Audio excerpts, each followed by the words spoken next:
Chapter 420, Many Years of Red Moles, the show is really good to watch. _6. Ni Yang saw Mo Baichuan and of course, Mo Baichuan saw Ni Yang as well. In fact, from the moment Ni Yang entered the shop, Mo Baichuan had noticed her. The only reason he appeared so calm was to imply that he no longer cared about her. No matter what Ni Yang did, he would not even bother to take an extra glance at her. He was going to make her beg him for mercy. How long could she last under his complete indifference? Mo Baichuan picked up a napkin and wiped the corners of his mouth, a mocking glint flashing in his eyes. Ni Yang was just about to enter the restroom when she heard the faint murmur of conversation. The voices were too familiar, which made her halt unconsciously. Li Xianxian, stop right there. It was Zheng Xianjing's voice. Li Xianxian turned around and said disdainfully, "Who do you think you are? Why should I stop just because you told me to?" Li Xianxian, Zheng Xianjing stared at Li Xianxian, speaking in a chilly tone, "I've known Brother Baichuan for 23 years. We were childhood friends. If you have any sense, you would stay away from Brother Baichuan, or else all your efforts will be wasted." She had grown up with Mo Baichuan. If she hadn't bet on the wrong person previously, she wouldn't have given this vile woman, Li Xianxian, a chance to take advantage. Zheng Xianjing was full of regret. She had been so foolish to believe that Mo Qishan was Mr. Mog. Li Xianxian chuckled and said, "I'm sorry, but I am currently Baichuan's girlfriend." Zheng Xianjing, what gives you the right to tell me this? Do you have any sense of shame left for wanting to snatch someone else's boyfriend? Zheng Xianjing was disgusting. How could she dare to provoke her, the legitimate girlfriend, so openly? "I have no shame." Zheng Xianjing, visibly trembling with anger, pointed at Li Xianxian and said, "When I got to know Brother Baichuan, you were nowhere to be seen. The shameless one here is you. You stole my Brother Baichuan. You cheeky, vile woman." Li Xianxian responded with a broad smile, seemingly unaffected, "I could steal Baichuan away because Baichuan loves me. Why don't you ask Baichuan if he loves you?" Zheng Xianjing, aren't you ashamed of yourself? Has your mother never taught you how to be a decent person, and only taught you how to snatch men? It would be such a waste for someone like you not to be a hooker.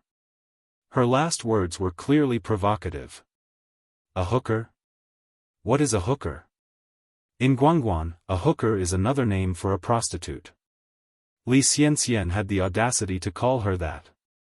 Zheng Xianjing wished she could bite Li Xianxian to death. Why wouldn't this vile woman just drop dead? But Li Xianxian was not afraid of Zheng Xianjing. To Zheng Xianjing, the most she could become was a wealthy second-generation brat. Moreover, she wasn't even a legitimate descendant of the Zheng family.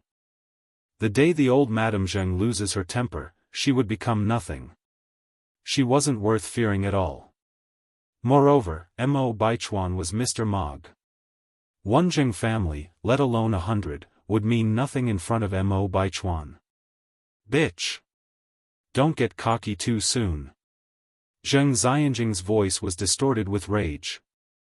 Bastard, Li Xianxian snorted dismissively. Rest assured, I'll definitely keep riding on my high horse. Bastard. Zheng Xianjing was close to blowing a fuse. Li Xianxian actually had the audacity to call her a bastard. Watching Zheng Xianjing, Li Xianxian added fuel to the fire. What are you staring at me for? Are you upset because I called you a bastard? If you're unhappy, why don't you come hit me? Right here? Li Xianxian pointed at her own face, closing in on Zheng Xianjing step by step. Zheng Xianjing genuinely didn't dare to hit her. Because she knew Li Xianxian was purposely provoking her. Li Xianxian wanted Mo Baichuan to dislike her. She would never let this vile woman have her way. Just wait. The day would come when she would get her revenge.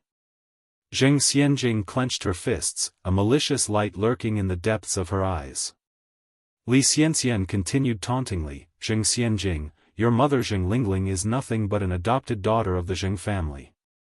I really don't understand what you're feeling so superior about. As an adopted child, you should know your place. Otherwise, if you upset Madame Zheng one day, she may kick both you and your mother out, and then, you'd be absolutely nothing. Zheng Xianjing looked up at Li Xianxian and said, word by word, you cheap thing, remember what you said today. Li Xianxian chuckled, of course, I remember. You've just hit a wall and you can't fight back. I'm not scared in the slightest. Zheng Xianjing shot a fierce glance at Li Xianxian before striding out of the restroom, Li Xianxian hot on her heels. Once the pair had left, Ni Yang emerged from behind the bathroom door, a faint smile playing on her lips. She had to admit, the information she had gathered today was quite something. Before today, she had thought that Li Xianxian and Zheng Xianjing were two peas in a pod. Now, it turns out, there's bad blood between them behind closed doors. And, it's such an exciting confrontation that Ni Yang almost felt like applauding them. From the look of things, it seems like Zheng Xianjing had already lost the battle. So, she decided to give her a hand. A sly smile graced Ni Yang's lips. The plot was certainly getting more and more intriguing.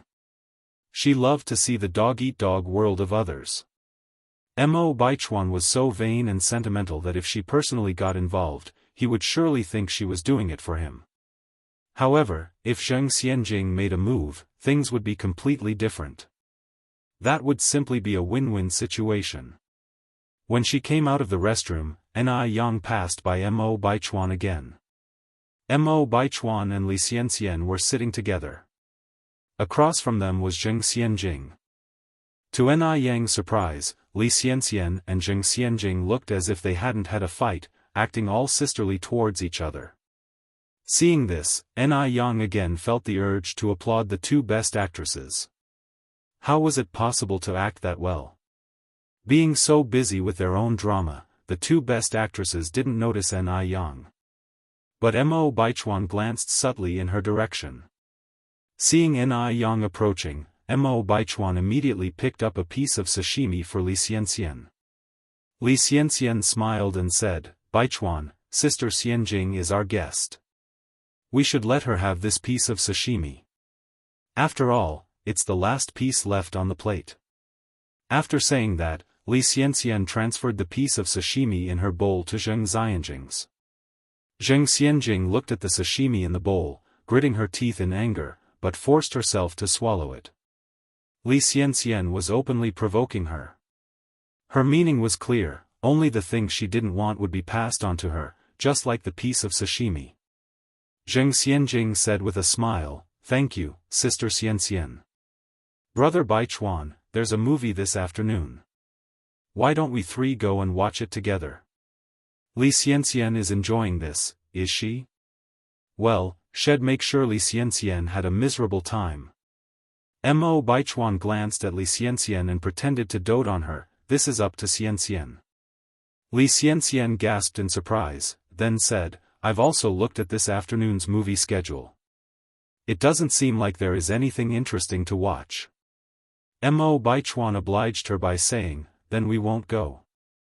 Li Xianxian looked triumphantly at Zheng Xianjing. Zheng Xianjing grimaced, cheap thing, don't rejoice too soon. Ni Yang sat down at the dining table with a broad smile on her face. Little Ni Yang greeted her excitedly. Ni Tsuhua wondered, Yang, what good news have you come across? You have such a huge smile on your face. Chapter 421, Buying a Restaurant, a promising future _1 Ni Yang was indeed laughing very heartily. How could she not be happy after watching such a drama unfold? But in Mo Baichuan's eyes, her laughter seemed forced. Because throughout the whole situation, he didn't even spare an extra glance at Ni Yang. He treated Li Xianxian so well, and Ni Yang must surely feel jealous. But she also desired his attention, so she was forced to put on a brave face. Thinking of this, Mo Baichuan reached out and put another piece of sushi in Li Xianxian's bowl, knowing that this would surely provoke Ni Yang. Li Xianxian blushed slightly. Thank you, Baichuan. Zheng Xianjing felt a mixture of emotions in her heart. It was overwhelming. If Li Xianxian hadn't butted in, the person accompanying Mo Baichuan right now would surely be her. How dare Li Xianxian, this wretched woman, act so arrogantly here? No. She must win back Mo Baichuan. Definitely. A nefarious glimmer surfaced in Zheng Xianjing's downcast eyes, but she maintained a soft smile on her face. Mom, guess what I saw earlier? Ni Yang asked Ni Tsuihua. What did you see? Ni Tsuihua curiously asked. Ni Yang took a bite of her dessert. I saw two dogs fighting. Ni Tsuihua gasped. There's nothing unusual about that, dogs fight all the time. I see it every day in the village. Ni Yang just kept smiling, saying nothing. When they were almost done eating, Ni Yang called the waiter to pay the bill. Miss, that would be 318 yuan in total, the waiter announced. Alright, Ni Yang handed over the money. Spending 318 yuan on a single meal, which equates to a common wage earner's 10-month salary, would have previously made Ni Tsuihua feel distressed. But now, Ni Tsuihua had grown accustomed to it. As they earned more money, they encountered different things, their living standards increased and their perspectives widened accordingly. Little Yun Yun, come to sister, Ni Yang gestured toward little Ni Yun. Sister, little Ni Yun extended her arms. Ni Yang picked up little Ni Yun, and Ni Tsuihua picked up her bag, following in Ni Yang's footsteps. Mo Baichuan's gaze unintentionally swept toward Ni Yang's side and discovered that her seat was already vacated. There was a mocking glint in his eyes. So, Ni Yang couldn't sit still anymore, could she? Mo Baichuan subtly withdrew his gaze, turned to Li Xianxian. Finished eating? Let's head back once we're done. Okay, Li Xianxian nodded gently. Zheng Xianjing followed up, Brother Baichuan, where are we going this afternoon? Just as Li Xianxian thought that Mo Baichuan would certainly ask for her opinion, he responded, you guys can go out this afternoon, I have other matters to attend to. He had already provoked Ni Yang, so naturally there was no need to keep up the act with Li Xianxian. Li Xianxian was momentarily stunned, then wisely said, work is important, Baichuan, you go ahead. It seems that Mo Baichuan doesn't like Li Xianxian as much as she thought. Zheng Xianjing quickly seized the opportunity, Brother Baichuan, I also have things to do this afternoon, could you drop me off on your way? Sure, Mo Baichuan nodded. He and Zheng Xianjing grew up together, their relationship was like siblings, so giving her a lift was completely normal. Thank you, Brother Baichuan. Zheng Xianjing stood up, Xianxian, we're leaving first. The word "we" sounded particularly irritating to Li Xianxian. How cunning of Zheng Xianjing. Li Xianxian replied with a smile, Baichuan, make sure to safely take Xianjing home. Mo Baichuan nodded in agreement. Zheng Xianjing gleefully clung to Mo Baichuan's arm, Brother Baichuan, let's go. Looking at their departing figures, a simmering rage flashed in Li Xianxian's eyes, as if she were about to burn Zheng Xianjing to ashes. It seems the plan needs to be accelerated. She must have a child to tether Mo Baichuan tightly to her. Ni Yang was out shopping with Ni Tsuihua, carrying little Ni Yun in her arms. As they passed by a handbag shop, Ni Yang suggested, Mom, let's go buy a bag. Ni Tsuihua was still using a bag made from scraps of fabric. I have a bag, we don't need to waste money, Ni Tsuihua refused. Ni Yang laughed and replied, let's buy one, it's not that expensive. We spent over 300 yuan on our meal, what's a bag compared to that? Ni Tsuihua hesitated for a moment before finally accompanying Ni Yang into the store. At that time, big brands like LV, Versace, Gucci, and Bulgari hadn't yet penetrated the domestic market, so all the bags sold in the store were locally produced, with tube bags being the most popular. Conveniently hung on the handlebars of a bicycle, tube bags were both stylish and practical. Chapter 422, buying a restaurant, a promising future _2. Ni Young picked out 2 bag styles, one in a cylindrical design and another lattice bag. The cylindrical one was for Ni Tsuehua, and the lattice handbag was for herself. Ni Tsuehua did need to carry many things when going out with the kids, so a cylindrical bag would be more convenient for her. The 2 bags cost 30 yuan. After buying the bags, Ni Young said, "Mom, let's go buy a bicycle." Ni Tsuehua replied, "Why buy a bicycle? We already have one at home, don't we?" Ni Young continued, "The bicycle is for you to ride, Mom. It'll make things more convenient for you when you're out." Ni Tsuehua always had to walk to the edge of the village and take the bus to get to the city, which took a lot of time.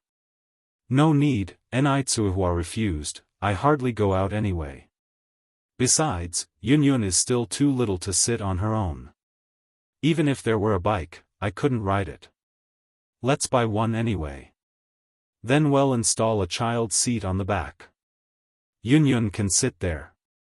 Convinced by these words, Ni Tsuehua decided to follow Ni Young and buy a bicycle. A Phoenix brand bicycle was 275 yuan.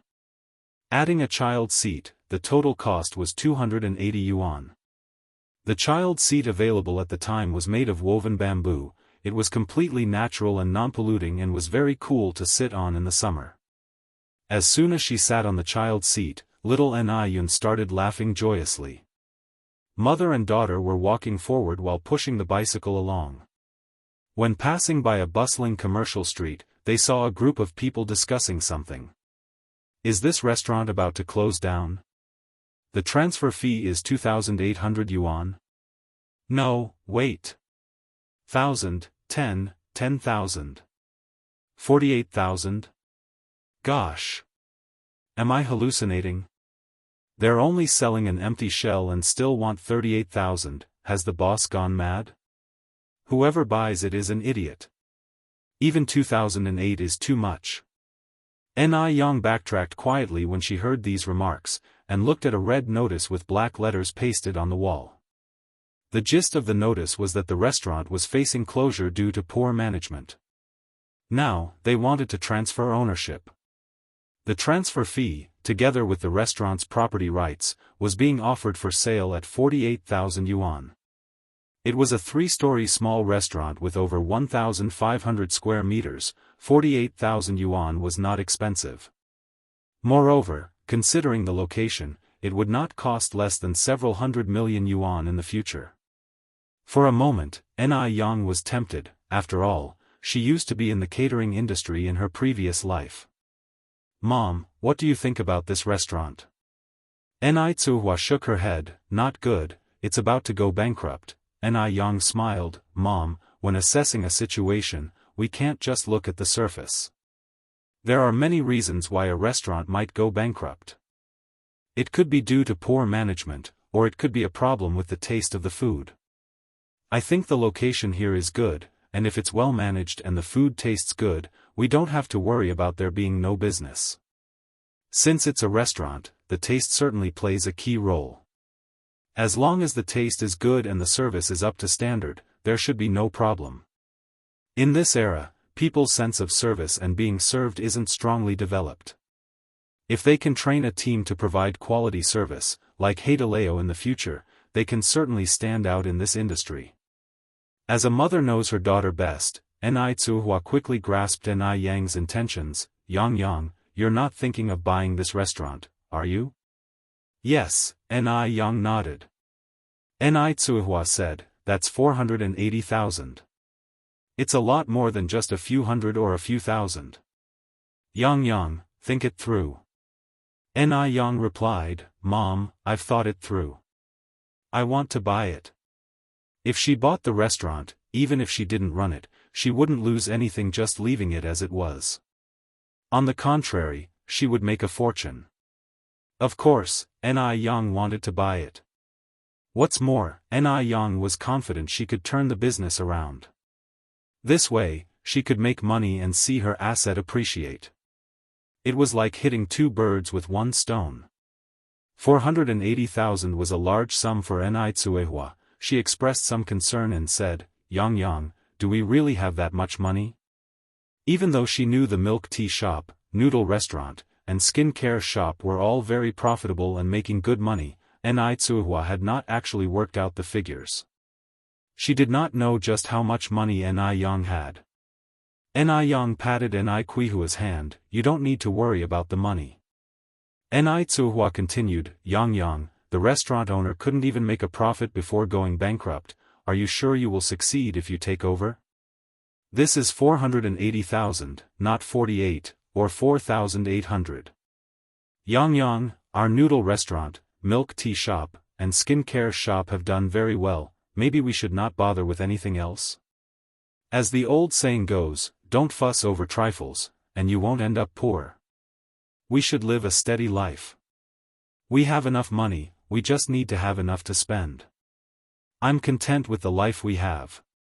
Chapter 423, Buying a Restaurant, A Promising Future _3. Perhaps it was because she had suffered many hardships in the first half of her life, but Ni Tsuehua now had no great ambitions and was very content with her current situation. "Mom," said Ni Yen, "a life without dreams is a life without purpose. I may be a commoner without grand dreams, but I just want to become a female tycoon and prove to the world that there's no difference between men and women. As long as one is willing to work hard, a girl can also make a name for herself." Ni Tsuehua herself had lived a painful early life due to a cultural bias preferring boys over girls, so every time Ni Yen made such a declaration, she felt a deep resonance. Girls are no different than boys, they are not handicapped or deficient in any way. Why should they receive unequal treatment? Ni Tsuehua continued, "I understand the principle you're talking about, but 480,000 yuan is no small sum. I hope you'll consider carefully."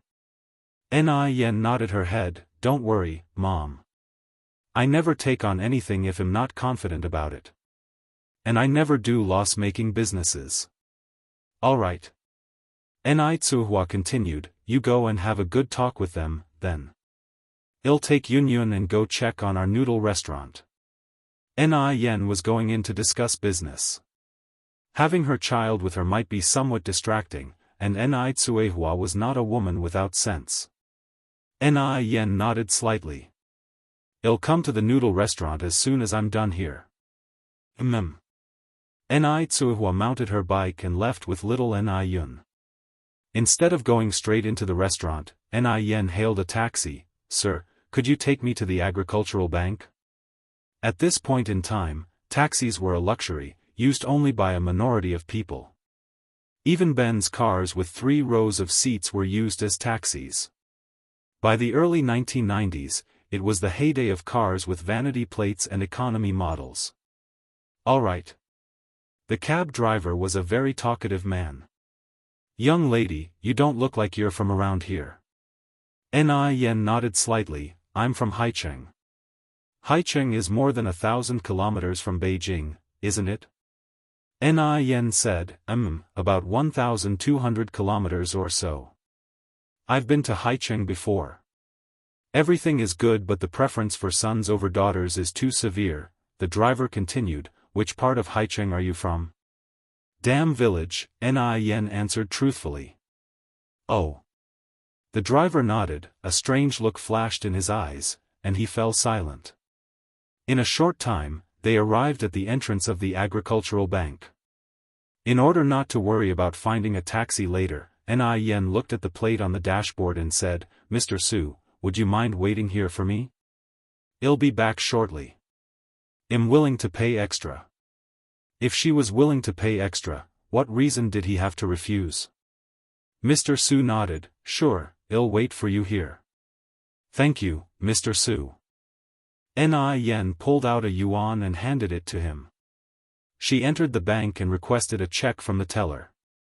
Though checks didn't become universally accepted until 2006, in Beijing in the 1980s, people could already issue checks with unlimited amounts. These checks, however, could only be used within Beijing and not elsewhere. When she exited, Mr. Su was still waiting at the door. Ni Yen opened the car door and got inside. Mr. Su asked, "Young lady, where would you like to go now?" Nin answered, "Back to the place we just came from." "All right," Mr. Su said as he started the engine and started to engage her in casual conversation. "You're quite attractive, young lady. Do you have a boyfriend? If not, I could introduce you to someone." Nin replied politely, "Thank you for the offer, but I already have a boyfriend." "Oh, that's a shame. The young man I was going to suggest to you, his family is quite well off. By the way, do you have any sisters at home?" "I have one younger sister who's 11 months old." "Just one sister?" Mr. Su asked. Nin nodded, not saying much. Mr. Su glanced at Nin through the rear-view mirror, a look of surprise flashing across his eyes. He didn't say anything else. Shortly, the car arrived at the entrance of the restaurant. Nin stepped out of the car and entered the restaurant. Watching Nin's receding figure, Mr. Su had a complex expression on his face. After a moment, he drove off. Although the restaurant was in the process of being sold, it was still in business. The waiters inside weren't very enthusiastic. Seeing Nin walk in, none of them even bothered to greet her. Nin walked up to one of them and asked, "Hello, is your boss around?" The waiter responded with indifference, "Our boss is in the private room on the 3rd floor. Chapter 424, Buying a Restaurant, A Promising Future _4. Nin wasn't angry, and she said, "Could you take me there?" "Follow me." The waiter strode forward. The two of them arrived at a private room on the 3rd floor. Just as he knocked on the door, a smile appeared on the waiter's face. "Boss. What can I do for you?" The restaurant owner appeared to be a young man in his 20s. "This lady is looking for you." The waiter took a step back. "Hello," Nin spoke softly. At the sight of Nin, the young man blinked, then said, "Hello." As Nin walked in, she said, "I'm here to discuss the sale of your restaurant." At that, the young man seemed taken aback. Nin was thin and young. Although she was quite pretty, she didn't fit the image of a rich person. In this day and age, most of the rich were somewhat overweight. Rich people could afford to eat meat, their bellies were plump, so naturally, they were fat. Someone like Nin, clearly, looked like an ordinary person who couldn't even afford meat. How could she afford to buy a restaurant? The man expressed his doubts. Nin knew he had apprehensions. After all, she was quite young. "This is a check." Nin placed a check on the table. Seeing the check for 480,000, the man expressed his confusion. "Are you sure you're serious?" The young man had seen the world and knew full well that the check wasn't fake. Nin smiled calmly. "Does it look like I'm joking?" Even though she was smiling, there was not a shred of joking in her words. She didn't act like a 17-year-old girl, but more like someone who had faced trials and tribulations. The young man sobered up, stood up, and pulled out a chair. "Please have a seat." "Thank you." Nin sat down gracefully. "Let me introduce myself. I'm Nin, you can just call me Xiaoni, and I will be taking over your restaurant." The young man said, "Nice to meet you, Miss Ni. My name is Chen Jitsang." Chen Jitsang was 27 and a returned international student who embraced new ideas and was educated in the ways of modern schooling with no prejudice against small business owners. He studied hotel management abroad, considering his professional knowledge comprehensive. In school, he was an outstanding student, so his confidence in owning a restaurant and soaring in the industry was high. However, theoretical knowledge and practical experience turned out to be quite different. The restaurant had lost hundreds of thousands within a year. Chen Zikang's initial enthusiasm had turned into general despair. His family stopped funding the restaurant, so he had to sell it and return home to take over the family business. Nin went straight to the point. "Mr. Chen, if there aren't any issues, we can sign the contract and settle formalities now." Chen Jitsang seemed slightly nervous. "Does your family know about this?" The restaurant had continuously been in losses, he didn't want to deceive a minor. Ni Yang said with a smile, "Don't worry, Mr. Chen. I'm of age. The contracts I sign are legally binding. If you're worried about the check, I can go to the bank with you for verification." Chen Jitsong continued, "Do you know that my restaurant has been in the red the whole time?" Ni Yang responded coolly, "I know." Chen Jitsong was somewhat surprised, "You know and you're still willing to buy it?" Ni Yang wasn't the first person who wanted to buy the restaurant. Before her, there had been at least 20 other people. But the first thing they did was slash the asking price. The 480,000 priced restaurant was immediately brought down to just over 100,000. However, Ni Yang didn't seem to have any intention of negotiation. This was strange. Ni Yang was blunt, "I'm confident I can make it popular." Chen Jitsong laughed, "I was just as ambitious when I started." After that, he posted a lease transfer notice. It was a sad recollection. Having had such a failed venture, Chen Jitsong had no desire to start over. He was better off inheriting the family business. Ni Yang asked instead, "So, Mr. Chen, are you not willing to sell now?" "No, it's not that," Chen Jitsong continued, "I just think you're rather strange. By the way, which family from Beijing do you belong to? How come I've never seen you before?" Seeing Ni Yang's indifference towards the 480,000, Chen Jitsong subconsciously thought she was from a well-off family. Chapter 425, Buying a Restaurant, A Promising Future _5. It was odd that Chen Jihao, who had met nearly all the socialites in Beijing the day he returned to the country, had never encountered Ni Yang. Ni Yang was so attractive, if he had met her, it would be impossible to forget. Ni Yang said, "I'm not from your circle." Upon hearing this, Chen Jitsong said with a surprised face, "Then how come you're so wealthy?" Ni Yang gave a faint smile, "Mr. Chen, do you still want to sell your restaurant?" Chen Jitsong, realizing his rudeness, hurriedly said, "Sell, sell, sell, let me grab the contract. And then we can go to the Bureau of Industry and Commerce together." Ni Yang nodded. Chen Jitsong took the contract and pushed it towards Ni Yang. Ni Yang picked up the contract, without rushing to sign, but read swiftly as the turning pages rustled in the air.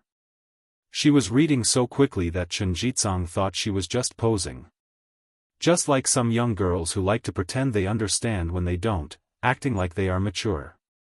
"Isn't something off here?" Ni Yang set down the contract, pointing to a clause. "What's the problem?"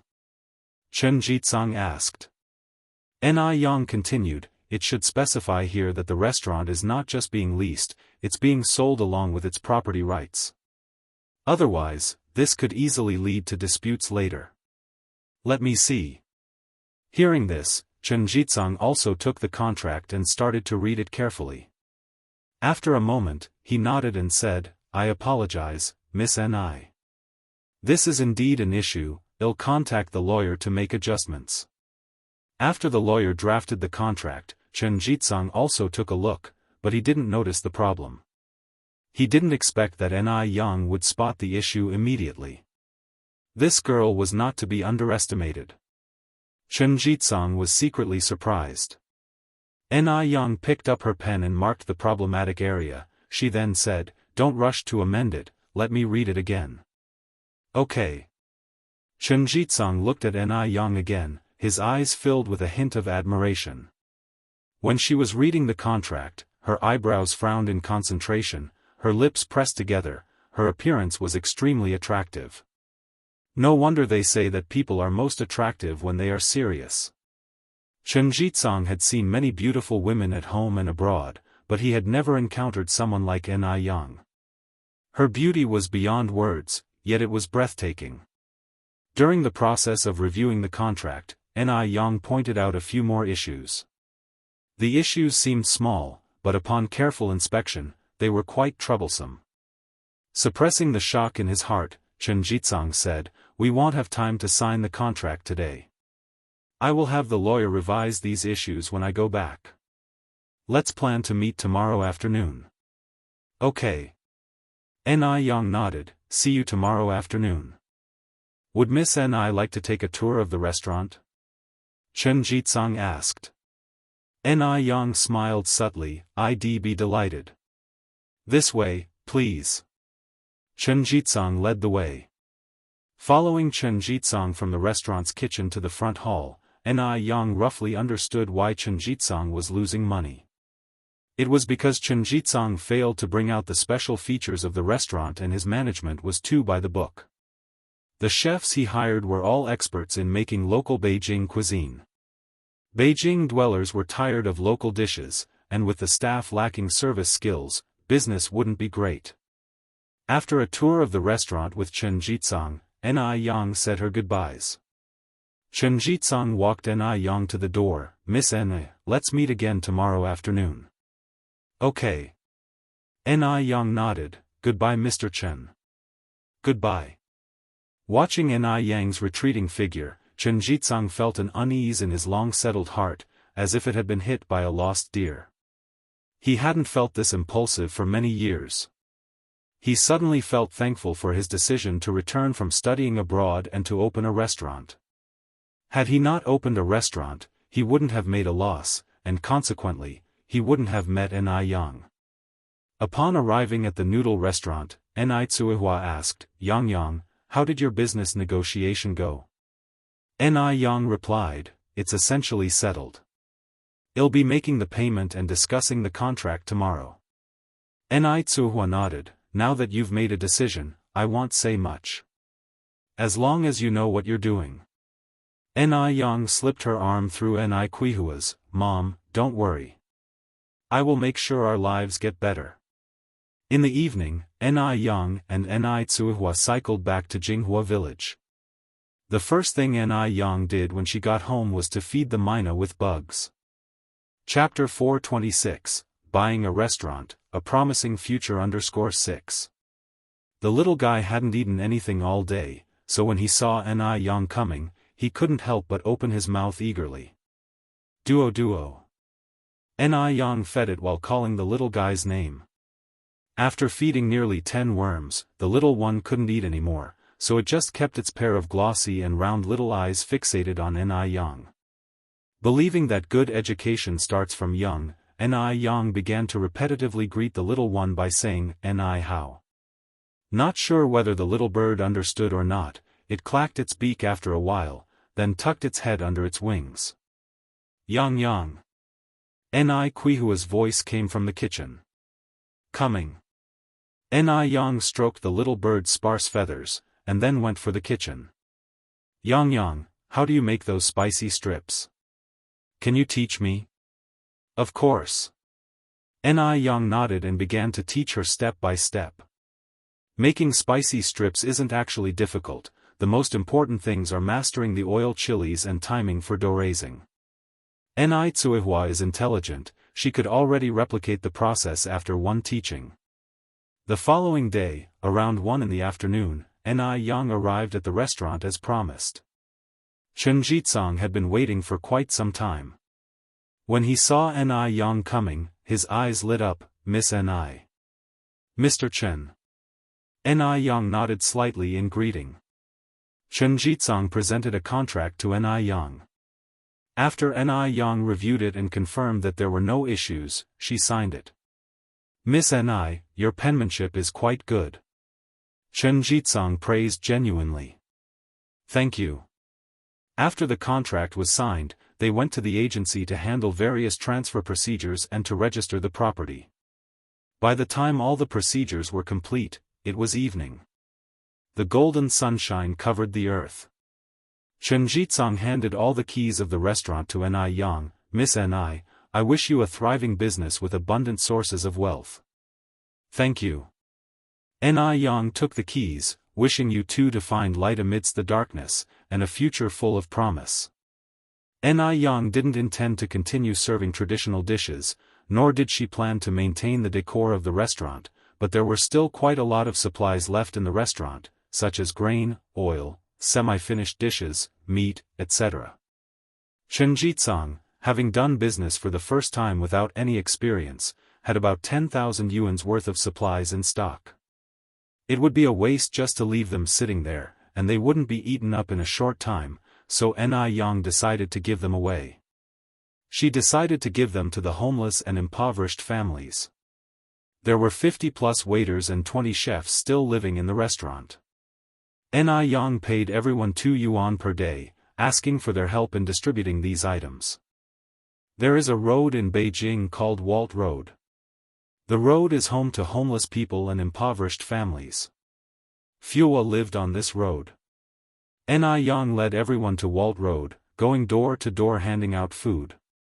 The standard for each house was 10 kilograms of rice, 1 jar of oil, 2 kilograms of pork, and some vegetables plus semi-finished vegetables. In those days, people seldom had meat. When they received these supplies, everyone was extremely excited. It was no different from manna from heaven. Thank you, kind people, thank you, good people. In particular, there was an old woman who hadn't had meat for years. She tearfully accompanied Yang a long way, her eyes filled with tears. Those who never personally experienced that time would never understand the feeling of not having tasted the flavor of meat for years. Upon leaving the old woman's home, Yang brought more supplies to Fua's yard. Just as she walked into the yard, she saw a group of children surrounding and beating Fua. They were all children around 7 or 8 years old. Some were even just 3 or 4 years old. But the words coming out of their mouths were simply unbearable to hear, especially disgusting. Even Yang had never heard some of them before. They were probably cursing at Fua as a bastard without a mother. Yang frowned slightly, raising her voice, "Who is bullying our Fua?" Hearing this, all the children turned towards Yang.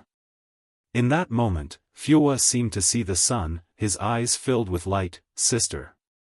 Yang walked over, picked up one of the children who was bullying Fua the most brutally, and started spanking him. For the first time in his life, Fua felt the feeling of being defended. The mischievous child started crying loudly. The other children immediately ran off to tattle. It wasn't long before a woman walked into the yard, spitting curses, "Which shameless beast is bullying our child?" Yang looked at the woman, responding with a cold voice, "Raising a child who curses and hits people, that is the real shameless animal." The woman was just about to retort, but upon clearly seeing Yang's face, she immediately changed her attitude. "Good person, it's you. We are really sorry, our child doesn't know any better, it's our fault that he hit Fua." Xuanzi quickly apologized to the good person and Fua. The naughty child refused to apologize, stubbornly said, "I will not. He is a bastard." The woman raised her hand and slapped Xuanzi hard across the face. "Apologize." Crying, Xuanzi apologized to Fua, promising that he would never bully Fua again. Xuanzi's mother also emphasized over and over that she will discipline Xuanzi in the future. Yang was not the type to hold a grudge when she was in the right. Upon seeing the mother and son like this, she decided to let it go. After this incident, Fua's friends all knew that Fua had a very formidable sister. No one dared to bully him anymore. Taking the opportunity of delivering food to Fua, Yang also performed a checkup for Zhou Tianbao. She found that he was recovering particularly well. In a few more days he would be able to remove the stick from his leg and walk. The base. There weren't many classes during this period, so Li Xianxian returned to Mo Baichuan's side and continued to work as his assistant. Even though they were in a romantic relationship, apart from some public occasions, Mo Baichuan did not make any intimate moves toward Li Xianxian, not even a simple kiss or hug. Sometimes, Mo Baichuan would be so cold that it made Li Xianxian question whether they were indeed in a relationship, which made her more determined to have a child. Tonight, Li Xianxian prepared a careful candlelight dinner. With her makeup meticulously done, she sat at the dining table waiting for Mo Baichuan. After a long wait, finally, footsteps were heard outside the door. Looking up, Li Xianxian saw that it was indeed Mo Baichuan. "Baichuan." Mo Baichuan slightly bowed his head as he took a seat across from Li Xianxian. Li Xianxian poured a glass of red wine for Mo Baichuan. The medium-rare Kobe steak pairs best with red wine. Baichuan, have a taste. Chapter 427, a not-to-be-missed drama. _1. The steak was personally fried by Li Xianxian. To be able to cook a master-level crispy tender steak, she had intentionally attended a culinary course in our country for over a month. The red wine was personally purchased by Li Xianxian. It had been decanted previously. You could smell the fruity taste of grapes even before it reaches your throat. It was top-notch red wine from F country. Mo Baichuan picked up his glass and took a small sip. The taste is good. It just felt a bit bitter. He didn't recall ever having this slightly bitter feeling before drinking red wine. Could there be something wrong with his taste buds? Mo Baichuan took another sip and savored it carefully. This time, he didn't get the slight bitter feeling again. Only the robust and mellow flavor that had missed was left. It must have been an illusion. Li Xianxian stole a glance at Mo Baichuan from the corner of her eye, a crafty smile hooking up at the corner of her mouth. Try the steak again. Li Xianxian stood up and switched the cut steak in front of her with Mo Baichuan's. No need. Mo Baichuan held down his plate, his tone indifferent. I can do it myself. All right. Li Xianxian sat down without feeling awkward and started to smile. Mo Baichuan was cutting the steak with his eyes down, his posture graceful. After all, he was a young master born into a wealthy family. This kind of demeanor that emanated from his bones was something ordinary people could never imitate without making a fool of themselves. Li Xianxian simply looked at him, the deep infatuation in her eyes impossible to conceal. Just thinking about how this excellent man would soon completely belong to her made Li Xianxian unable to contain her excitement once again. Baichuan, Li Xianxian took a sip of red wine and asked hesitantly, have you told your parents about us? What are you referring to? Mo Baichuan bit into the steak, savoring it carefully. From Mo Baichuan's reaction, Li Xianxian could tell that he didn't really care about this matter. A feeling of unwillingness flashed in Li Xianxian's eyes. Just what was she in Mo Baichuan's heart? In order to reach his heart, to stand beside him, she had transformed from a naive country girl who knew nothing into someone who could please the sophisticated ladies of Beijing. No one knew how much effort she had put into this. And what about Mo Baichuan? Mo Baichuan didn't even bother to inform his parents about this important matter. The more Li Xianxian thought about it, the more aggrieved she felt. Her heart was filled with an indescribable sadness, yet she managed to conceal it well, feigning shyness as she said, I mean, our relationship. At first, Mo Baichuan was a bit taken aback, then he said, when the time is right, I will naturally tell them. Li Xianxian nodded, then said hesitantly, Baichuan, I feel like your parents don't really like me. While cutting the steak, Mo Baichuan said, my parents are very easygoing, you're overthinking. Li Xianxian didn't respond. She just poured another glass of wine for Mo Baichuan. Meanwhile, at the Zheng family's residence. The assistant was reporting Li Xianxian's whereabouts in the past few days to Zheng Xianjing. About a week ago, Li Xianxian ran around 10 pharmacies, all just to buy a specific secret potion. What kind of secret potion? Zheng Xianjing looked up at the assistant. The assistant's eyes flickered, he leaned in and whispered in Zheng Xianjing's ear. Upon hearing this, Zheng Xianjing was shocked, really? The assistant nodded. After Li Xianxian left the pharmacy, I had someone purchase an identical potion from the pharmacy. Here it is. The assistant took out a small green bottle from his pocket. Written on the bottle were the words, Spring Breeze Palace. You're sure it's that potion? Zheng Xianjing squinted her eyes. This Li Xianxian really had wild ambitions, to think she dared to buy even this kind of potion. Fortunately, she was prepared and had someone following Li Xianxian. Yes, the assistant nodded, I have already had a doctor authenticate it. What is Li Xianxian doing now? Zheng Xianjing asked next. The assistant continued, tonight, Li Xianxian invited Mr. Mo for a dinner. What? Zheng Xianjing abruptly stood up from her chair. How could you tell something so important only now? You incompetent. She bought that kind of potion in one breath, and invited Mo Baichuan for dinner in the other. Even a fool would know Li Xianxian was up to no good. She was utterly shameless. Enraged, Zheng Xianjing stormed out, fearing that every second wasted, Li Xianxian and Mo Baichuan would become a fait accompli. After a few steps, Zheng Xianjing broke her stride. Where are they having dinner? The assistant responded, at Li Xianxian's residence.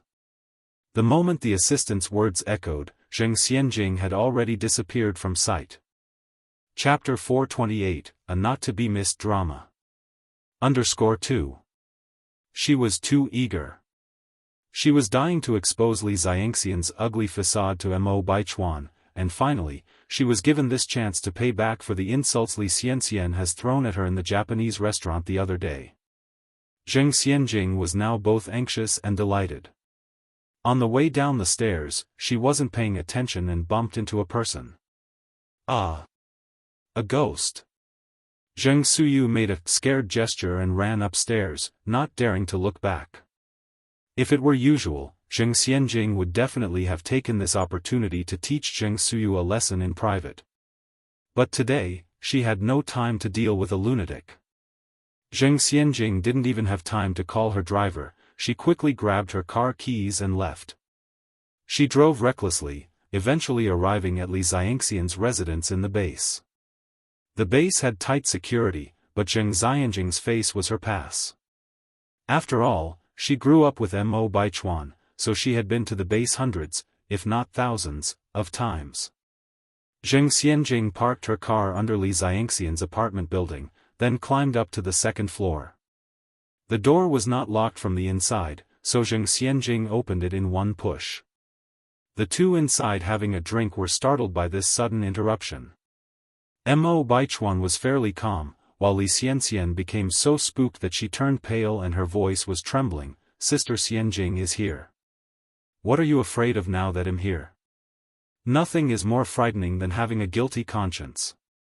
Li Xianxian was reacting way too strangely, making Zheng Xianjing even more convinced that something had been added to the wine. I am not afraid. Li Xianxian forced a grin, put down her wine glass. Sister Xianjing, please have a seat.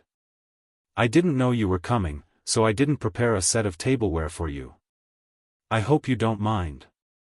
Zheng Xianjing didn't accommodate her at all. She walked up to the table, picked up Mo Baichuan's wine glass, and took a sniff. Brother Baichuan, you can't drink this. Sister Xianjing, this wine is a pale purple from F country, why can't I drink it? Li Xianxian had calmed down a lot now and stood up to retrieve the wine glass from Zheng Xianjing, but was skillfully avoided. Mo Baichuan looked at the two in confusion.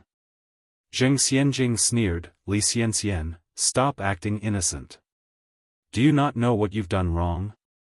Li Xianxian shook her head helplessly. Sister Xianjing, what on earth are you talking about? I don't understand. Zheng Xianjing looked at Li Xianxian with a mocking face. Li Xianxian, can you stop pretending to be innocent? Sooner or later, your deeds will be exposed. Stop acting.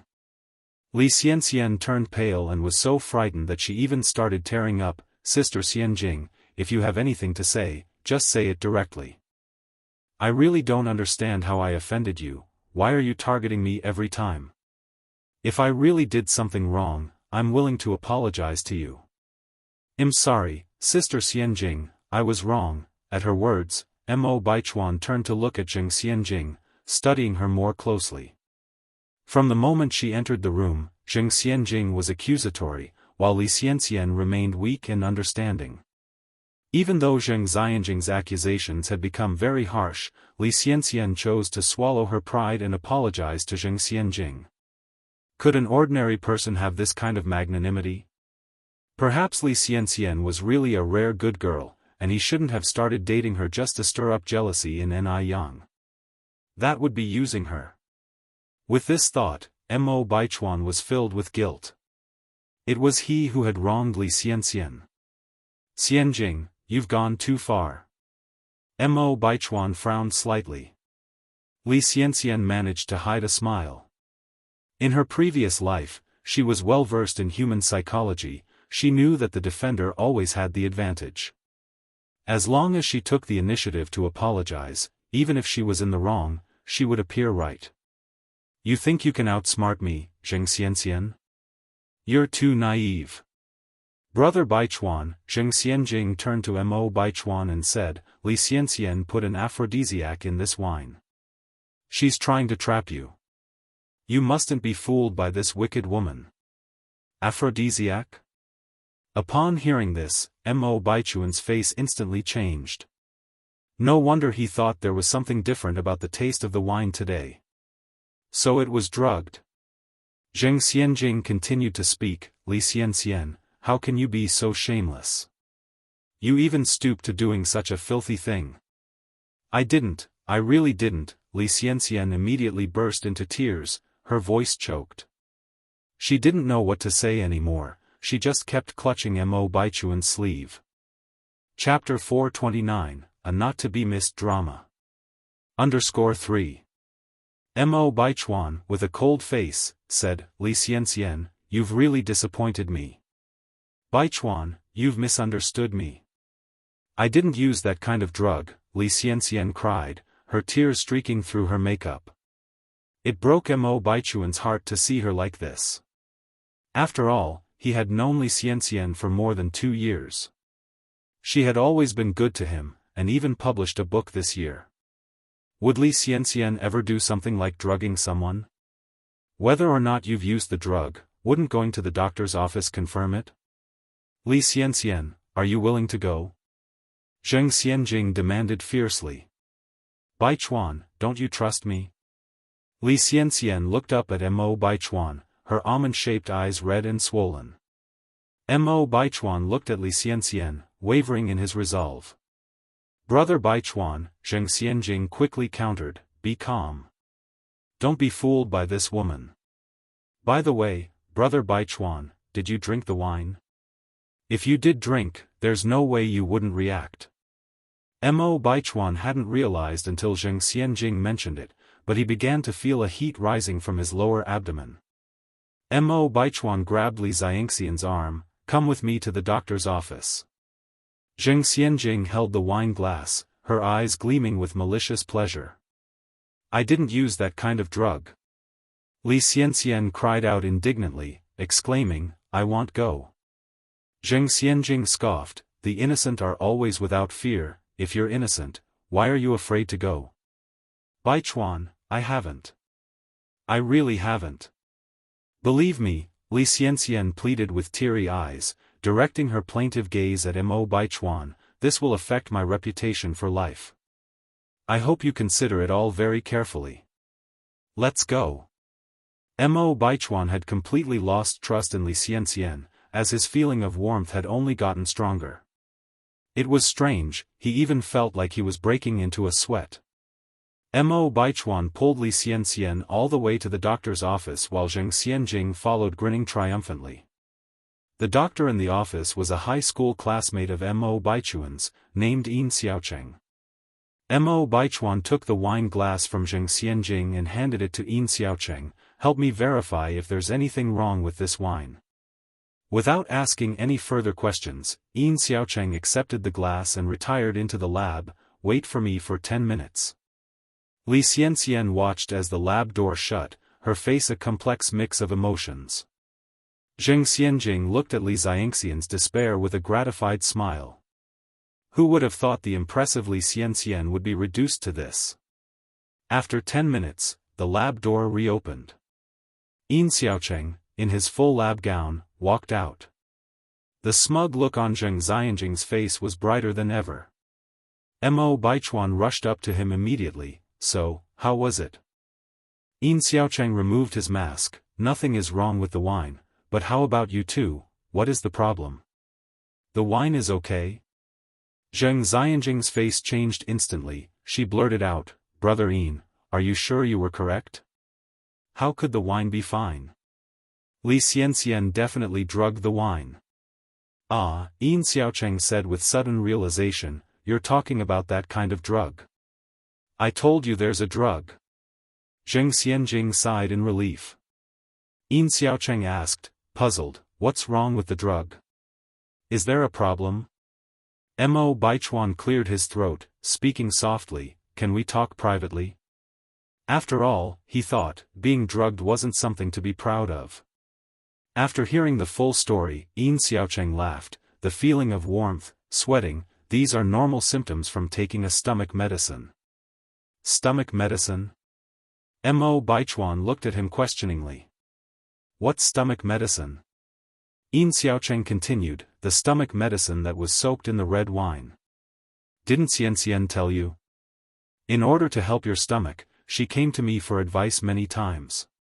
Li Xianxian stood to the side, her face revealing neither elation at her vindication nor indignation, but a calmness that hit Mo Baichuan like a pang of guilt. Xianxian. I'm sorry. Mo Baichuan struggled to speak those words. He had never apologized to anyone in his life. Li Xianxian was the first. Li Xianxian forced a smile, fighting back tears as she looked at Mo Baichuan, I guess it's my fault too.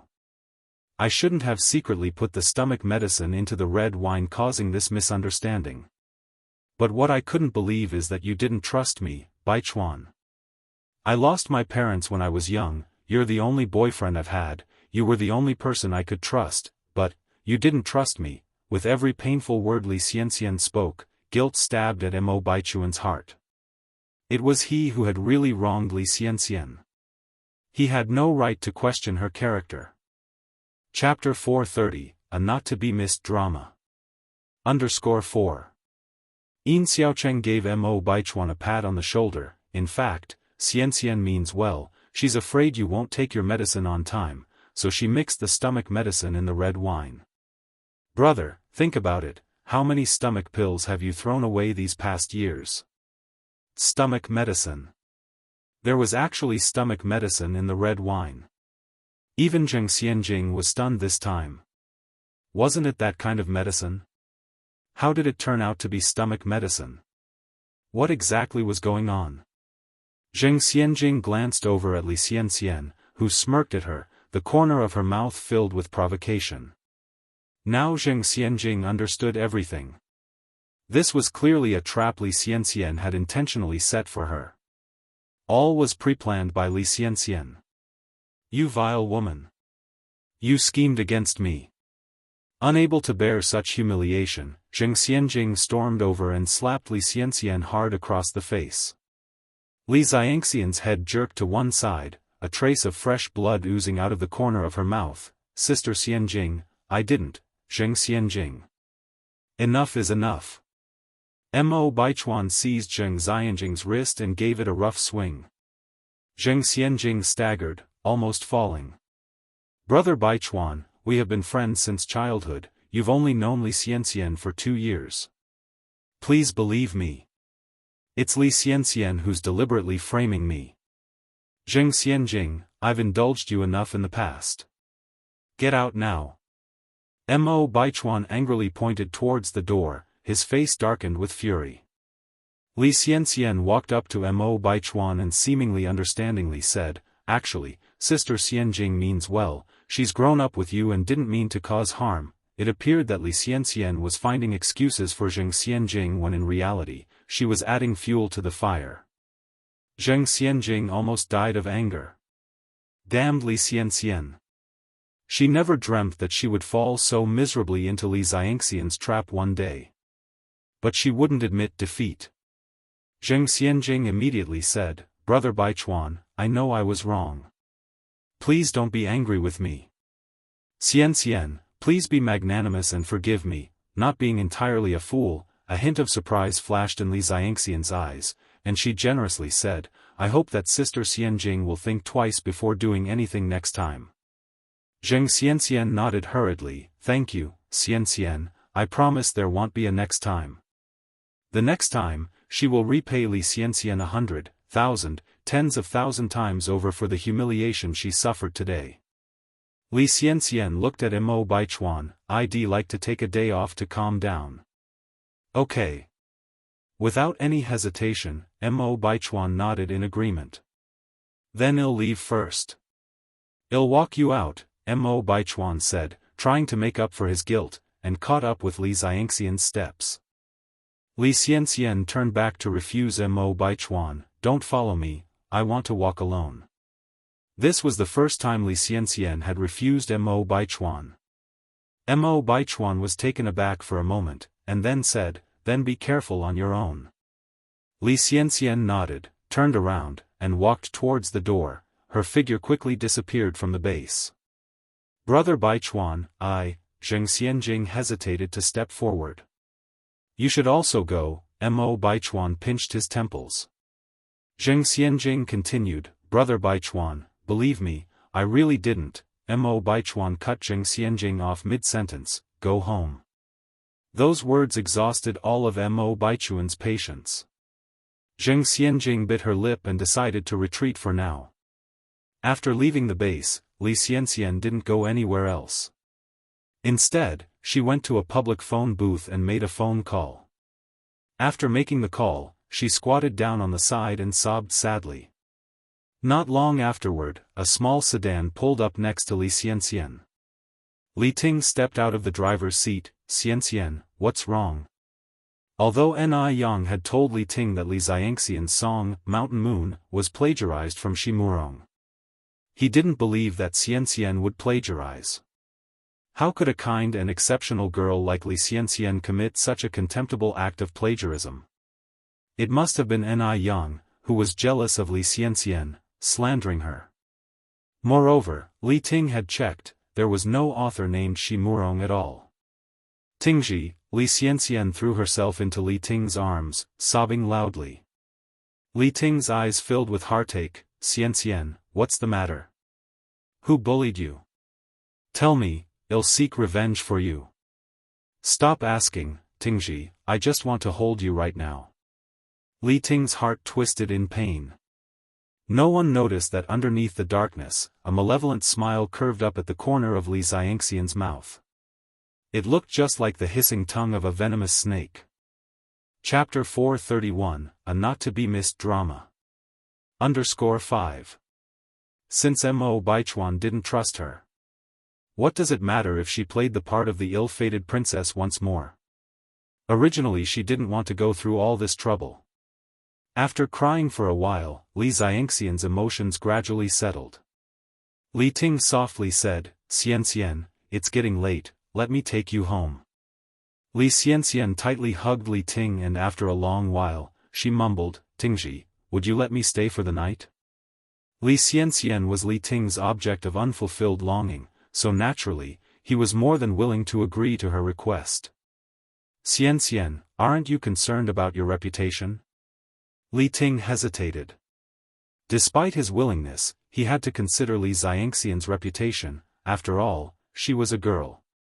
Li Xianxian feigned a strong smile. Do you think I am the type who cares about appearances?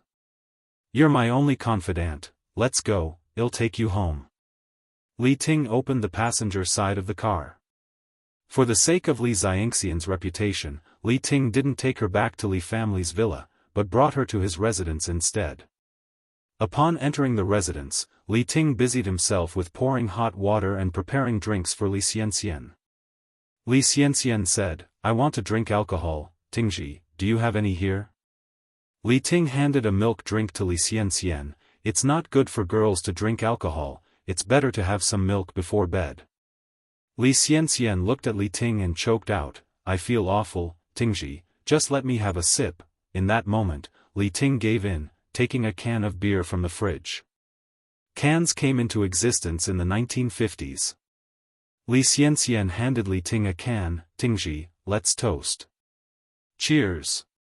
Li Xianxian chugged most of the beer in the can and drunkenly slumped onto Li Ting. Tingji, you're so kind. Li Ting sat there, barely daring to move. Tingji, I'm thirsty, I want to drink water. Li Xianxian requested. Li Ting handed her a cup of water. Li Xianxian pushed it away. I don't want the cold one, I want hot water.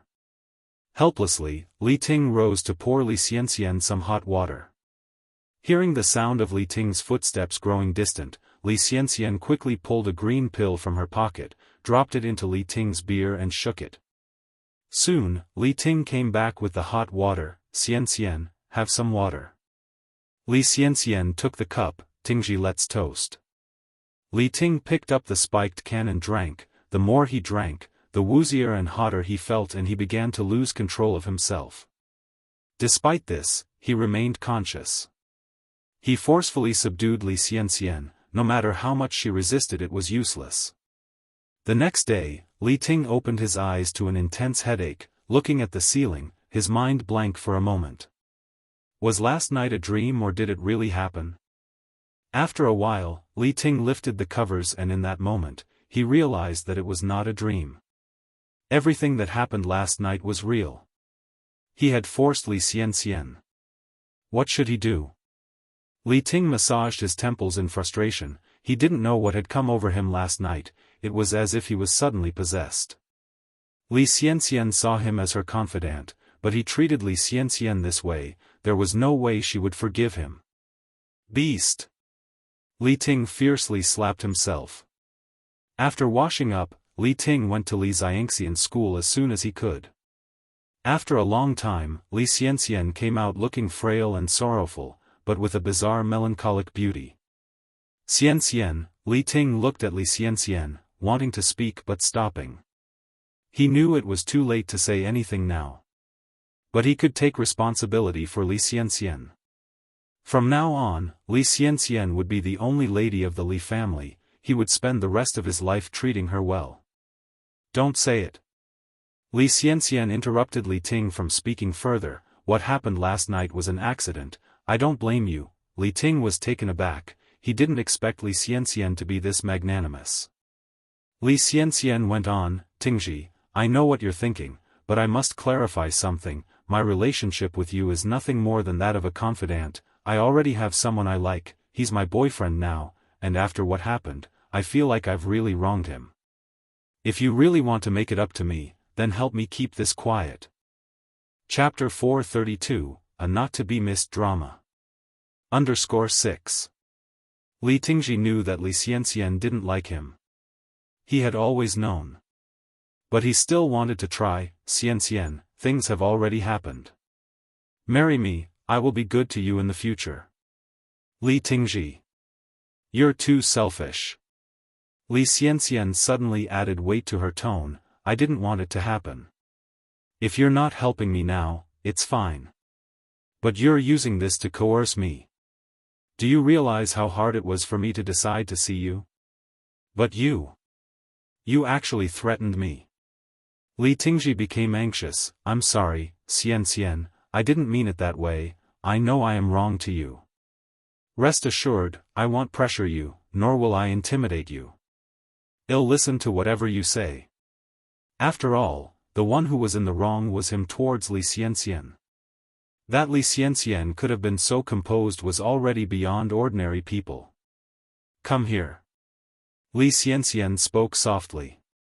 Li Tingji leaned his head down. Li Xianxian whispered something in his ear.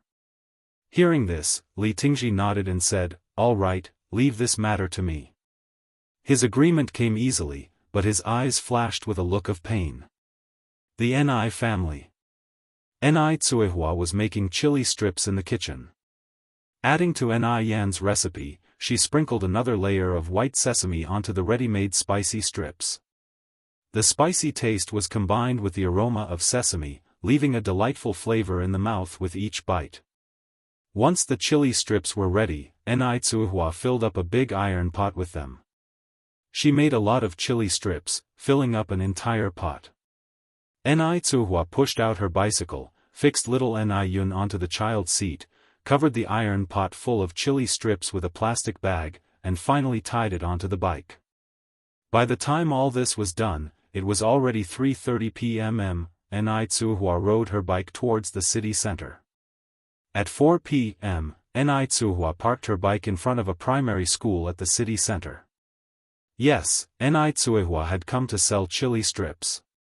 Ni Yen was so outstanding, she didn't want to be a useless mother, idling away at home every day. She wanted to do something too. The chili strips tasted so good, she was certain they would sell out in front of the school gate. Ni Tsuhua took out the chili strips and displayed them on a big stone by the roadside. Little Ni Yun sat in the bike's rear seat, not crying or making a fuss, exceptionally obedient. At 4:10 p.m. the school bell rang for the end of the day. Ding ding ding, a crowd of primary school students in school uniforms swarmed out. Ni Tsuhua, standing by the roadside, suddenly felt a little nervous. Coming out to sell something for the first time, she didn't know what to do. There were also others nearby selling buns and snacks, who didn't need to do anything for the children to rush to them. Some wanted the sesame candy costing 5 yuan and others the sugared ice costing 3 yuan. Yet not a single student came to her. It was her first day setting up a stall and the big iron pot wasn't filled with colorful candies or delicious juice, so the children, not knowing what she was selling, naturally wouldn't come over. What should she do now? Ni Tsuhua wanted to call out, but lacked the courage. She didn't know how to call out and felt extremely embarrassed. So when all the students had left, Ni Tsuihua hadn't sold a single chili strip. This was a bit beyond Ni Kuihua's expectations. She had thought that it would be easy to do business, but she encountered a setback the day she started selling chili strips. Sigh.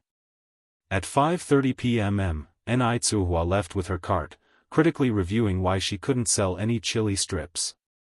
The main reason was pride. Others didn't know what she was selling or if it was nice, so naturally she couldn't sell anything. No, she needed to find a solution. Ni Tsuihua thought about this as she cycled. The next day, Ni Tsuihua went to the school gate as usual. Unlike yesterday, she brought along a cushion fan today. When the students got out of school, she began to fan the air and announce, "Chili strips, 2 yuan each." The delightful aroma was successfully wafted out, and after shouting a few times, Ni Tsuihua found that it wasn't as embarrassing. Thus, she continued to call out a second time, a third time. However, since chili strips was a novel term, these children hadn't heard of it before and naturally wouldn't approach to inquire. Finally, a primary school student was drawn by the tantalizing smell and asked, "Auntie, what do you call this? It smells so good." With a little customer approaching, Ni Tsuihua was naturally joyous. "These are chili strips, fragrant and spicy, very delicious." "Is it exceptionally spicy?" Although the aroma was enticing, the child had never tasted it before and was a little hesitant.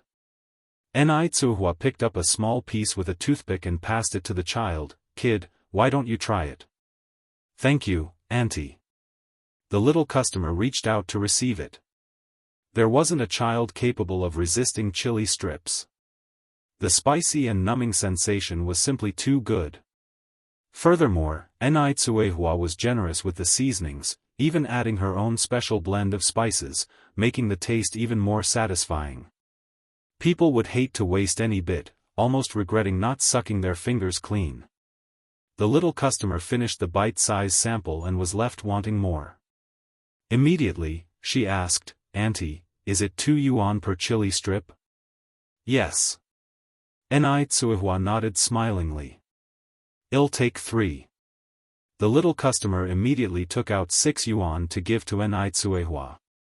Ni Tsuihua promptly wrapped the chili strips and handed them to her. Thanks to the first little customer's word of mouth, the second and third customers quickly joined in. In a short time, all the chili strips in the large iron pot were sold out. Ni Tsuihua felt it was as incredible as a dream. When she returned home, Ni Tsuihua counted the money she had earned from selling chili strips that day. Adding up all the small change, it turned out to be 6 yuan in total. 6 yuan a day meant 180 yuan a month. This was much better than an average salary worker. Moreover, she only had to sell for a short while at 4 p.m. each day. This wouldn't disrupt her household chores either. For several consecutive days, Ni Tsuihua went out to sell chili strips to supplement the family income. The term, chili strip, gradually circulated among a group of primary school students. The other vendors nearby saw how good Ni Kuihua's business was and followed suit, causing envy. Today was Mo Baichuan's birthday. Mo Baichuan didn't want to be extravagant, but his good brother Li Tingji and several other friends insisted on holding a birthday party for him. Mo Baichuan couldn't refuse, so he had to agree. Because of the previous incident, Mo Baichuan always felt guilty towards Li Xianxia, so he went to invite her personally. Thinking of Ni Yen, he intentionally let the news slip to Ni Yen and also invited Mo Qishan to join. As he knew, Ni Yang would certainly come on the pretext of joining Mo Baichuan. Chapter 433, Mo Baichuan's Strategy, Big Brother's Marriage Proposal _1. So, Mo Baichuan's next move was to compensate Li Xianxia well, so as to provoke Ni Yang. The venue for Li Tingzi's birthday party for Mo Baichuan was a large restaurant in Beijing. By 7 o'clock in the evening, Mo Baichuan arrived punctually under Li Xianxian's dormitory. For her part, Li Xianxia showed up, looking beautiful and radiant before Mo Baichuan, not pretending to be ignorant, as though she had forgotten the incident of that day. Baichuan. Seeing Li Xianxia in such a magnanimous state deepened Mo Baichuan's guilt, and he took the initiative to open her car door. Sit. Thank you. Li Xianxia leaned in and sat. Within a short time, the car had arrived at the restaurant entrance. Thinking that Ni Yang and Mo Qishan were probably already there, Mo Baichuan took the initiative to link arms with Li Xianxia and proceed into the restaurant. Li Xianxia looked at their linked arms, a faint curve forming at the corner of her mouth. After tonight, Mo Baichuan would wholly belong to her. As soon as the two walked into the private room, they were showered with streamers by good friends hiding in the dark. Happy birthday! It was the first time for Mo Baichuan to introduce Li Xianxia to these friends, and the crowd teased him. Baichuan, who is the beauty beside you? Baichuan, won't you introduce her to us? Maintaining his composure, Mo Baichuan scanned his gaze across the crowd. This is my girlfriend Li Xianxia. Girlfriend? The iron tree that hadn't bloomed for 1,000 years has finally blossomed and he has a girlfriend. Everyone scrambled to greet Li Xianxia. She comported herself very well, showing the demeanor fitting to her heritage. Mo Baichuan's expression was a bit complicated, as Mo Qishan and Ni Yang were not among these people. Ni Yang didn't come? Where was Ni Yang? Usually, Ni Yang wouldn't skip a birthday party like this. Hadn't he let someone inform her? Could it possibly be that Ni Yang was on her way now? Yes, Ni Yang must be en route. Mo Baichuan withdrew his gaze nonchalantly. After their friends made a ruckus in the private room, when it was time to order dishes, neither Mo Qishan nor Ni Yang had come. Was Ni Yang trying to make a late grand entrance to attract everyone's attention? Considering her character, this was likely. Mo Baichuan didn't wait for Ni Yang and passed the menu to Li Xianxia for her to order the food. All of this was observed by Li Tingji, who was sitting across from them. A murky light flashed in his eyes and his fists clenched inside his sleeves. No one can understand the feeling of pushing the person you love most into another man's arms. It hurts his heart. But he had to keep it to himself. Just as almost all the dishes had been served, the door of the private room was pushed open again. Without a second thought, he knew Mo Qishan and Ni Yang must be the ones who came. Looking up, Mo Baichuan saw Mo Qishan, as expected. He knew Ni Yang would come eventually. A mocking gleam flashed in Mo Baichuan's eyes. Nephew, happy birthday. I got held up and came late. Mo Qishan still seemed frivolous and careless as ever. The rest of the table showed disdain towards Mo Qishan's arrival. He was nothing more than a good-for-nothing. He wasn't worth their extra glance. If Mo Qishan weren't Mo Baichuan's uncle, he wouldn't even have the privilege to share a table with them. Although there were plenty of spoilt brats among the upper class, none was as utterly worthless as Mo Qishan. Uncle. Mo Baichuan stood up politely, pulling out a chair for Mo Qishan. Mo Qishan took the seat without refusal, examined the room with his eyes, sat in the first position nonchalantly, chest folded, legs on the table, the very picture of a spoilt brat. A useless person wasn't scary. What was disturbing was that he didn't feel embarrassed about his actions but acted presumptuously. How did the 100-year-old Mo family end up with such a person? Everyone else at the table shook their heads helplessly. Mo Baichuan glanced casually at the restaurant entrance, furrowing his brows subtly. Did only Mo Qishan come? Where was Ni Yang? Why didn't Ni Yang come with Mo Qishan? Had they broken up? If they indeed had broken up, would Ni Yang start taking steps to attract his attention next? Couldn't she hold back anymore? He knew it, Ni Yang couldn't have been infatuated with a worthless person like Mo Qishan. A sneering light flashed in the depth of Mo Baichuan's eyes. Li Xianxian, looking at Mo Qishan with a smile, asked the question that lingered in Mo Baichuan's heart, "Uncle, how come your fiancé did not come with you?" Chapter 434, Mo Baichuan's Tactics, Bigwig's Proposal _2. The future sixth aunt-in-law. Upon hearing this, everyone else around was stunned.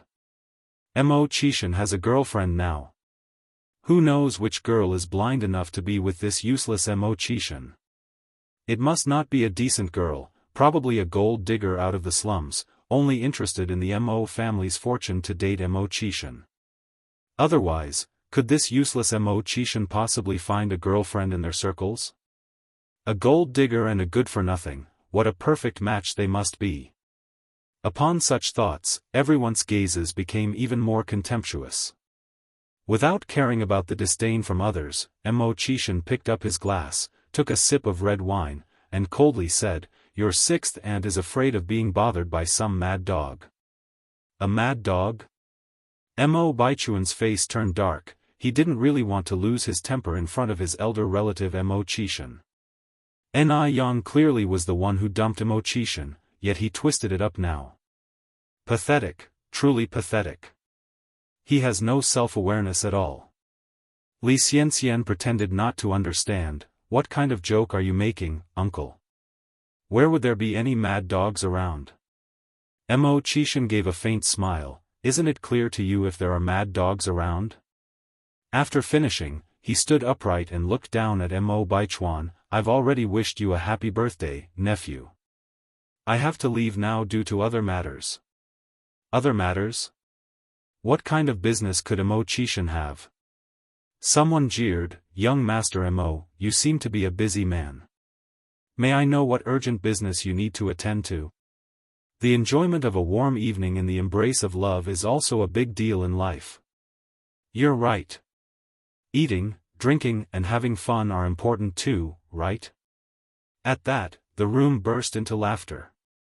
Mo Qishan didn't get angry, took his hat from the waiter and put it on. The dark brim hid his elegant eyes and also the ridiculing expression in them. Interestingly, all of Mo Baichuan's friends considered themselves juniors in front of Mo Qishan, but Mo Baichuan didn't even attempt to intervene. He just got up and said, "Uncle, let me see you out." Li Xianxian stood up and followed Mo Baichuan's pace. The two escorted Mo Qishan to the door. As Mo Qishan walked out, he looked up at the moon in the sky. The cold moonlight coated him with a silver halo, revealing a subtle mystique. Suddenly he missed Yang Yang. Mo Qishan sighed lightly. Striving to present Ni Yang with all the finest things in the world, he had been busy all these days. Counting the time, they hadn't seen each other for over 10 days. "Sir." A black luxury car pulled up in front of Mo Qishan. Marcus got out of the car and respectfully opened the back door. Mo Qishan leaned into the back seat. "Sir, in a few days, it will be Miss Ni's younger sister Ni Yun's first birthday. Do you need us to prepare a gift?" Morris, who was sitting in the co-driver's seat, looked back at Mo Qishan. A spark flickered in Mo Qishan's eyes. "No need, I will prepare it myself." Prepare the gift himself? Upon hearing this, both Marcus and Morris were slightly taken aback. It seemed that this Miss Ni really was special. Mo Qishan unbuttoned the second button on his white shirt and said, "Clear my schedule for tomorrow morning." "Understood." Marcus nodded his head. Inside the restaurant, in a private room, a group of people were clapping and singing happy birthday to Mo Baichuan.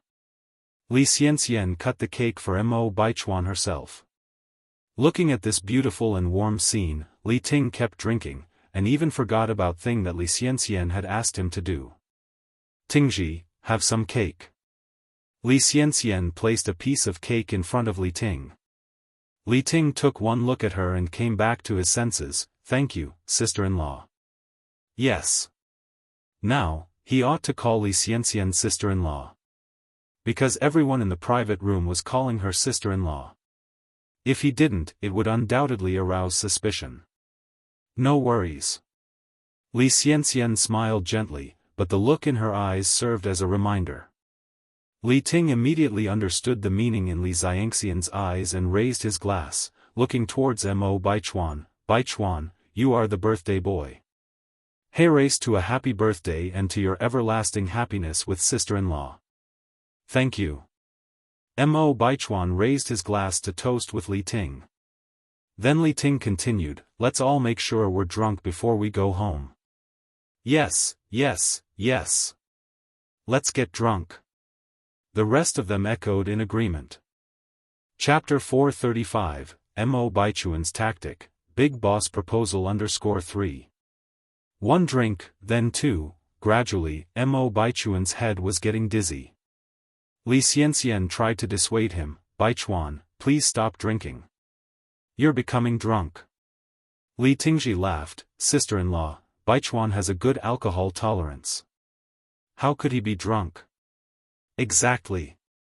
Baichuan once drank a bottle of white wine in one gulp."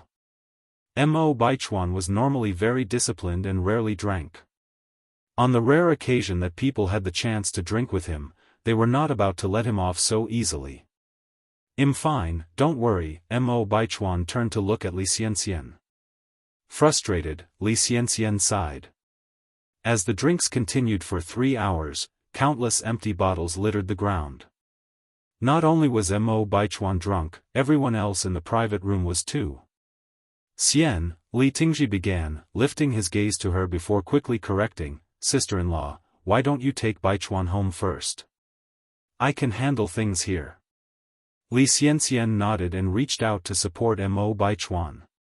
Mo Baichuan, standing 1.85 meters tall, was completely unconscious and limp from the alcohol. Li Xianxian was unable to muster the strength to move him. Seeing this, Li Tingji assisted by holding up the other side of Mo Baichuan. "I'll help take you guys home." "Thank you, Tingji." Li Xianxian looked gratefully at him. Agonizing regret flickered across Li Tingzi's face.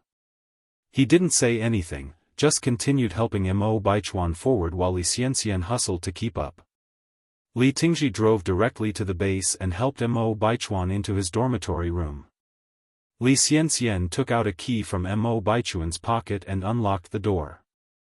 The lavish dormitory, boasting a living room and bedroom suite, hardly resembled a student's dorm. Li Tingji dumped Mo Baichuan on the bed, telling Li Xianxian, "I'm leaving now." Li Xianxian nodded, her voice soft, "Take care on your way." As he turned to go, tears streamed down Li Tingzi's face. As soon as the door shut, Li Xianxian walked to the bed and sneered down at Mo Baichuan, a satisfactory smirk on her face. Then, she bent over to unzip his clothes. Rip, soon, a pile of torn clothes laid on the floor. Normally, men who are severely drunk have no physical reactions, but Li Xianxian did not care. She had calculated precisely that it would be her ovulation period the same night she spent with Li Tingji. Li Xianxian turned the unconscious Mo Baichuan over and positioned him on top of her. The next morning, as soon as the sunshine seeped in through the window, Mo Baichuan opened his eyes. Something's felt off underneath the covers. As if someone were hiding there. Was he dreaming? Mo Baichuan looked down and suddenly snapped awake. What the hell was happening? Why was Li Xianxian in his bed? Mo Baichuan felt a terrible headache. His mind was blank, unable to remember what had happened the night before. What had happened? He was pretty confident about his self-control. How could he have lost his inhibitions after drinking? Pinching his temples to alleviate his irritation, Mo Baichuan glanced at the torn clothing strewn on the ground, and immediately felt a pit in his stomach. Could it be that he had forced himself on Li Xianxian? Just then, a piercing scream echoed throughout the room. Ah! Li Xianxian, who had apparently woken up at some point, was gripping the bed covers, her face pale, her entire body trembling. Xianxian, I have no idea what happened. Mo Baichuan was at a loss, unsure of where to begin explaining. Gulping nervously, Li Xianxian tried to regain some calm. You, don't say anything. Let me collect my thoughts. After saying this, she wrapped herself in thin covers and walked toward the bathroom. With the blanket taken, a bright red stain was glaringly obvious on the white sheets. Almost too glaring. Was this Li Xianxian's first time? Mo Baichuan's frown deepened even further. After hurriedly dressing himself, he sat down on the sofa, lit a cigarette and began to furiously puff smoke. Did Li Xianxian set him up? Ordinarily, he had good tolerance. Even when drunk, he wouldn't become unruly or violent.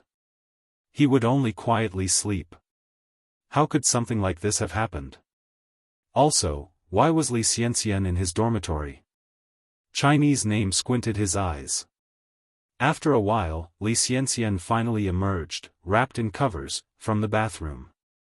Baichuan. Li Xianxian initiated the conversation.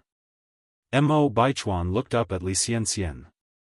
Li Xianxian resumed, last night was an accident. We're both adults and am also responsible for it. Don't blame yourself or feel guilty.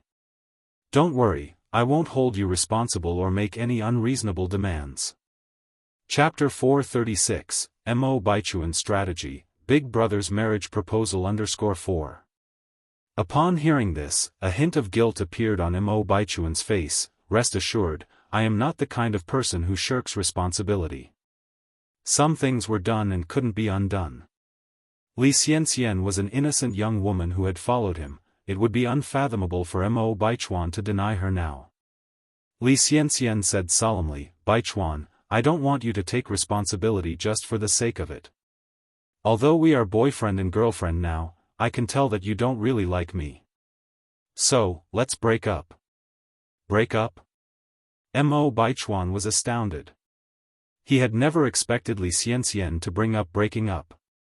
If this was truly a trap set by Li Xianxian, would she propose breaking up? Who would ever gamble with their own reputation and dignity? For a moment, Mo Baichuan suddenly found the situation confusing. Are you sure you want to break up? Mo Baichuan turned his head to look at Li Xianxian. Yes, I'm sure. Li Xianxian nodded firmly, let's break up. I will move out of the base as soon as possible, and that way there will be no pressure on either of us. All right. Mo Baichuan nodded, then let's break up. He was curious if Li Xianxian would really move out. As Li Xianxian curved her lips into an imperceptible smile, a flicker of disdain flashed in her eyes. So, this was how lightly he took her in his heart. He didn't even try to keep her when faced with a breakup. Luckily, she was prepared for this. This time, she was determined to hold on to Mo Baichuan's heart tightly. Goodbye. Li Xianxian wrapped herself tightly in the quilt and moved towards the door. Halfway there, she turned back to look at Mo Baichuan. Don't worry, I will leave quietly without causing any disturbance. After leaving Mo Baichuan's dorm, Li Xianxian went to her own dorm, changed her clothes, and took her luggage to leave the base. Without any reluctance or regret. Just as Li Xianxian left, the dorm phone rang. Mo Baichuan walked over and picked it up. Hello. Baichuan, it's me. Li Ting's voice came from the other end of the phone. Mo Baichuan cleared his throat, then asked, Tingji, what's up? Li Ting asked with concern. You and sister-in-law were all right last night, right? Why do you ask? Mo Baichuan furrowed his brows slightly. Li Ting then asked, Baichuan, do you really have no recollection of what happened last night? Last night, what exactly happened? Li Ting continued, this is what happened. Last night you drank too much and you were holding sister-in-law's hand tightly, not letting it go. In the end, you started acting unruly. There was no other way, so sister-in-law and I brought you back to your dorm. But you kept causing a ruckus after returning to the dorm. Upon hearing this, Mo Baichuan's expression grew increasingly dark. So it really was him who forced Li Xianxian. Hello, Baichuan, are you still listening? Mo Baichuan finally came back to his senses. I have some other things to do, I'll hang up first. After hanging up the phone, Mo Baichuan went to Li Xianxian's dorm, only to discover that Li Xianxian had already taken all her clothes and left. Meanwhile, somewhere else. Mo Qishan came to Jinghua village early in the morning and the villagers greeted him warmly.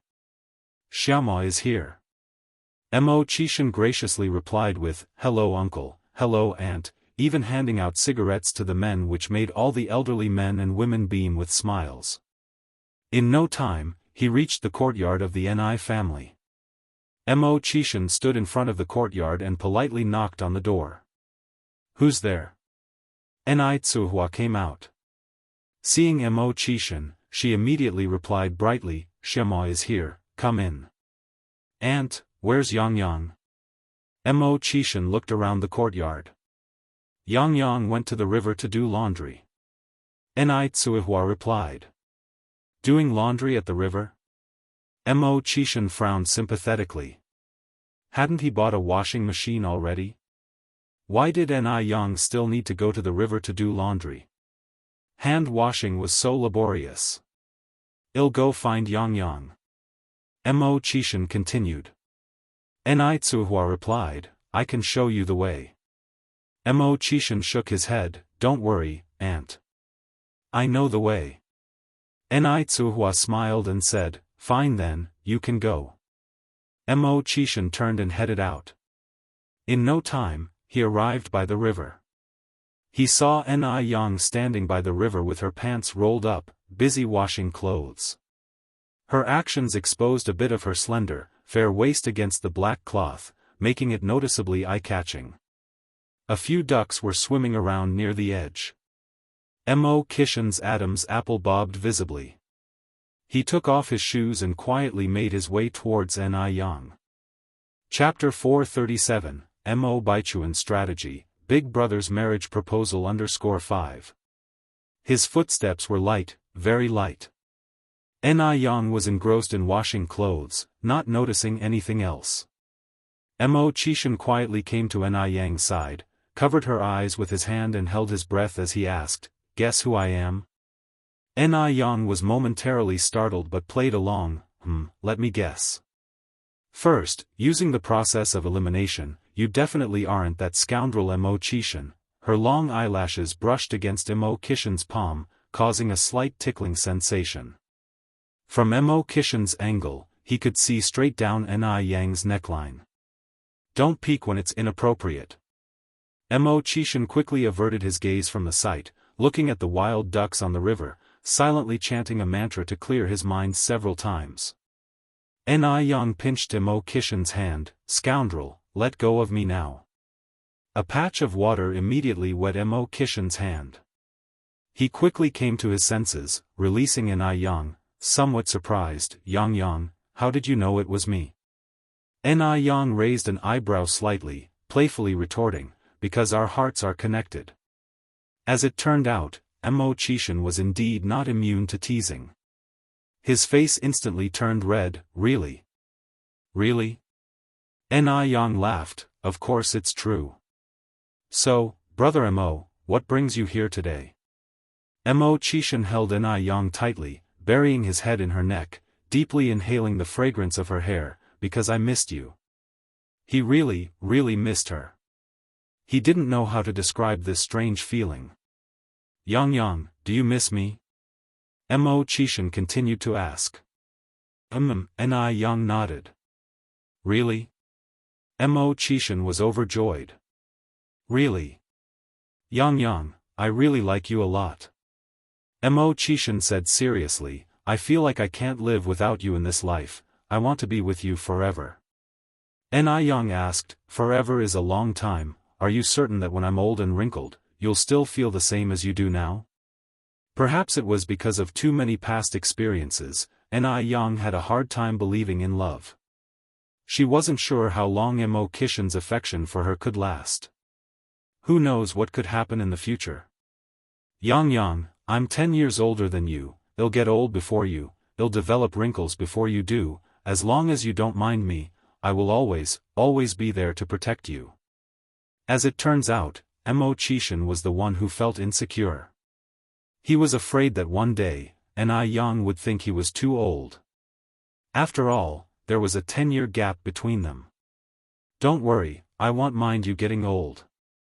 Ni Yang tightened her hold around his waist. Really? Mo Qishan seemed to be in a dream. Ni Yang was serious, really. Mo Qishan continued, wife, when are we getting married? Cough, cough, cough. This scoundrel Mo Qishan is too presumptuous. She's just 18 and he's already thinking about marriage. Ni Yang was nearly choked by her own saliva, and she pushed Mo Qishan away. Scoundrel, what are you thinking? Caught off guard, Mo Qishan plopped down into the water, sitting there. I'm sorry, brother Mo, are you okay? Ni Yang immediately extended a hand to help Mo Qishan up. Mo Qishan refused to get up from the water, looking at Ni Yang with a pitiful face. Wife, don't you want to marry me? Who are you planning to marry first? Have you stopped liking me? No, you misunderstand, it's not that I don't want to marry you. Ni Yang didn't know how to explain herself. Upon hearing this, Mo Qishan brightened. Then when are we getting married? Seriously? Again with this problem. Ni Yang kicked Mo Qishan lightly. Scoundrel, I'm only 18. Does that conflict with marriage? Mo Qishan asked innocently, a forlorn look on his face. Wife, we can't be dishonest. You just said you wouldn't mind me. I'm older than you, and you don't want to marry me now. I feel really insecure. At that moment, Ni Yang had the strange illusion that Mo Qishan was like a homeless, pitiful little puppy. Ni Yang softened at that, changing her tone. I'm not even of legal marrying age yet. There's a rule that states that the combined age of the couple must be at least 42 for the marriage to be legally recognized, and for girls, the legal age of marriage is 20. Mo Qishan considered this for a moment. Then we can get married in 2 years. Ni Yang took hold of Mo Qishan's hand. Brother Mo, get up first. Mo Qishan, with a mischievous glint in his eyes, held Ni Yang's hand. He slowly stood up, but just then, he suddenly pulled her. Chapter 438, Mo Baichuan Strategy, Big Brother's Marriage Proposal _6. Bang! Both of them fell into the water simultaneously, splashing water everywhere. Ni Yang had not been prepared and ended up landed on Mo Qishan's body. Breathing entwined, they could clearly feel each other's heartbeat. Even Mo Qishan, the orchestrator of the whole thing, was stunned, his mind blank. Ni Yang didn't get up in a rush. She reached out to pinch Mo Qishan's face. You dog, has your courage grown? You dare to conspire against me? I didn't, Mo Qishan stammered. Ni Yang increased the strength in her grip. Still defending yourself? Mo Qishan controlled himself and said, Yang, could you get up first, please? Nope. Ni Yang replied, didn't you not want to get up? Yang. Mo Qishan's pupils were as dark as ink, his voice low. Ni Yang decided to back off, stood up, and said, we'll let you off this time. Phew. Mo Qishan let out a sigh of relief. If Ni Yang hadn't gotten up, he just might have embarrassed himself. He might even have ended up scaring his wife away. Ni Yang continued washing clothes. If you looked closely, her ears were slightly red. Mo Chishan stopped teasing her, took off his upper clothes, and dived into the river with vigor. Ni Yang simply washed his clothes as well. The fell earlier had caused quite a bit of yellow mud to stick to Mo Chishan's white shirt. Ni Yang's clothes were not spared either, got quite wet, but luckily, it was summer and the thin clothes dried quickly. Yang. Mo Chishan swam to the middle of the river, popped his head out, and called for Ni Yang. What is it? Ni Yang looked up. Can you guess what I caught? Mo Chishan continued. A fish? Ni Yang guessed. Wrong. Mo Chishan shook his head. River clams? Mo Chishan still shook his head. It's not a snake, is it? Ni Yang shivered at the thought. Mo Chishan's courage was indeed tremendous. He even dared to catch a snake. Incorrect. Mo Chishan shook his head again. If it's not a fish, not a river clam, and not even a snake, Ni Yang couldn't guess what else in the river Mo Chishan could have caught. Yang, you're really clueless. Ni Yang raised an eyebrow. Are you just messing with me and you didn't catch anything at all? Damn men. Mo Chishan laughed. Yang, how about we make a bet? If you guess correctly, I'll agree to something you ask. If you can't, you'll have to agree to do something for me. And I'll even give you a hint. Ni Yang nodded slightly. Okay, go ahead. Mo Chishan continued, the thing I caught is alive, you've seen it before and you might have even eaten it. River shrimp? Wrong. Mo Chishan chuckled. Yang, you lost. I admit defeat, Ni Yang added, can you tell me what you caught now? Mo Chishan raised his right hand, it's this. Suddenly, the sound of quack quack quack echoed in the air. A wild duck? Ni Yang would never have guessed that Mo Chishan would catch a wild duck. Wild ducks differ from domestic ducks. Not only are they much smaller in size, but they are also very agile and can fly high like birds. Under normal circumstances, it would be impossible to catch a wild duck barehanded. Even professional hunters need to use guns. Mo Chishan quickly swam over to Ni Yang and handed the wild duck to her, shamelessly asking, how awesome is your man? Ni Yang slapped his face. Mr. Mo, can you have some shame, please? Mo Chishan continued, Yang, you lost, you have to agree to do something for me. Go ahead. Kiss me. Mo Chishan, lying on a rock in the river, said this very seriously. Ni Yang's cheeks turned slightly red. How was she supposed to respond to that? Yang, don't go back on your word. Ni Yang mustered up her courage. Close your eyes first. Mo Chishan obediently closed his eyes. Ni Yang lowered her eyes slightly, quickly pecked him on the cheek, fleeting like a dragonfly touching the water. Even though it was only a moment, Ni Yang's heart was thumping. Mo Chishan was in a similar state, calm on the surface, but an absolute mess inside. Wife, you are too perfunctory. After a while, Mo Chishan finally opened his eyes. He was incredibly grateful to be in the water right now. Ni Yang knocked his head with a look of disgust on her face. Your face stinks. Stop acting smart after scoring points. It's okay, as long as you smell nice, wife.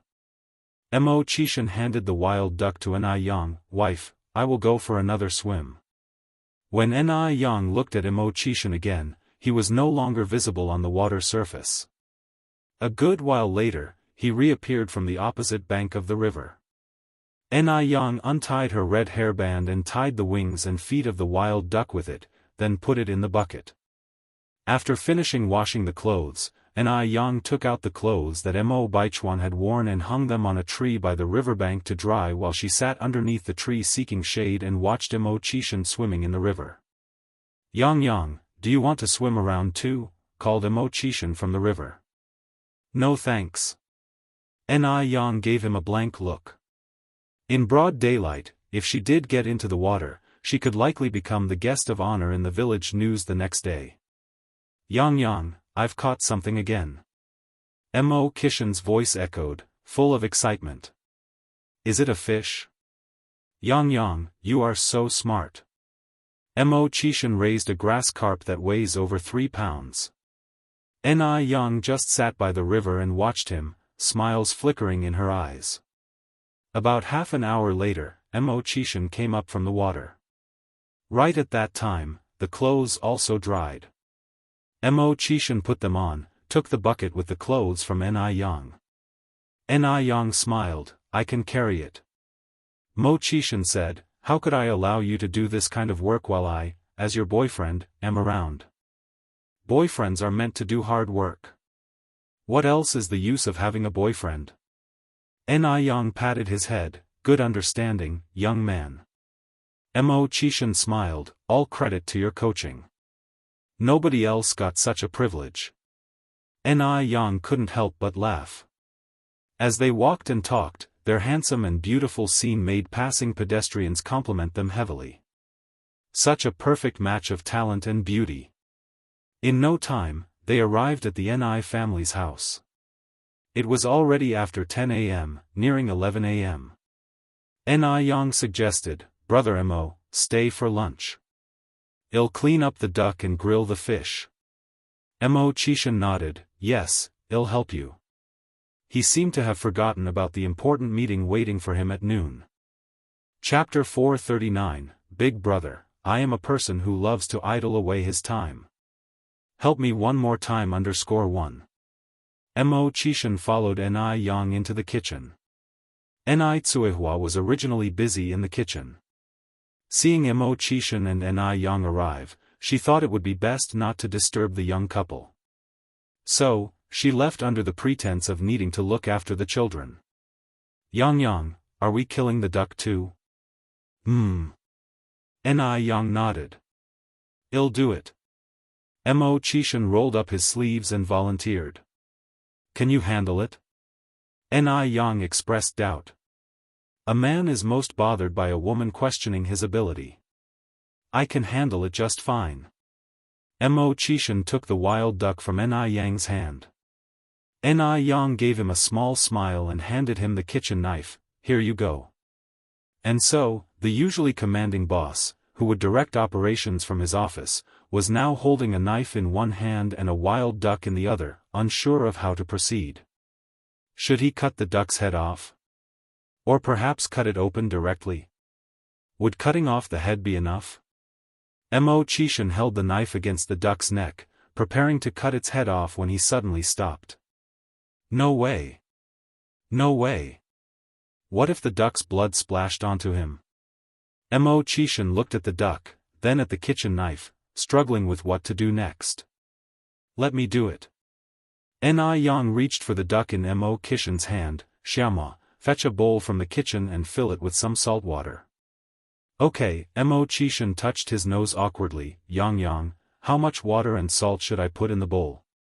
Half a small bowl of water and half a small spoon of salt. Yang answered. Okay, I'll be right back. Mo Chishin trotted into the kitchen. Although he couldn't handle killing the duck, simple tasks like this were no problem for Mo Chishin. He quickly came back with the salt water. Yang, here. You can leave it on the floor. Yang then said, Xiaoma, can you hold the duck's feet and wings? Okay. Mo Chishin obediently did as he was told. Yang held the duck's head, the sharp knife instantly aimed at the duck's neck. The bright red blood dripped into the bowl of salt water. She acted swiftly, without hesitation. This left Mo Chishin shocked. His wife was incredibly skilled. Even at killing ducks, she made it look cool. This was the second time Yang had impressed Mo Chishin, the first time being when she effortlessly opened a bottle cap. After killing the duck, Yang brought 2 bottles of hot water, then looked at Mo Chishin. Xiaoma, can you pluck the feathers? Yes. If he couldn't handle this, he would surely lose favor with his wife. Just plucking feathers, right? It's as easy as pie. Mo Chishin put the duck into a wooden basin, poured boiling water over it, and began to pluck the feathers. As it turned out, plucking feathers was indeed much simpler than killing the duck. In a short while, Mo Chishan had finished prepping the duck. Yang, the duck is ready. Yang was busy with the grass carp and without raising her head said, "Thanks for your hard work, Xiama. It's no trouble." Mo Chishan's face turned slightly red and he volunteered to stoke the fire beneath the stove. Yang was cooking by the stove. The two of them worked well together, and soon the small kitchen was filled with the fragrance of food. For lunch, there was spicy and fresh grilled fish and a delectably soft and rich duck soup. Paired with a sour and spicy cucumber salad, the taste was beyond delicious. Mo Chishan ate 2 big bowls of rice in one breath, feeling like it still wasn't enough. After the meal, Mo Chishan volunteered to wash the dishes. Tsuhua laughed, "Xiama is such a good boy. Yang, you must cherish him. Don't bully him." Tsuhua, having grown up in a different era, had never seen a man do so much for a woman before. In her generation, it was taken for granted that women should serve men. But Mo Chishan had completely overturned her old-fashioned viewpoints. Mo Chishan showed her equality and respect. He was a man deserving of Yang's love. Yang raised an eyebrow slightly. "Mom, do you think I would bully anyone?" Tsuhua knew her daughter was thoughtful and laughed. Yang, as long as you know. Xiama is busy in the kitchen now, you should go check on him." Yang nodded and headed toward the kitchen. Yang, when are we moving to the new house next door?" Mo Chishan asked while putting the dishes away in the cabinet. Yang replied, "We're probably moving next month. We haven't decided on a specific moving date. We'll move once the paint smell has dissipated. It's convenient living here now, so there's no hurry." Chapter 440, Boss, I am a leisurely idler. Help me one more time _2. The newly renovated house had excessive formaldehyde levels, which wouldn't be good for little Yun's health if we moved in too early. Mo Chishan continued, "Remember to inform me when you move." "Okay." Yang walked over to Mo Chishan, "Brother Mo, don't move." "What's wrong?" Mo Chishan couldn't control himself as Yang suddenly came close. "Don't move." Yang stood on her tiptoes and a fragrance that was like neither bamboo nor orchid wafted over. What was Yang trying to do? What was she planning by standing on her tiptoes? Was she going to kiss him? If she wanted to kiss him, she didn't need to tiptoe. He could squat down. How embarrassing this was. Mo Chishan's heartbeat suddenly quickened.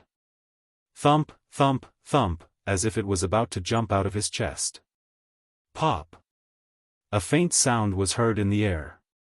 Mo Chishan was stupefied for a moment. He thought Yang was going to kiss him, but instead, she just slapped him lightly on the forehead. "Brother Mo, look what I got." Yang showed her palm to Mo Chishan. Mo Chishan lowered his gaze slightly, only to see a mosquito with a trace of blood in Yang's palm. So she was just killing a mosquito. Although Mo Chishan was a bit disappointed, he still flattered her. Yang, you're so awesome." Downtown Business Building. Morris and Marcus were anxiously pacing around the building. The duo kept checking their watches, wondering, why hasn't the boss arrived yet? The meeting was supposed to be at 12 o'clock, and now it's after 1 o'clock, but there's still no sign of Mo Chishan. Mo Chishan has always been disciplined, never late to meetings large or small. They didn't know what was going on this time. Had something happened? Morris asked Marcus, "Do you know where the boss went?" Marcus shrugged, "How would I know? The boss asked me to clear all his schedules for this morning, but he didn't tell me where he was going." Morris, with a worried look, said, "Did something happen to him?" In this era of underdeveloped communications, it's so inconvenient. If anything happens, we don't have any means of communication and we can only worry. Marcus said, TSK.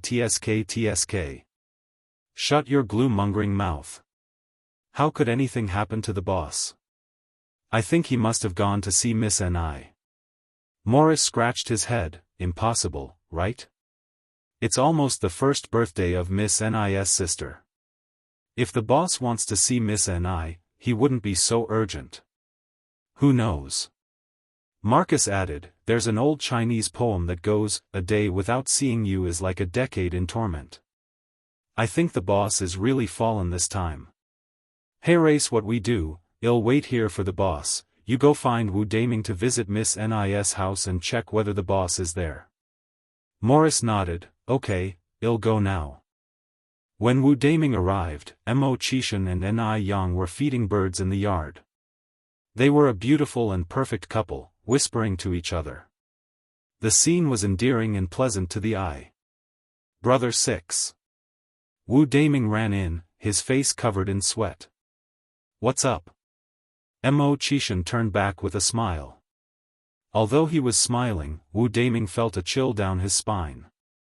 This brother 6 was somewhat terrifying.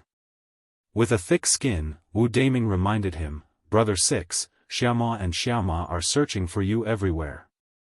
Only then did Mo Qishan remember about his meeting. He glanced at his wristwatch and saw it was already 2 o'clock.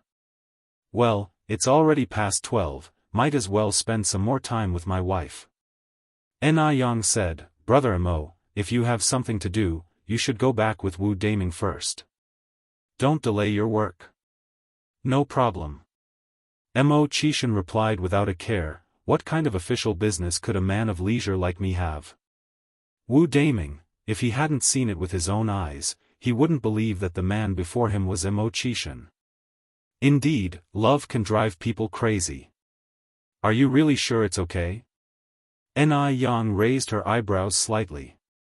It's really okay, continued Mo Qishan, if you don't believe me, you can ask Wu Daming. So, in the corner that Ni Yang couldn't see, Wu Daming received another deadly glare. Wanting to live, he laughed and said, it's okay, Xiaoma and Xiaoma are just 2 idle youths. Apart from wanting to drink with Brother 6, what else could be so important? Sorry, Morris and Marcus, you're being blamed for being idle and unproductive by me. In his heart, Wu Daming apologized silently to the outstanding young men, Morris and Marcus. Ni Yang smiled and said, that's good then, oh, Wu Daming, we're planning to eat roast rabbit tonight, why don't you stay and join us? Chapter 441, Big Boss, I am a person who enjoys idling around. Help me one more time _3. Thanks, sister-in-law and I, but I won't be joining for dinner, Wu Daming declined politely.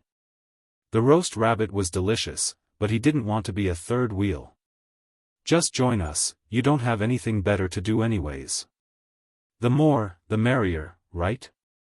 Ni Yang held Mo Qishan's hand tighter, right, Brother Mo? Wu Daming had helped her out a lot, Ni Yang sincerely wanted to show her gratitude. Ni Yang was far from naive. She knew Wu Daming would listen to Mo Qishan, and if Mo Qishan nodded in approval, Wu Daming would certainly stay. Mo Qishan nodded his head, your sister-in-law is right. Wu Daming was about to say something else when Mo Qishan looked at him, his tone bland, are you too busy? Wu Daming immediately changed his tune, no, not busy at all, then, sorry for intruding, sister-in-law. Ni Yang chuckled, you're not an outsider. Mo, why don't you go keep Daming company inside, while I catch the rabbit? The rabbit meat needed to be marinated in advance so it would be flavorful during the barbecue. Wu Daming said, I want to walk around the village. Don't bother with me, go about your business. That's fine too. Mo Qishan nodded, just make sure to be back in time for dinner. His message was to stay away until it was dark. Wu Daming got the hint, don't worry brother Ni, I'll be back soon. After saying this, he turned and left. Ni Yang and Mo Qishan went to catch the rabbit. There were 7 rabbits in total. They had slaughtered 2 when Li Yanran came last time, so they were now down to 5. Mo Qishan grabbed one of the fattest rabbits, Yang, what do you think about this one? No, Ni Yang shook her head, this one is about to become a mom. Hearing this, Mo Chishan carefully put the rabbit mother down, and picked up another one. How about this one? This one is fine. Ni Yang nodded, then added, there will be lots of people tonight, brother Mo, you should catch one more. Alright. Ni Yang was not only adept at slaughtering ducks but was also an expert at killing rabbits. In no time, 2 rabbits were evenly coated with various marinades. Apart from rabbit meat, Ni Yang had also prepared enoki mushrooms, baby cabbages, chili, lamb, eggplant, and vermicelli. At this time, barbecues were not yet as popular as they would become in later years, and skewers were not available in the countryside. So, Ni Yang and Mo Chishan went to the bamboo grove to cut some bamboo. Mo Chishan was very skilled with his hands. Ni Yang just described the shape of the skewers, and as he cut the bamboo, he also whittled the skewers for Ni Yang. They were of uniform size, just like what you could buy on the street. Ni Yang marveled, brother Mo, you're so skillful. Just as so. The champion of the China's swordsmanship competition, Missouri Chishan modestly downplayed his prowess. After making the skewers, Mo Chishan sat in the yard and skewered the food while Ni Yang made the charcoal. Time passed second by second. In a blink of an eye, it was evening. By the time Ni Chengue and Wu Daming returned, Ni Yang had already prepared everything. The barbecue grill was long and people could sit on both sides, allowing everyone to grill and eat at the same time.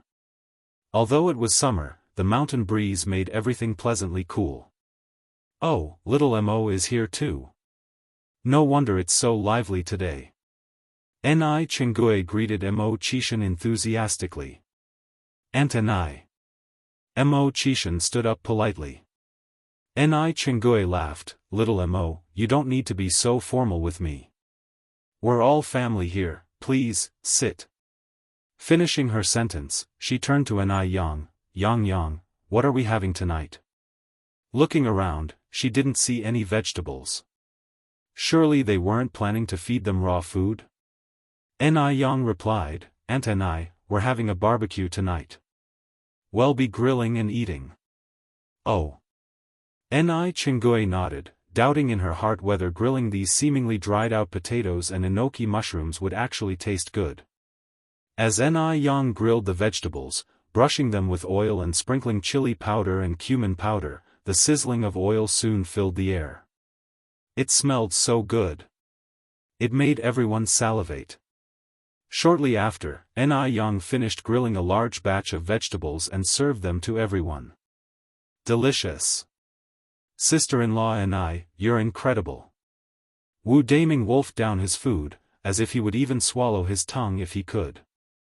Ni Chengue quietly retracted her previous doubts. Ni Yang had also grilled a corn on the cob especially for little Ni Yun, who was nestled in Ni Quihua's arms, chewing blissfully on the corn. Despite being just shy of 1 year old, his teeth were already quite formidable. Chapter 442, Big Boss, I am a person who loves to idle away his time. Help me one more time _4. Seeing everyone eating so contentedly made Ni Yang very happy as well. She picked up the marinated bunny and began to roast its meat. Yang, you should have a bite too. Mo Chishan offered a strip of roasted potato slices to Ni Yang's lips. Thank you. She opened her mouth and took a bite. Is it good? Mo Chishan asked. It's delicious. Ni Yang nodded her head. Well then, let me have a taste. Mo Chishan opened his mouth and ate the remaining half slice of potato. Ni Yang's face turned inexplicably red. She quickly lowered her gaze to others. Seeing that all eyes were not on them, she let out a sigh of relief and freed her hand to pinch Mo Chishan's waist. The sky above was illuminated with bright stars, and there was a lively atmosphere of joy in the small farmhouse below. Since that night, Mo Baichuan hadn't seen Li Xianxian for a week. At first, he thought Li Xianxian, like Ni Yang, was playing hard to get with him. But now it seemed like she was truly intent on breaking up with him, otherwise she wouldn't have disappeared for a week. Thinking about this, Mo Baichuan felt a pang of guilt. After all, it was he who had taken Li Xianxian's innocence. In 1980s China, relationships between men and women were not that open, and women viewed their chastity as incredibly important. Tingji, what exactly happened that night? Mo Baichuan went to ask Li Ting, because Li Ting was the only one who knew what had transpired apart from Li Xianxian. Which night? Li Ting looked at Mo Baichuan, puzzled. It seemed like he had already forgotten about the birthday party. Mo Baichuan replied, "The night of my birthday." Mentioning that night, a flash of pain crossed briefly beneath Li Ting's eyes. "What about the night of your birthday?" "Everyone had a great time." "Baichuan, what exactly do you want to ask?" Mo Baichuan succinctly said, "I just want to know why Li Xianxian was in my room when I woke up the next morning." Li Ting laughed and said, "Because you were holding on to her hand all night and didn't let her go, really?" Mo Baichuan narrowed his eyes. Li Ting said frustratedly, "Do I seem so idle that I would lie to you?" Li Xianxian and Li Ting had no actual relationship, so there was no need for him to lie for her. Li Ting continued, "Baichuan, be honest with me, did you sleep with her that night?" Instead of answering directly, Mo Baichuan said, "I broke up with her." "Broke up?" Li Ting was surprised. "Why?" "Baichuan, that's not right. Xianxian is a girl. Things have happened, and you should take responsibility." Mo Baichuan replied very calmly, "She was the one who wanted to break up first." Li Ting advised, "Baichuan, Xianxian is an exceptional girl. I really hope you do not miss out on her and step up to take on the responsibility of a man." Li Ting's expression was calm, but his heart was pounding. Had Li Xianxian broken up with Mo Baichuan because of him? Mo Baichuan lit a cigarette. "Nowadays we advocate for freedom in love. If she doesn't want to, I can't force her." Li Ting sighed and a flicker of excitement appeared in his eyes. After leaving Mo Baichuan, Li Ting could hardly wait to find Li Xianxian. "Xianxian, did you break up with Baichuan?"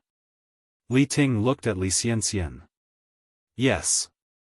Li Xianxian nodded. "Xianxian, did you break up with him because of me?" Li Ting asked excitedly.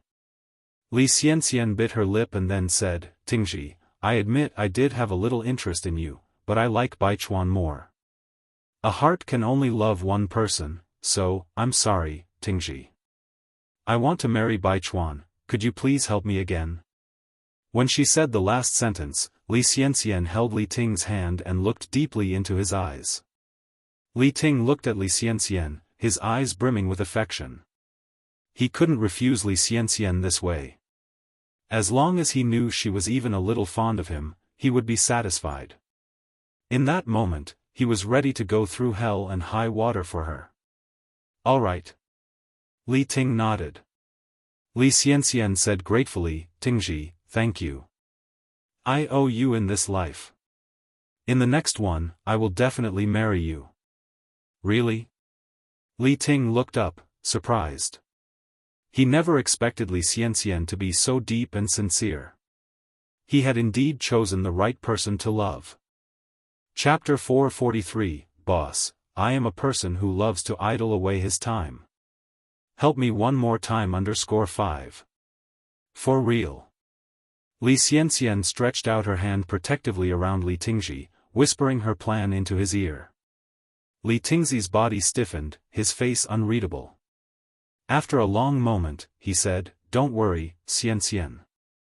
I will make sure you get to marry Mo Baichuan as you wish." News of Mo Baichuan's breakup with Li Xianxian quickly spread through their social circles. The person who was most delighted at hearing this news was none other than Zheng Xianjing. What made Li Xianxian believe she was fit to be with Mo Baichuan? What has you in such high spirits? Zheng Lingling came in from outside. "Mom, I have great news, Mo Baichuan has broken up with Li Xianxian." Before Zheng Lingling, Zheng Xianjing never hid her ambitions, because they were two peas in a pod. So what if they broke up? Surely there's nothing worth celebrate about that. Even without Mo Baichuan, there is still Song Beicheng. His family background is no worse than Mo Baichuan's. Moreover, I heard that Song family is about to get another promotion. By then, their power will be even greater.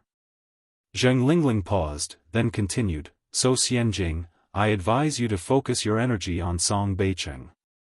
He's the only heir of the Song family. Zheng Xianjing grinned, Mom, you're just seeing the surface. To me, 100 Song Beicheng would not compare to one Mo Baichuan. What's so great about the Song family's power? Could they be greater than Mr. Mog? Zheng Xianjing remained clear-headed. Zheng Lingling poked Zheng Xianjing's head in exasperation, what is with you? First Mo Qishan, now Mo Baichuan. Can't you just leave Mo family alone? Without pausing, Zheng Lingling continued, though Mo Baichuan is indeed not bad, he is slightly inferior to his cousin, Song Beicheng. Zheng Xianjing laughed, falling for a piece of waste in the past was a mistake of mine, but rest assured, I have a keen eye for the truth this time, and I will not make the same mistake again. Zheng Lingling, not being a fool herself, continued, Xianjing, are you hiding something from me? Zheng Xianjing looked as if she wanted to say something but held back, Mom, if I tell you, you can't tell anyone else. Zheng Lingling rolled her eyes, don't tell me you don't trust your own mother. Zheng Xianjing revealed her suspicions to Zheng Lingling. Zheng Lingling took a while to recover from the shock. Mr. Mog. It's Mr. Mog.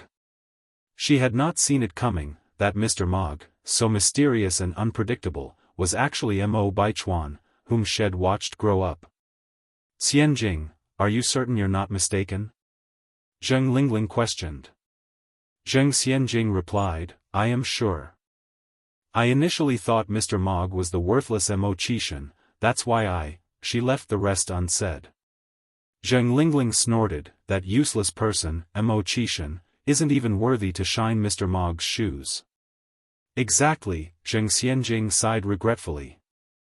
I was so foolish to waste so much time on such a loser. I almost overlooked the real Mr. Mog. I was lucky to uncover the truth in time. Every time she thought about this, Zheng Xianjing felt extremely fortunate. Zheng Lingling continued, Baichuan has certainly played his cards close to his chest. Who can disagree? Zheng Xianjing nodded. If I hadn't seen it with my own eyes, who would have believed that he is Mr. Mog? Zheng Lingling frowned slightly, looking worried, Xianjing, I've heard rumors that Zhao Jingrong of the Zhao family has declared that she won't marry anyone but Mr. Mog. You will need to keep an eye on her so she doesn't steal Baichuan away. The influence of the Zhao family in Beijing far exceeds that of the Mo family and the Zheng family. Otherwise, Zhao Jingrong wouldn't be so bold to ditch Mo Qishan at will. Moreover, Zhao Jingrong not only boasts a prestigious family background but is also pretty and well-educated overseas. These exceptional attributes make her a force to be reckoned with.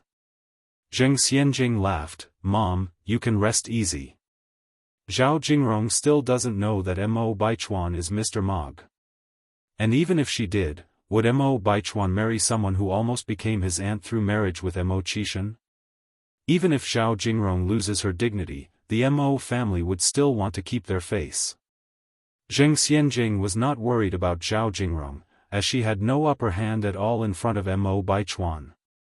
Chapter 444, Big Brother, I am a person who loves to idle away his time. Help me one more time _6. Mr. Mog isn't someone she can decide to marry just because she said so. On the contrary, Zheng Xianjing was a bit worried about Li Xianxian, after all, she had once been in a relationship with Mo Baichuan. Zheng Xianjing shared her concerns with Zheng Lingling. Zheng Lingling laughed and said, Xianjing, don't worry at all, I heard from your grandmother Mo before that they were not very satisfied with Li Xianxian, saying she's not good enough. Besides, they've already broken up, what else do you have to worry about? Hearing Zheng Lingling's words, Zheng Xianjing felt much less worried. Zheng Lingling continued, Xianjing, your most important task now is to win over Baichuan's heart, make him notice you, be fond of you, and want to marry you. To be Mrs. Mogg, you can't just stay at home all day. Zheng Xianjing laughed. Mom, I understand what you mean.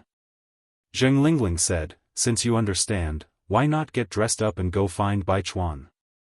As the saying goes, familiarity breeds affection, feelings between a man and a woman are gradually built over time.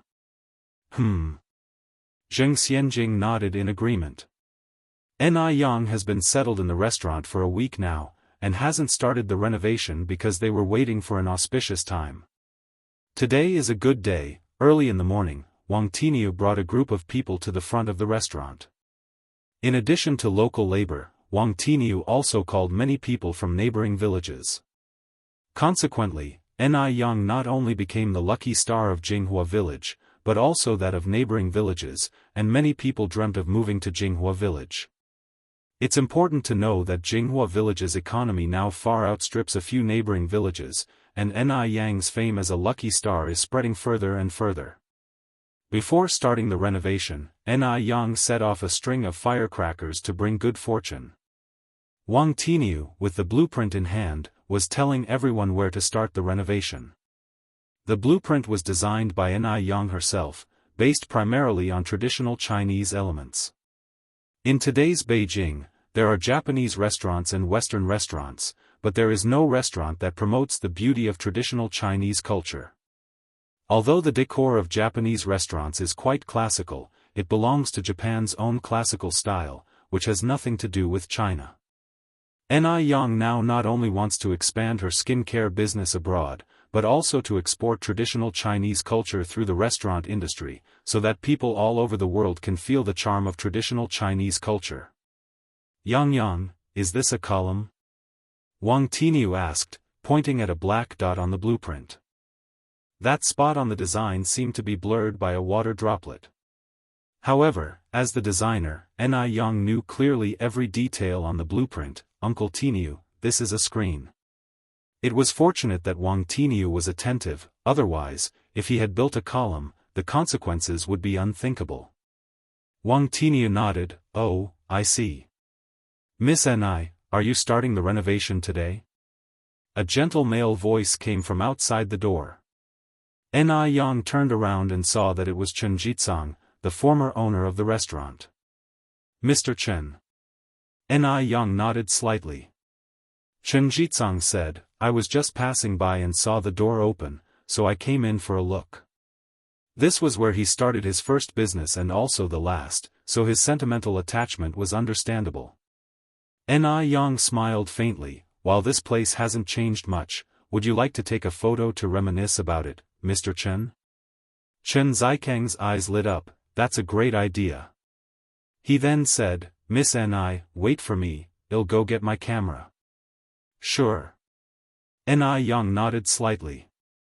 Shortly after, Chen Jitsang came back with a camera. In this era, a camera is a rare commodity. It costs more than 5,000 yuan to buy one. Ordinary farmers can't even afford to glance at it, let alone buy one, so everyone surrounded to see it out of curiosity. This is a camera? This small thing can really capture images of people? This camera looks different from the ones I've seen in photo studios. Chen Jitsang kindly explained the principles of the camera to everyone, finally suggesting, how about I take a group photo for everyone? Great, great. Everyone was thrilled. It cost 1 yuan for a photo in a photography studio. Ordinary families couldn't afford to do so. Chen Jitsang held the camera and asked, Miss Ni, would you like to take a group photo with everyone? Upon hearing this, everyone urged, Yang, come and take a photo. It's rare for us to have a group photo together. Ni Yang wasn't originally interested in taking photos, but seeing everyone's enthusiasm, she walked over. Standing in the crowd, she felt an obvious sense of standing out from the crowd. Chen Jitsang looked at her through the lens, his heart involuntarily quickened. He had never seen a girl who looked so good under the lens. Some girls, though beautiful, do not photograph well. But Ni Yang was different. She was not only beautiful in real life, but also very photogenic. Click, Chen Jitsang reluctantly pressed the shutter, because only when taking photos could he daringly gaze at Ni Yang. After the photo was taken, everyone began to disperse. Chen Jitsang looked at Ni Yang and tentatively asked, "Miss Ni, would you mind if I took a picture with you?"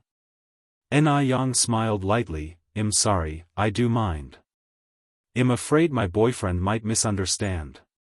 Ni Yang wasn't the type to remain ambiguous. A photo of a man and a woman together would easily lead to misunderstandings. "Has a boyfriend already?" Chen Zikang's expression dimmed somewhat. God knows which man had such good fortune to be Ni Yang's boyfriend. Chen Jitsang laughed, "It's okay, your concern is very reasonable. Could I trouble Miss Ni to take a few pictures of me?"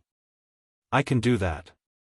Ni Yang took the camera and took several photos of Chen Jitsang. "I'm not very good at taking photos, I hope you won't mind, Mr. Chen."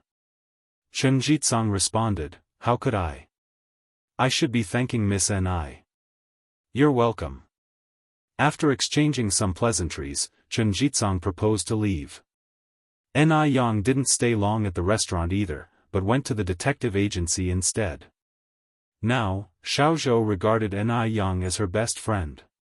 Because Ni Yang was generous, reasonable, knowledgeable, and beautiful, she was a person worth getting to know.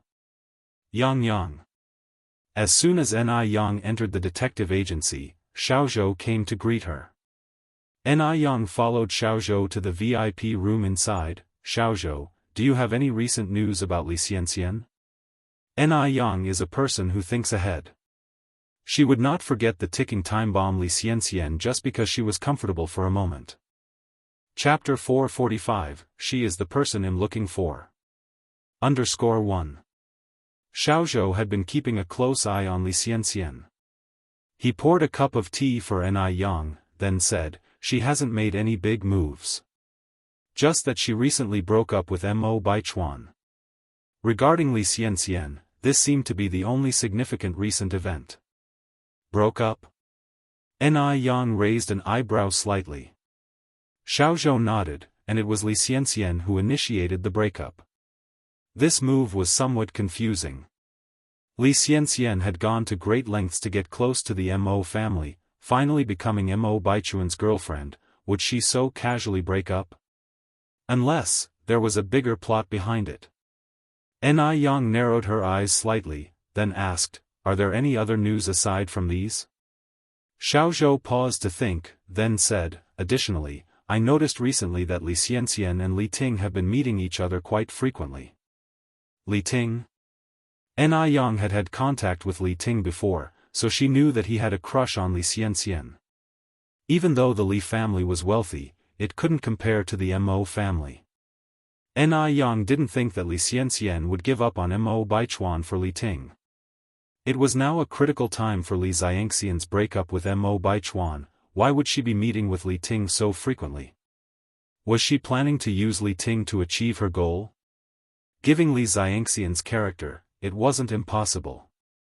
Ni Yang had her answer in mind, then she said, "Xiaozhou, could you please keep a close eye on Li Xianxian's movements these few days for me? If there's anything unusual, let me know immediately." "All right." Xiaozhou nodded. Yang, don't worry about me." Ni Yang took out 800 yuan from her bag and gave it to Xiaozhou, "Then I'll have to trouble you." Xiaozhou refused. Yang, we're friends, mentioning money feels too crude." Ni Yang laughed, "Even blood brothers keep clear accounts. If you don't accept it, I would feel bad asking for your help next time." Building connections with a detective wasn't easy. Ni Yang never wanted to take advantage of anyone. Hearing this, Xiaozhou had no choice but to take it. After leaving the detective agency, Ni Yang rode her bike to the noodle restaurant. Just after crossing an intersection, she saw a group of people huddled at the roadside, whispering about something. The poor old lady. Did she come out alone? Does anyone recognize this old lady? Let's contact her family quickly. Is there a doctor among us? The 80s were a relatively pure era. No one was trying to scam anyone yet. Everyone was genuinely concerned when they saw an old lady faint. On a quick glance, Ni Yang saw a familiar face. Was that Mrs. Shengwan? Ni Yang quickly stopped her bicycle and walked into the crowd. I'm a doctor of traditional Chinese medicine, excuse me. Upon hearing the arrival of a doctor, the crowd immediately gave way to Ni Yang. Mrs. Shengwan's face was pale, her lips dark. Ni Yang preliminary diagnosed her fainting was due to a sudden heart attack. Ni Yang didn't have any herbs on hand, so she could only take out her acupuncture pouch meant for self-defense. She inserted a few needles into various acupoints on Mrs. Shengwan. As she knelt on the ground, seriously and earnestly performing the acupuncture, the surrounding crowd gasped in awe. Performing acupuncture. People had seen it on television, but never in real life. Watching this in person was far more shocking than seeing it on a TV screen. However, Ni Yang was still too young. In front of the crowd, she lacked credibility. In everyone's minds, traditional Chinese doctors were usually white-haired, bearded old men. The girl in front of them was just a child. Was she just fooling around? The more the crowd thought about it, the more they doubted Ni Yang. Whispers started circulating. A middle-aged man stepped forward. Young lady, you can't just insert needles randomly. If anything happens to the old lady, who will be responsible? Exactly. Young lady, did you graduate from a medical university? Do you have a practicing certificate? The crowd chimed in, concerned for Mrs. Shengwan. As Ni Yang continued the acupuncture, she said, everyone, rest assured, my family has practiced traditional Chinese medicine for generations. Acupuncture is simply a basic skill, there won't be any mistakes. Young lady, are you sure this will work? Young lady, if anything happens to the old lady, you won't be able to leave. Ni Yang smiled faintly, with so many of us present, even if I wanted to, where could I run off to? Chapter 446, She is the person I'm looking for. _2. Everyone saw that Ni Yang indeed had a point. They didn't try to stop her, but they warned, young lady, we need to be clear up front. If there are any unforeseen incidents, don't blame us for not warning you. Ni Yang responded, everyone, rest assured, I take responsibility for my actions. Upon hearing her words, the crowd didn't say much, but kept their eyes fixed on Ni Yang. They wanted to see if she really was as good as she claimed to be. Ni Yang calmly continued her acupuncture. The crowd's attention and questioning didn't affect her at all. She remained composed, poised and casually refined. Stop the car. A foreign luxury car abruptly stopped at the roadside. In the back seat, a handsome golden-haired, green-eyed foreign man, watching Ni Yang tend to her patient, his eyes full of hope, exclaimed, is this traditional Chinese medicine? It's truly amazing. He turned to the beautiful young Chinese woman beside him. Miss G, I believe she's the one I've been looking for. Miss G, a strikingly pretty woman, glanced out of the window, her eyes flickering with disgust. Speaking perfect French, she warned, Mr. Abner, there are numerous talented people in China, as well as quite a few charlatans. You're a stranger here, so you must be careful not to be deceived. The atmosphere here has really deteriorated. She had originally planned to introduce Abner to Chinese culture, but never thought that on the first day, had witnessed such decay. How embarrassing. Miss G frowned deeply. Abner turned to her, incredulous, you're saying she's a fraud? Miss G nodded, Chinese medicine works slowly and is only suitable for health maintenance rather than treating illnesses. Western medicine, as we know, accurately targets symptoms and gives quick results, it is so much faster. That's why the Qing dynasty fell so quickly, because of people like this, perpetuating outdated traditions and deceiving others with their smooth talk. By the end, Miss J's voice was full of anger. Western medicine is universal and has benefited countless people, yet some remain stubbornly resistant, still asserting the efficacy of Chinese medicine. If Chinese medicine were truly effective, the Qing dynasty would not have fallen so quickly. Miss G continued, Mr. Abner, don't worry, we live in a time where medical technology is incredibly advanced. There will certainly be a doctor who can cure your mother. If even Western medicine couldn't cure an illness, what chance would Chinese medicine have? Wasn't this a joke? Abner frowned, looking at the beautiful figure in the crowd. How can such a beautiful girl be a fraud? And she's helping someone, which is commendable. Since they were taking a leisurely drive to enjoy the scenery of Beijing, Abner had seen everything unfold before him. When the old woman first collapsed, the crowd that gathered around her had not one doctor. Only Ni Yang stepped forward. In his view, it was pure altruism. How could Ni Yang be a fraud? Miss Ji turned to look at Ni Yang. The young lady appeared about 17 or 18 years old, with delicate features and a complexion as white as snow. Calling her a national beauty would not be an overstatement. What a shame. Eager to achieve fame and prestige, she's completely unaware that the unconscious old woman is on the brink of death. She is as despicable as they come, risking a human life just for recognition. Such deplorable behavior. Disgust was evident in Miss Ji's eyes. Mr. Abner, as a fellow Chinese, I wouldn't slander my own people. In fact, I wish even more than you do that she's not a fraud. Everyone wants people from their country to be strong. Miss Ji sighed deeply, full of frustration, but my recent return here has been complete disappointment. If she could indeed perform medical miracles, that old woman would have awoken by now.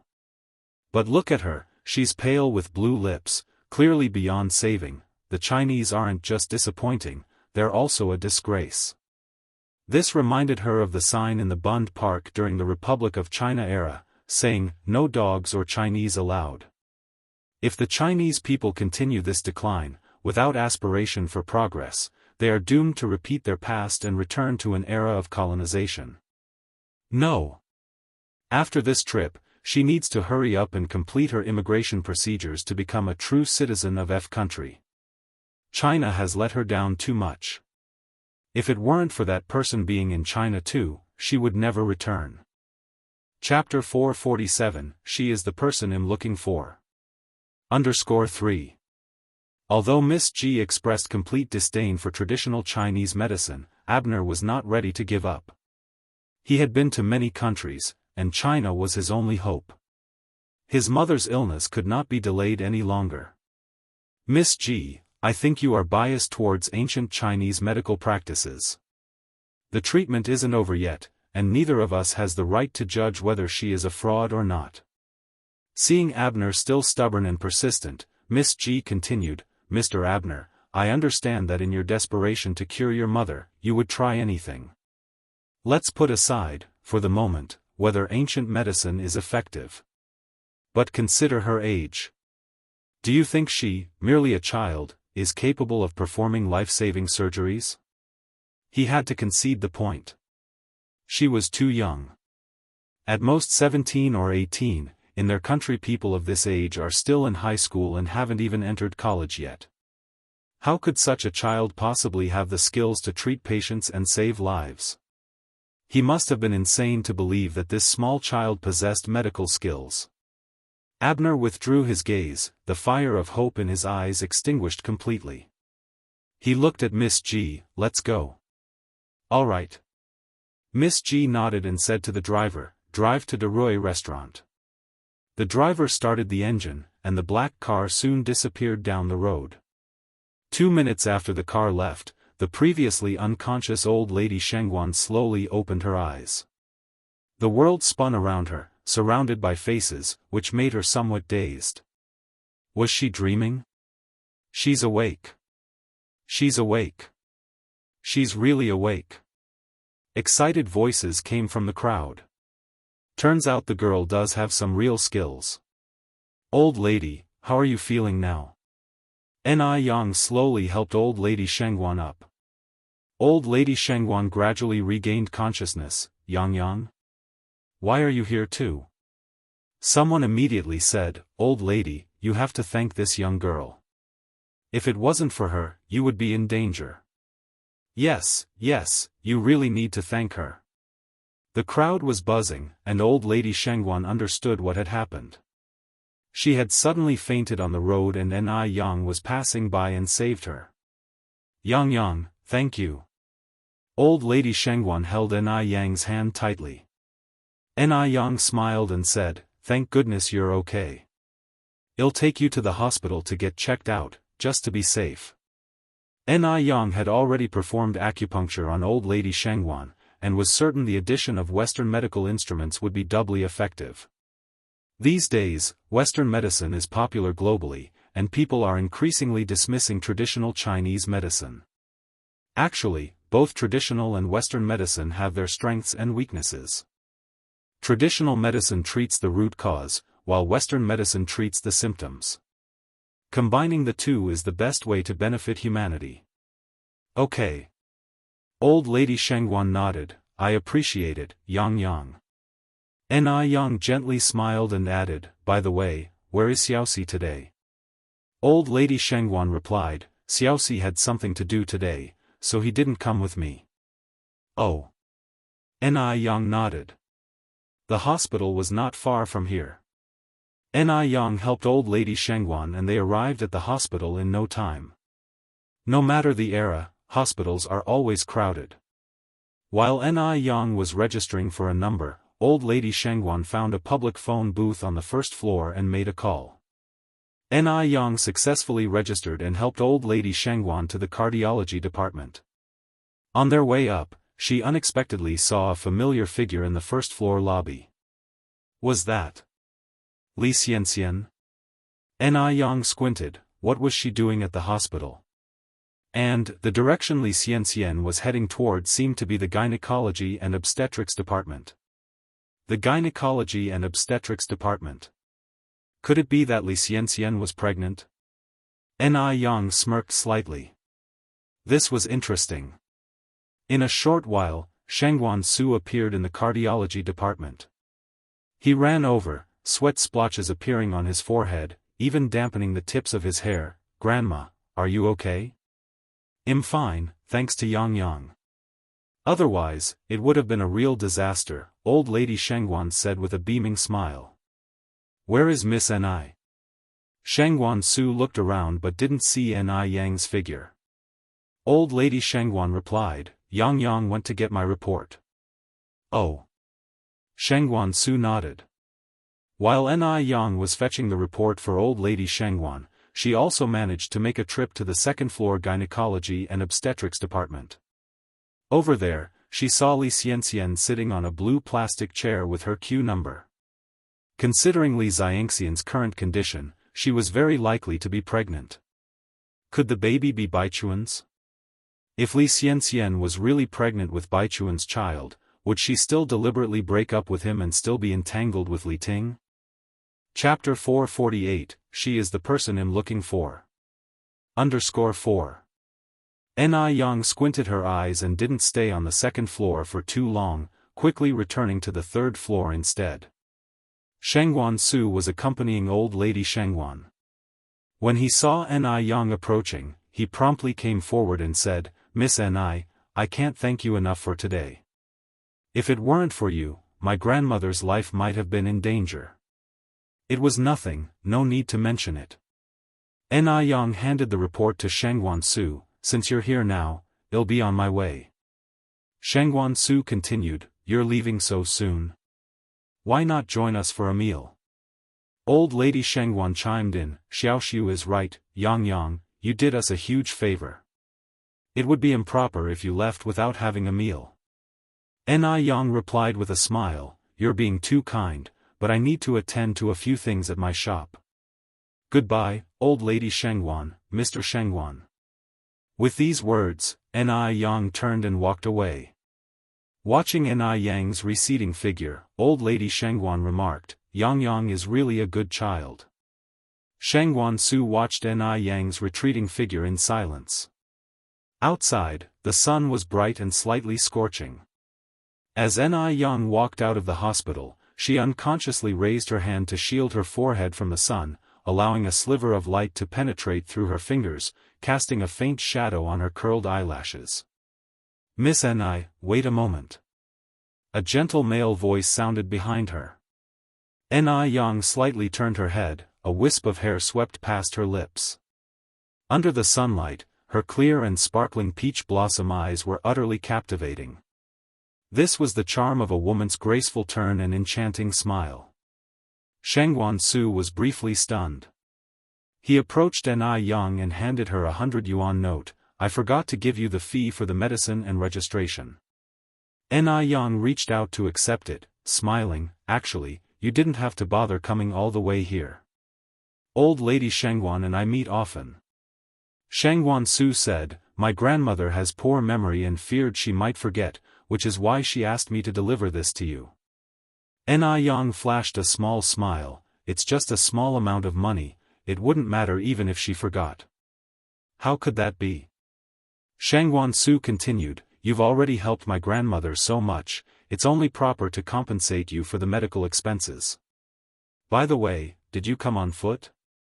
Could I offer you a ride home? Ni Yang declined with a smile, thank you but there's no need, my bike is parked not far from here.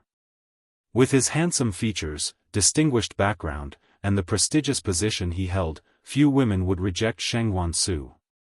Yet, Ni Yang was one of those rare few. Shangguan Su, who had planned to drive Ni Yang home, was taken aback. He hesitated for a moment, before saying, okay, please be careful on your way. Ni Yang nodded slightly, I will, goodbye. Goodbye.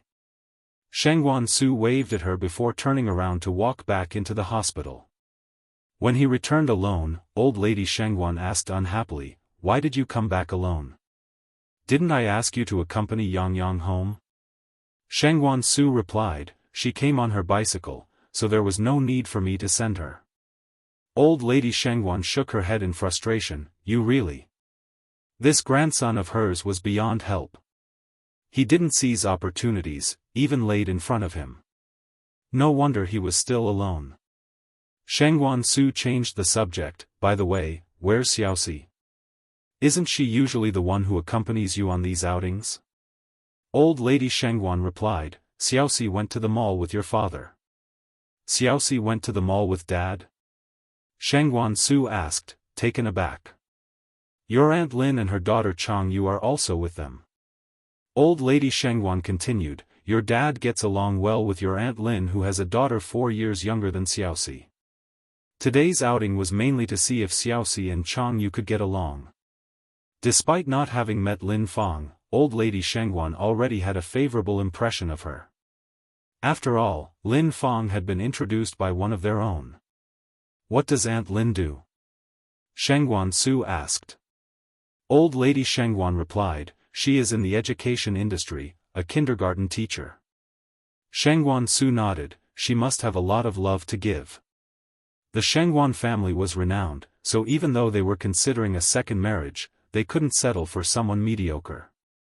A profession like a teacher was ideal as it immediately gave the impression of an understanding and empathetic person. It also lent respectability. Old lady Shangguan continued, she's also of good character. I've heard that after her ex-husband passed away years ago, she kept painstakingly looking after her paralyzed mother-in-law. She is a rare gem of a daughter-in-law. Chapter 449, She is the person I'm looking for. _5. A flash of surprise flickered in Shangguan Zu's eyes, it is indeed a rare occurrence, I don't know how Xiaoxi is getting along with them. Madame Shangguan wasn't worried about this at all, Xiaoxi is very sensible. As long as Chang Yu does not object, this matter basically doesn't have any major problems. Speaking of which, Madame Shangguan went on to say, but how about you Xiaoxiu? Chang Yu doesn't have a father anymore. If this matter really succeeds, Chang Yu will likely be living in our house in the future. Would you mind having an extra sister?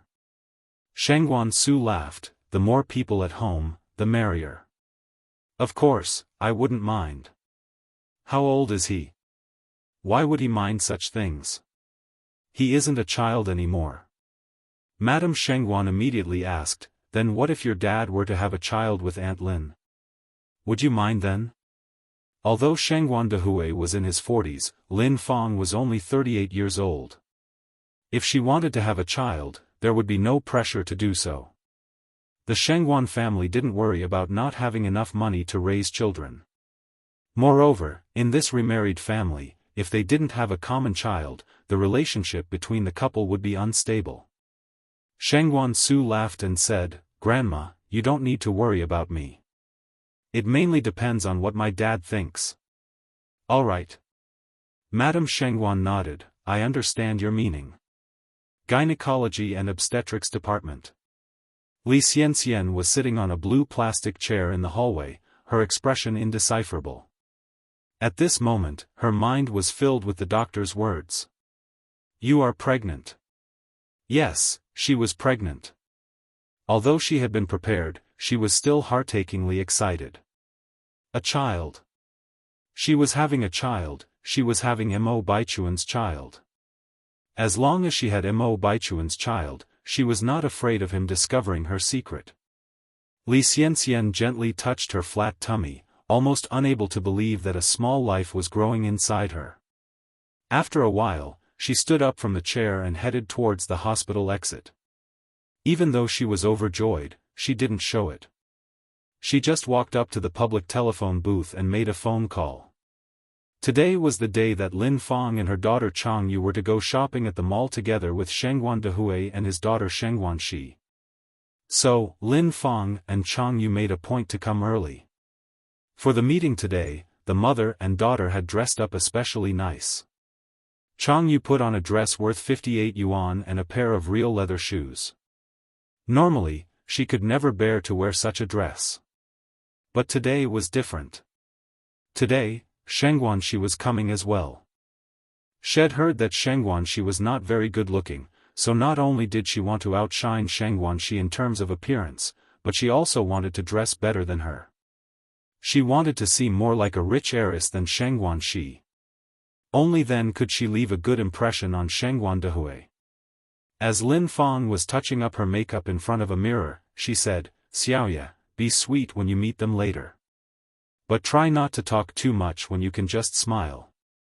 Families like the Shengguans view behavior and speech very importantly. The more you say, the more likely you'll make mistakes. Whether you can become a young lady of a wealthy family and make your way up the social ladder all depends on your performance today. If their meeting today went smoothly, then the next time they meet, Shengguan Dehui would suggest that she meet Madame Shengguan. Once she had met with Madame Shengguan, marriage would not be far off. Therefore, today's meeting was vitally important. "Mom, rest assured," Changyu said with a smile. "It'll definitely charm the father and daughter pair so much that they won't know which way is north." Changyu didn't have many talents, but she was certainly good at flattering and coaxing people. Besides, who wouldn't want such a huge fortune? As long as she performed well, she could marry Shengguan Su in the future and become the lady of the Shengguan family. With this thought, a light filled Changyu's eyes. Lin Fang nodded with a smile, "That's my good girl." Changyu continued, "Is it only Shengguan Shi coming today? Is Shengguan Su not coming?" Lin Fang replied, "Shengguan Su is a bank manager, he doesn't have the time to come. You just need to get along with Shengguan Shi." Oh, a flash of disappointment flickered in Changyu's eyes. As a mother, how can Lin Fang not know what Changyu was thinking? She put away her makeup mirror and looked at Changyu. "Once your mom successfully marries into the Shengguan family, do you still worry about not having the chance to meet Shengguan Su?" Changyu nodded, "You're right, Mom." After a while, the figure of Shengguan Dehui appeared in the distance. As he approached, he greeted them, "Hello, Xiaolin." Chapter 450, She is the person I'm looking for. _6. Here we are. Lin Fang's eyes lit up, pulling Changyu towards the front and introduced, "Xiaoya, this is your Uncle Shengguan." "Nice to meet you, Uncle Shengguan." Changyu bowed while searching for the silhouette of Shengguan Shi. "Where is Shengguan Shi? Did she feel so ashamed because she saw how pretty I am, so she didn't dare to come? That's too disgusting. And here she is, a little miss." A few ridicules flicker in the depth of Changyu's eyes. Lin Fang continued, this is my daughter Jianghu. By the way, where is Xiaoxi? Didn't you say she would come too? Hello Xiaoya. Shangguan Dehui nodded, and continued, Xiaoxi ran into a classmate outside the mall, she should be here soon. Oh, right. While they were talking, a tall figure in a small suit walked over, Dad. Shangguan Dehui turned his head, Xiaoxi, let me introduce you. This is Auntie Lin, and this is her daughter Jianghu. Not only is Shangguan Zai's facial features exquisite, her tall figure accentuates her good looks. In her neat short hair and small suit that highlight her figure, her pair of beautiful eyes scan over Lin Fang and Jianghu, projecting great charisma. She is indeed born of a wealthy family. Jianghu, when compared to her, wasn't even fit to hold a candle. The high-spirited Jianghu suddenly became low-spirited after seeing Shangguan Shi. Nice to meet you, Auntie Lin and Xiaoya. Shangguan Shi greeted politely. Lin Fang smiled and said, Xiaoxi, you are so beautiful. Unlike Xiaoya, who has been an ugly duckling since she was little. Shangguan Shi said, that's not true, Auntie Lin is being too humble. Xiaoya is beautiful too. Jianghu greeted formally, hello sister Xiaoxi, Jianghu, just call me Xiaoya. Okay. Shangguan Shi tucked a loose strand of hair behind her ear. As she moved, a jade bracelet on her wrist became visible. Jianghu's eyes almost popped out. The jade bracelet was so beautiful. It must be super expensive. Seeing how Shangguan Shi was dressed, Jianghu suddenly thought that her own 58 yuan dress was downright shabby. Lin Fang subtly pinched Jianghu's arm, and Jianghu withdrew her gaze. They chatted while wandering around the mall. Shangguan Shi offered to buy some clothes for Jianghu, but Jianghu politely refused. Thank you, Sister Xiaoxi, I appreciate your kind gesture. But there's no need to buy clothes. I have enough to wear. Shangguan Shi smiled and said, just buy a few. Consider it a token of affection from your sister. Jianghu said, there really is no need. My mother has taught me since childhood to be frugal. As long as I have enough clothes to wear, I shouldn't pursue flamboyancy and beauty. Shangguan Dehui nodded contentedly. It was clear that Lin Fang had raised her daughter well. Shangguan Shi was also very pleased with her new sister. After shopping, the four of them went to a restaurant to eat. In order to leave a better impression on Shangguan Dehui and Shangguan Shi, Lin Fang secretly paid the bill. The rich sure are rich. A regular meal cost 368 yuan. Thinking about it made Lin Fang's heart ache. But again, if 368 yuan were to be exchanged for a lifetime of wealth, it didn't seem to matter so much. After all, no pain, no gain. When Shangguan Dehui tried to settle the bill and found out that Lin Fang had already paid, he said embarrassingly, we agreed that it was my treat. How could I let you pay? Lin Fang laughed and said, nowadays, we advocate gender equality and freedom of love. If you always pay, wouldn't this contradict the concept of gender equality? Lin Fang's performance did not go wrong, which satisfied both Shangguan Dehui and Shangguan Shi. After the party broke up, Shangguan Shi asked straightforwardly, Dad, when do you plan to marry Auntie Lin? Shangguan Dehui was taken aback. Although he thought Lin Fang was a great candidate for a wife, he hadn't thought about when to get married, so this question surprised him. Perhaps some dreams and some people should really be forgotten. Shangguan Shi continued, Auntie Lin is really a good person, you should seize this opportunity. Shangguan Dehui nodded, I know. So you still haven't decided when to get married? Shangguan Shi asked again. Time flies. Her father has been alone for so many years, and now that he has finally met the right person, Shangguan Shi really doesn't want him to miss out again. Shangguan Dehui replied, your grandma hasn't met Auntie Lin yet. We are not in a hurry for this. Shangguan Shi smiled and said, don't worry, grandma will definitely like Auntie Lin too. Shangguan Dehui nodded, when I find the time, I will bring Auntie Lin home to meet your grandma.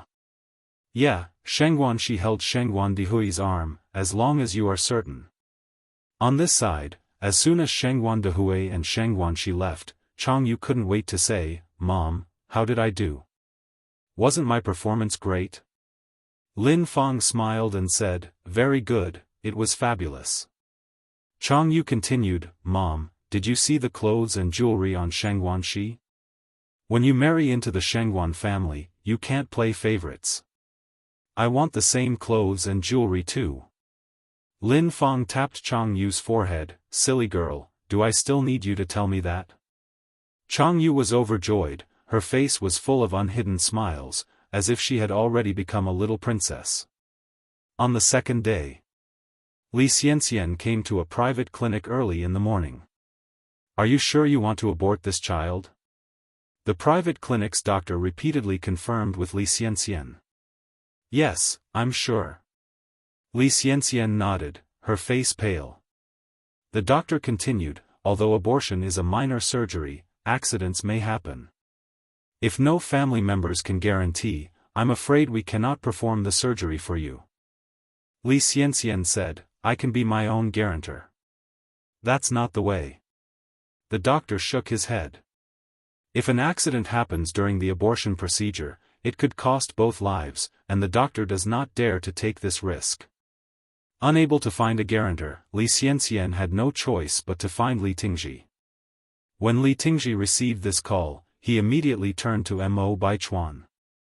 Baichuan, has sister-in-law called you? You're talking about Li Xianxian? Mo Baichuan tuned to look at Li Tingji. Yes. Li Tingji nodded. Mo Baichuan continued, what happened to her? Chapter 451, The mantis stalks the cicada, unaware of the oriole behind. _1. Li Tingji looked at Mo Baichuan and continued, she's pregnant. These 4 short words made Mo Baichuan flabbergasted. There was a strange silence in the air. After a while, Mo Baichuan finally raised his head, what did you say? Li Tingji said word by word, your sister-in-law, she's pregnant. Li Xianxian is pregnant? Mo Baichuan could hardly believe his own ears. He was the one who took Li Xianxian's innocence, therefore, it was clear who the father of the child was. How could this happen? He thought that he and Li Xianxian would become strangers, but unexpectedly, Li Xianxian was actually pregnant. No wonder Li Xianxian insisted on breaking up with him. So she was holding this card all along. Mo Baichuan's expression became especially ugly. What does she want to do now? Wants me to marry her? Mo Baichuan looked at Li Tingji, with blatant scorn in his eyes. Li Tingji frowned, Baichuan, what do you mean by this? Mo Baichuan's face turned icy, from the very beginning, was all of this a scheme by Li Xianxian? Li Tingji exploded in anger, Mo Baichuan. Do you still have a conscience? Your sister-in-law has never thought about using the child to blackmail you. She wants to abort the child, and she is now in the hospital because the abortion procedure requires family consent. She has no friends or family in Beijing, so she had to find me. I was going to ask if you still wanted this child, because this is your first child. But now it seems that you are just heartless and ungrateful. Li Xianxian had given up so much for Mo Baichuan, but in return, she only received suspicion from him. Was it worth it? She wants to abort the child? Mo Baichuan squinted his eyes. The child is the only trump card Li Xianxian holds, would she really want to abort it? Li Tingji tried to calm down, then continued, Baichuan, I haven't known your sister-in-law for a long time, but I know that she is a really good girl. The child was an accident. If she really wanted to use the child to blackmail you, she wouldn't be in the hospital but she would go to your family, your grandparents. This would be their first great-grandchild, do you think they would neglect her? But she didn't want to cause you any more trouble, she just wanted to silently abort the child. She didn't even have any family member around who could sign the consent forms, and yet she still had no complaints. But what about you? Instead of understanding her, you question her. Are you being fair to her? Mo Baichuan remained silent. He was now unsure whether or not Li Xianxian was putting on an act. Li Tingji no longer wasted words with Mo Baichuan and continued, "Your sister-in-law is at the private clinic on Wenan Road number 69. Whether or not you want the child, it's all up to you. As your brother, I have said all I need to say." After saying this, Li Tingji turned and walked away. Mo Baichuan watched Li Tingji's retreating figure, his eyes filled with mixed emotions. He and Li Tingji had been brothers for over 20 years. He knew well that Li Tingji was not the sort of man who couldn't discern right from wrong. Could it be that he was the one who was mistaken? Mo Baichuan absently slumped into a chair, lighting a cigarette. Li Tingji rushed to the hospital without delay. Li Xianxian was sitting on a blue plastic chair, her face a bit pale. "Sister-in-law." Li Tingji managed to say these two words with difficulty. "Tingji." Li Xianxian lifted her head, looking behind Li Tingji. Mo Baichuan hadn't come, which was within Li Xianxian's expectations. Mo Baichuan was naturally suspicious. If he had followed Li Tingji here, it would have caused an issue instead. Li Xianxian nodded, "I see. I'm sorry." Li Tingji looked full of regret. It was his fault. Li Xianxian had trust in him, and he had let her down. "It's okay." Li Xianxian managed a bitter smile. "Perhaps, this is my fate." Fate? She never believed in fate. If she did, she wouldn't have managed to leave the mountains in the first place. She believed that after today, her fate would change for the better, bringing prosperity with it. This, Li Tingji wanted to continue, but Li Xianxian interrupted him, "Go and sign the papers." "Okay." Li Tingji nodded and headed towards the doctor's office to sign the paperwork, followed by Li Xianxian. As he was about to sign, he hesitated, looking at Li Xianxian with a wish to say something. The doctor said, "I have something to attend to, why don't you two discuss a bit more?" "Okay, thank you, doctor." Li Tingji quickly expressed his thanks. Chapter 452, The Mantis Stalks the Cicada, Unaware of the Oriole Behind. _2. After the doctor left, Li Ting looked at Li Xianxian, lowering his voice, "Xianxian, please keep the child. I am willing to give you and your child a legitimate status." After all, Li Xianxian's first time was with him, which meant the child had a 50% chance of being his. As a potential father, how could he personally end his child's life? He couldn't do it. He couldn't overcome his own emotional barrier. Li Xianxian seemed to have perceived Li Ting's worries. "This child is Baichuan's." "You are so certain?" Li Ting asked. Li Xianxian spoke, "I'm the mother of the child, and I understand better than anyone else. Tingji, if you wish me happiness, it's best to forget about that night. We are just close friends to each other." Her words served as an indirect reminder to Li Ting that she was the victim that night when he forced himself on her. So, no matter whose child this was, the child's father could only be Mo Baichuan. Li Xianxian was a smart woman. She knew how to keep Li Ting at bay. People say that a woman in love has 0 IQ, but in reality, a man in love can be even more foolish. Like Li Ting. Li Ting sighed, "Xianxian, have you really thought it through?" "Yes." Li Xianxian gave a slight nod, "For the one I love, I have no regrets."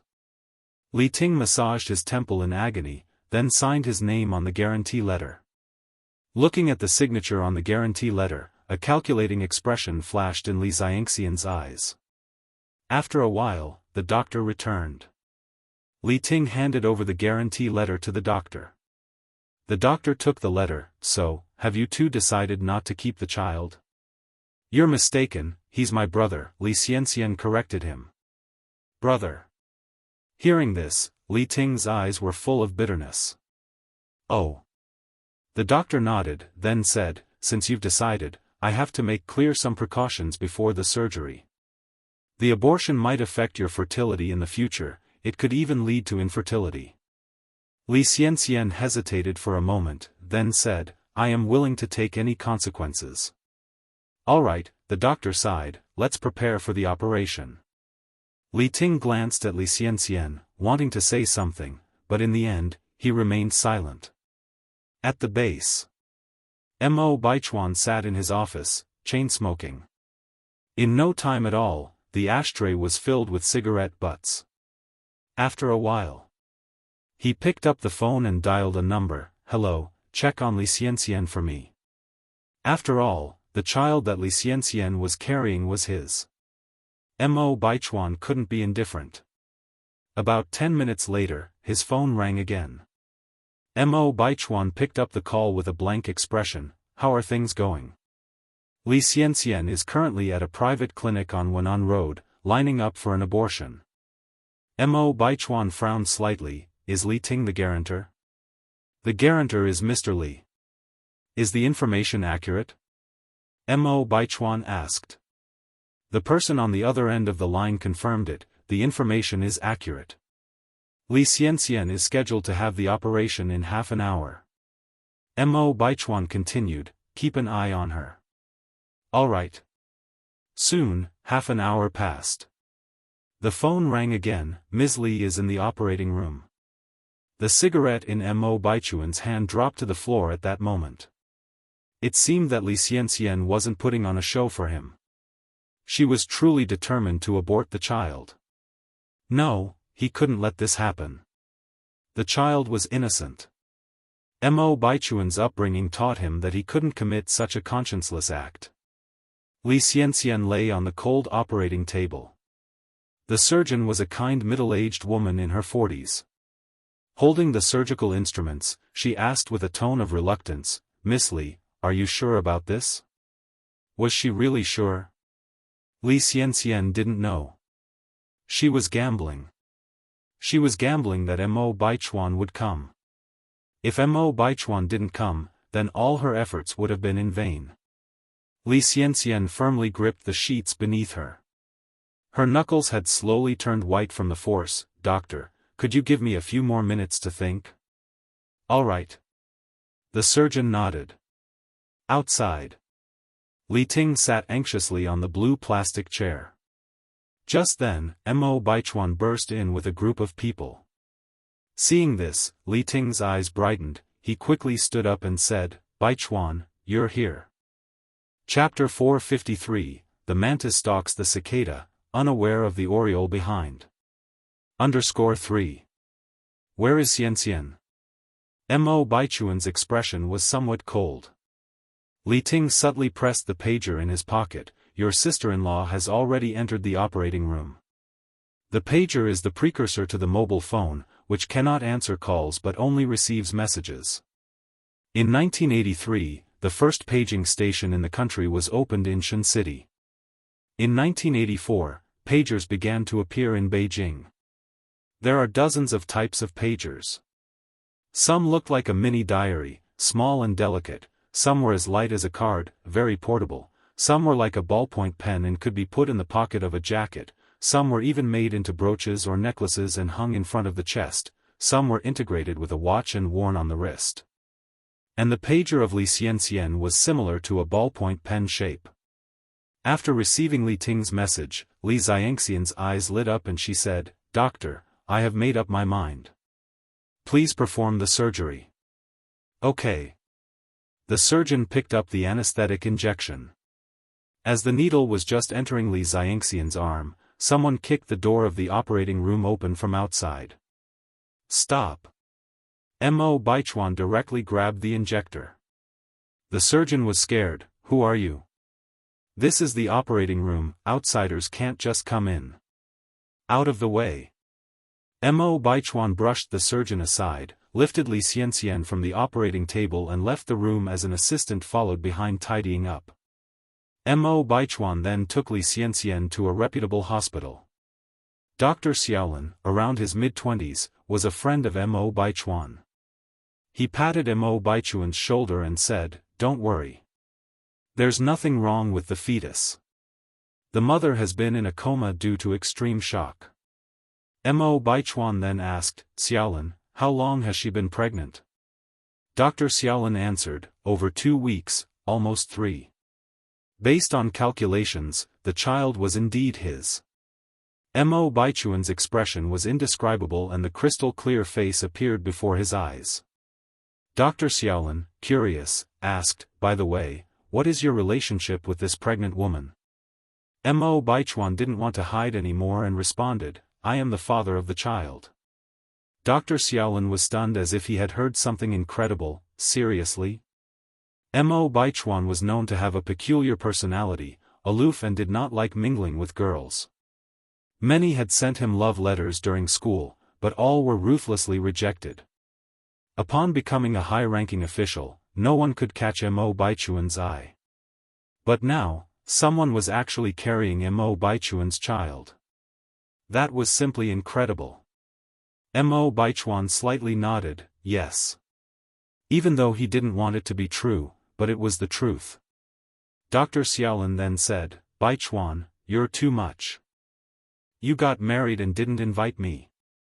At this time getting pregnant before marriage was not acceptable, so Dr. Xiaolin naturally assumed that they were already married. Mo Baichuan added, we are not married yet. No way. Dr. Xiaolin looked at him in shock. It was unimaginable that someone so disciplined would do something outrageous. Pregnancy out of wedlock. If it is bigger trouble, it can even be considered a hooligan crime. No, really, Dr. Xiaolin lowered his voice, brother, what's going on? Mo Baichuan looked impassive, it's not something that can be explained in a few words. Do you plan to marry her? Asked Dr. Xiaolin. Mo Baichuan replied, barring any unexpected developments, the wedding should occur in the near future. Dr. Xiaolin said with a smile, don't forget to invite me to the banquet at that time. Okay. Mo Baichuan nodded, but there was no hint of a smile on his face. Marrying Li Xianxia was not about love, but responsibility. The two men chatted as they went outside, oblivious to the fact that Li Xianxia, who should have been unconscious, was now wide awake and filled with a triumphant expression. Had she finally waited for this day? Li Xianxian's hand quietly touched her abdomen. Child, you must make me proud. When Mo Baichuan reappeared in the ward, Li Xianxia was already awake. When she saw Mo Baichuan, she looked surprised and said, why are you here? She portrayed herself as if she had no clue about anything. If the Oscars were hosting at this moment, Li Xianxia would surely win an award. Mo Baichuan looked at Li Xianxia and said without expression, Li Xianxia, let's get married. Chapter 454, The Mantis Stalks the Cicada, Unaware of the Oriole Behind. _4. Marriage? Li Xianxia furrowed her brows slightly. You already know about it? Yes. Mo Baichuan nodded. We have broken up already. The child inside me has nothing to do with you. I don't need you to be responsible. Please leave. Li Xianxia turned her face away, refusing to look at Mo Baichuan. Apparently, he had misjudged Li Xianxia. Guilt clouded Mo Baichuan's face. I've made my decision. We are getting married. I disagree. Li Xianxia bit her lip and continued. Baichuan, you are still young with a prosperous future up ahead. I don't want to trap you with this child. Please leave. I will not marry you. Li Xianxia knew Mo Baichuan too well. She knew what to do to make Mo Baichuan feel even more guilty. If she acted too dramatically at this point, Mo Baichuan would definitely be suspicious. If she flatly refused, Mo Baichuan would also grow suspicious. Therefore, Li Xianxia had to refuse this from the perspective of considering Mo Baichuan's best interest. No man would question a woman who wholeheartedly treated him well. Especially a person as suspicious as Mo Baichuan. It's just a child. It won't affect my future, Mo Baichuan responded indifferently. Li Xianxia continued, I have made up my mind. I am going to abort the child. Baichuan, I can't drag you down because of my selfish love. There aren't many people like Li Xianxian who so selflessly think of the person they love. People eventually have to get married anyway, it's better to choose a virtuous woman like Li Xianxian. These words from Li Xianxian further confirmed Mo Baichuan's desire to marry her. Xianxian, don't worry. I will take responsibility for you and the child. I will give you a complete home in the future. Mo Baichuan held Li Xianxian's hand emotionally. Li Xianxian was extremely excited inside, but showed hesitation on her face, but Mo Baichuan interrupted her directly. No buts. I will call my parents and notify them. By my calculations, they should arrive in Beijing no later than the day after tomorrow. Then, I'll take you to meet them. Li Xianxian looked at Mo Baichuan. Baichuan, are you really not going to regret it? I want. Mo Baichuan shook his head. Although Mo Baichuan said he wouldn't regret it, the image of a woman with beautifully painted features appeared once again before his eyes. Ni Yang. If Ni Yang found out about this, she would be heartbroken and might even take drastic actions. But nobody could be blamed for this. He had given Ni Yang opportunities before. It was her who didn't cherish them. Now, it would be useless for Ni Yang to regret. Xiaozhou informed Ni Yang of Li Xianxian's pregnancy as soon as he found out. Ni Yang raised her eyebrows slightly. Is the child Mo Baichuan's? Xiaozhou didn't directly answer her question. Instead, he said, I don't know whose child it is. But Mo Baichuan believes it to be his and is even considering marrying Li Xianxian. Is that so?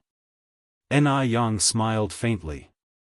By the way, Yang, we also bought these pictures from a photography enthusiast. Xiaozhou handed a stack of pictures to Ni Yang. Ni Yang took them and flipped through them one by one, the corner of her mouth curled up faintly.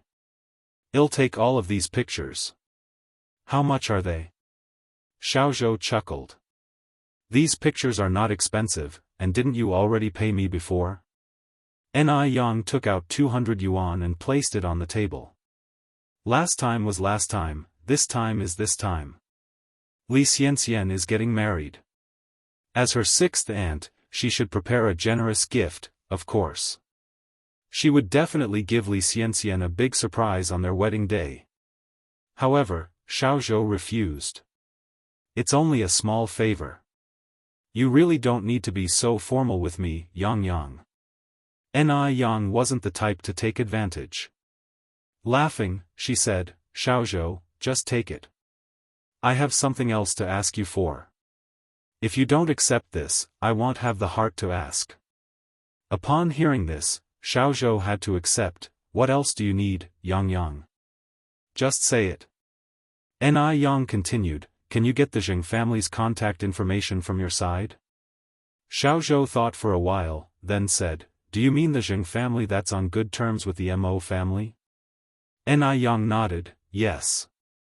Xiaozhou said, that's easy. After a pause, he continued, did you know that the Zheng family lost a daughter a long time ago? I'm not sure if they found her. The Zheng family lost a daughter? Ni Yang was surprised. Xiaozhou continued, actually, Zheng Lingling is not the biological daughter of the old Mrs. Zheng. The old Mrs. Zheng's real daughter went missing more than 30 years ago. As it turns out, Zheng Lingling was her sister's daughter.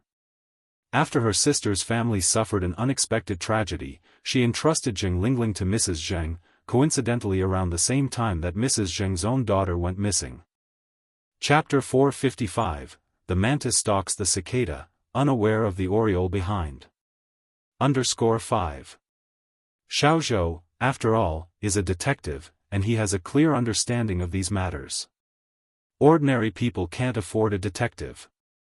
To do business with the rich, he naturally has to familiarize himself with the details of every high-ranking official and nobleman in Suzhou City.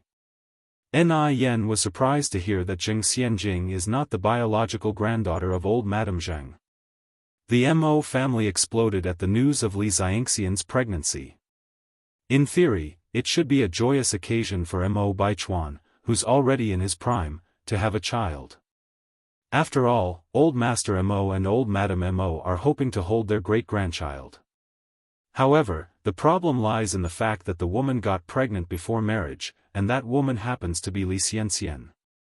In the past, the Mo family was quite satisfied with Li Xianxian as a potential daughter-in-law, but lately, her behavior has been a disappointment to them. Additionally, Mo Baichuan's parents aren't fond of Li Xianxian. Now that the deed has been done, the Mo family, being the traditional one it is, deeming their reputation and discipline highly, they can't possibly leave the pregnant Li Xianxian unattended, nor could they ever do anything that would risk a life. Mo Rongping and Xiao Jiao rushed to Beijing overnight. Mo Rongping was always a compassionate father, but he looked somewhat unhappy that day. In front of the entire Mo family, he made Mo Baichuan kneel. Mo Baichuan knelt down on the spot. Mo Rongping cried out in anger, "Mo Baichuan, I've taught you since you were young that a man should stand tall and be responsible. But look at what you've done. You've completely disgraced the Mo family." Mo Baichuan kept his back straight. "Dad, I know I was wrong. I will take responsibility for Li Xianxian. Where are the family rules? Bring them here." The butler immediately brought a whip. The older generation of the Mo family were all veterans, and they wouldn't hold back when it comes to discipline. With one whip, Mo Baichuan's back tore open with blood pouring out. Mo Rongping was not the least bit distressed, and dealt 3 vicious blows. Although old Madam Mo and old Master Mo pitied him, they could not intervene. The atmosphere in the living room was extremely oppressive, and everyone's faces were tense. Everyone was worried for Mo Baichuan, only Mo Qishan seemed relaxed. He lounged on the couch, eating sweet grapes, and watched the spectacle unfold almost like a spectacle. He thought to himself, this nephew of his was bound to be killed by his own stupidity one day. As Mo Rongping went to deliver the 4th blow, Xiao Jiao grabbed the whip. "What's done is done, hitting him now won't help anything." Old Madam Mo chimed in, "Xiao Jiao is right, Rongping, even if you beat Baichuan to death now, it wouldn't change the situation. We should discuss when to hold the wedding. Regardless, the child in Xianxian's belly is the first heir of our Mo family. In wealthy households like theirs, the first child always holds significant meaning." Mo Rongping sighed deeply, dropped the whip at hand, and continued, "How can we decide this matter unilaterally? We should invite the girl's parents to discuss together." Mo Rongping was not the type of person who disregarded proper etiquette. Old Madam Mo added, "You don't have to worry about that. Xianxian is an orphan without any family. Let Baichuan bring Xianxian here tomorrow." Mo Rongping nodded, "That should be fine." Xiao Jiao said, "Now that she's pregnant, we cannot delay the wedding. The sooner the better, otherwise when she starts to show, others will laugh at our Mo family for lacking discipline and decorum." Originally, Xiao Jiao didn't like Li Xianxian. She thought Li Xianxian was too vain and not a good match for Mo Baichuan. But now, even if she was dissatisfied, she had no choice but to accept it. The next day, Mo Baichuan brought Li Xianxian home to meet his parents. This time, Li Xianxian behaved very well and did not use her pregnancy as an excuse to be difficult, which changed Mo Baichuan's parents' impression of her. Moreover, Li Xianxian is a poor child with no parents. Xiao Jiao held Li Xianxian's hand and said, "Xianxian, the first 3 months of pregnancy are the most critical. You must take care of your health, avoid catching a cold or taking medications, avoid getting angry, maintain a happy mood, and also be careful with your diet. You cannot have hawthorn, spinach, strong tea, or coffee. Li Xianxian doesn't have a mother, so these things must be taught by her mother-in-law." Li Xianxian nodded obediently, "Okay, auntie, I'll keep that in mind." Xiao Jiao was fairly satisfied with her future daughter-in-law. She continued, "Now that you're carrying a child, it's not appropriate for you to stay in a dormitory. I have a small villa on Hully Mile Road, where you can stay temporarily during this time. Chapter 456, The Mantis Stalks the Cicada, Unaware of the Oriole Behind. _6. Li Xianxian laughed and said, Auntie, I'm not that high maintenance, staying in a dorm is fine. No way. Xiao Jiao shook her head, there are too many people in the school, it would be troublesome if you bumped into someone. I've hired 2 servants in that small villa, they'll take care of your daily needs. After all, what Li Xianxian was carrying in her belly was her first grandchild. How could Xiao Jiao not put importance on it? Li Xianxian then said, Auntie, you really don't have to go through so much trouble. It's settled then, you don't need to refuse. Xiao Jiao directly shoved the key into Li Xianxian's hand. Li Xianxian knew that it would be ungrateful to refuse at this point, so she laughed and said, Thank you, Auntie. We're family now, there's no need to be so polite. Xiao Jiao continued, As for the school, we've already arranged your leave of absence.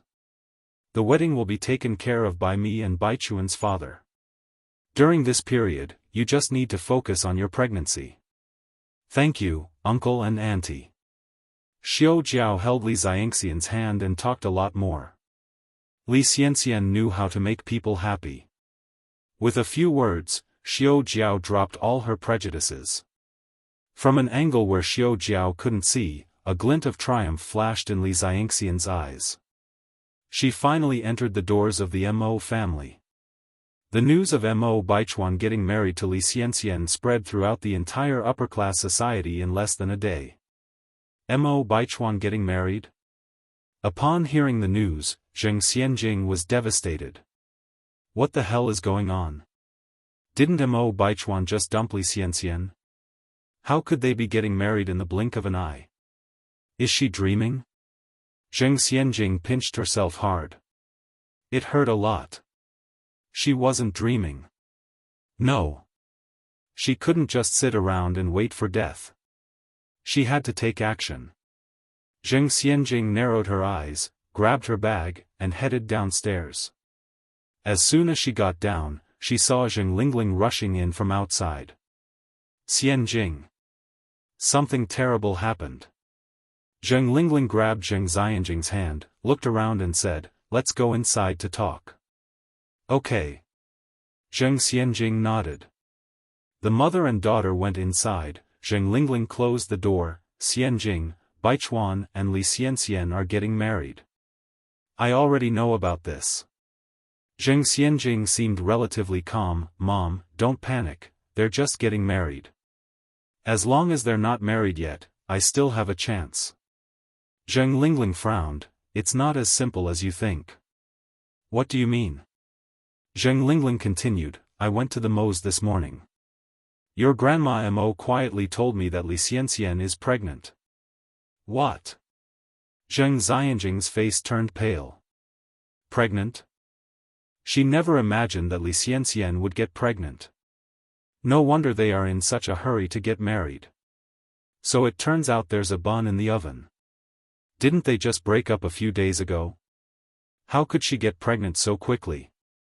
That little bitch Li Xianxian, how could she be so shameless? Zheng Lingling sighed, how smart she is. She knows the principle of mother being noble by her son. Why didn't we think of this method? If she had known about the principle of mother being noble by her son, she should have tried to get Zheng Xianjing pregnant. Zheng Xianjing was nearly suffocated, with mixed feelings in her heart. It took her a great deal of effort to find out who Mr. Mog was, and now the prize was snatched away by someone else when it was nearly in her grasp.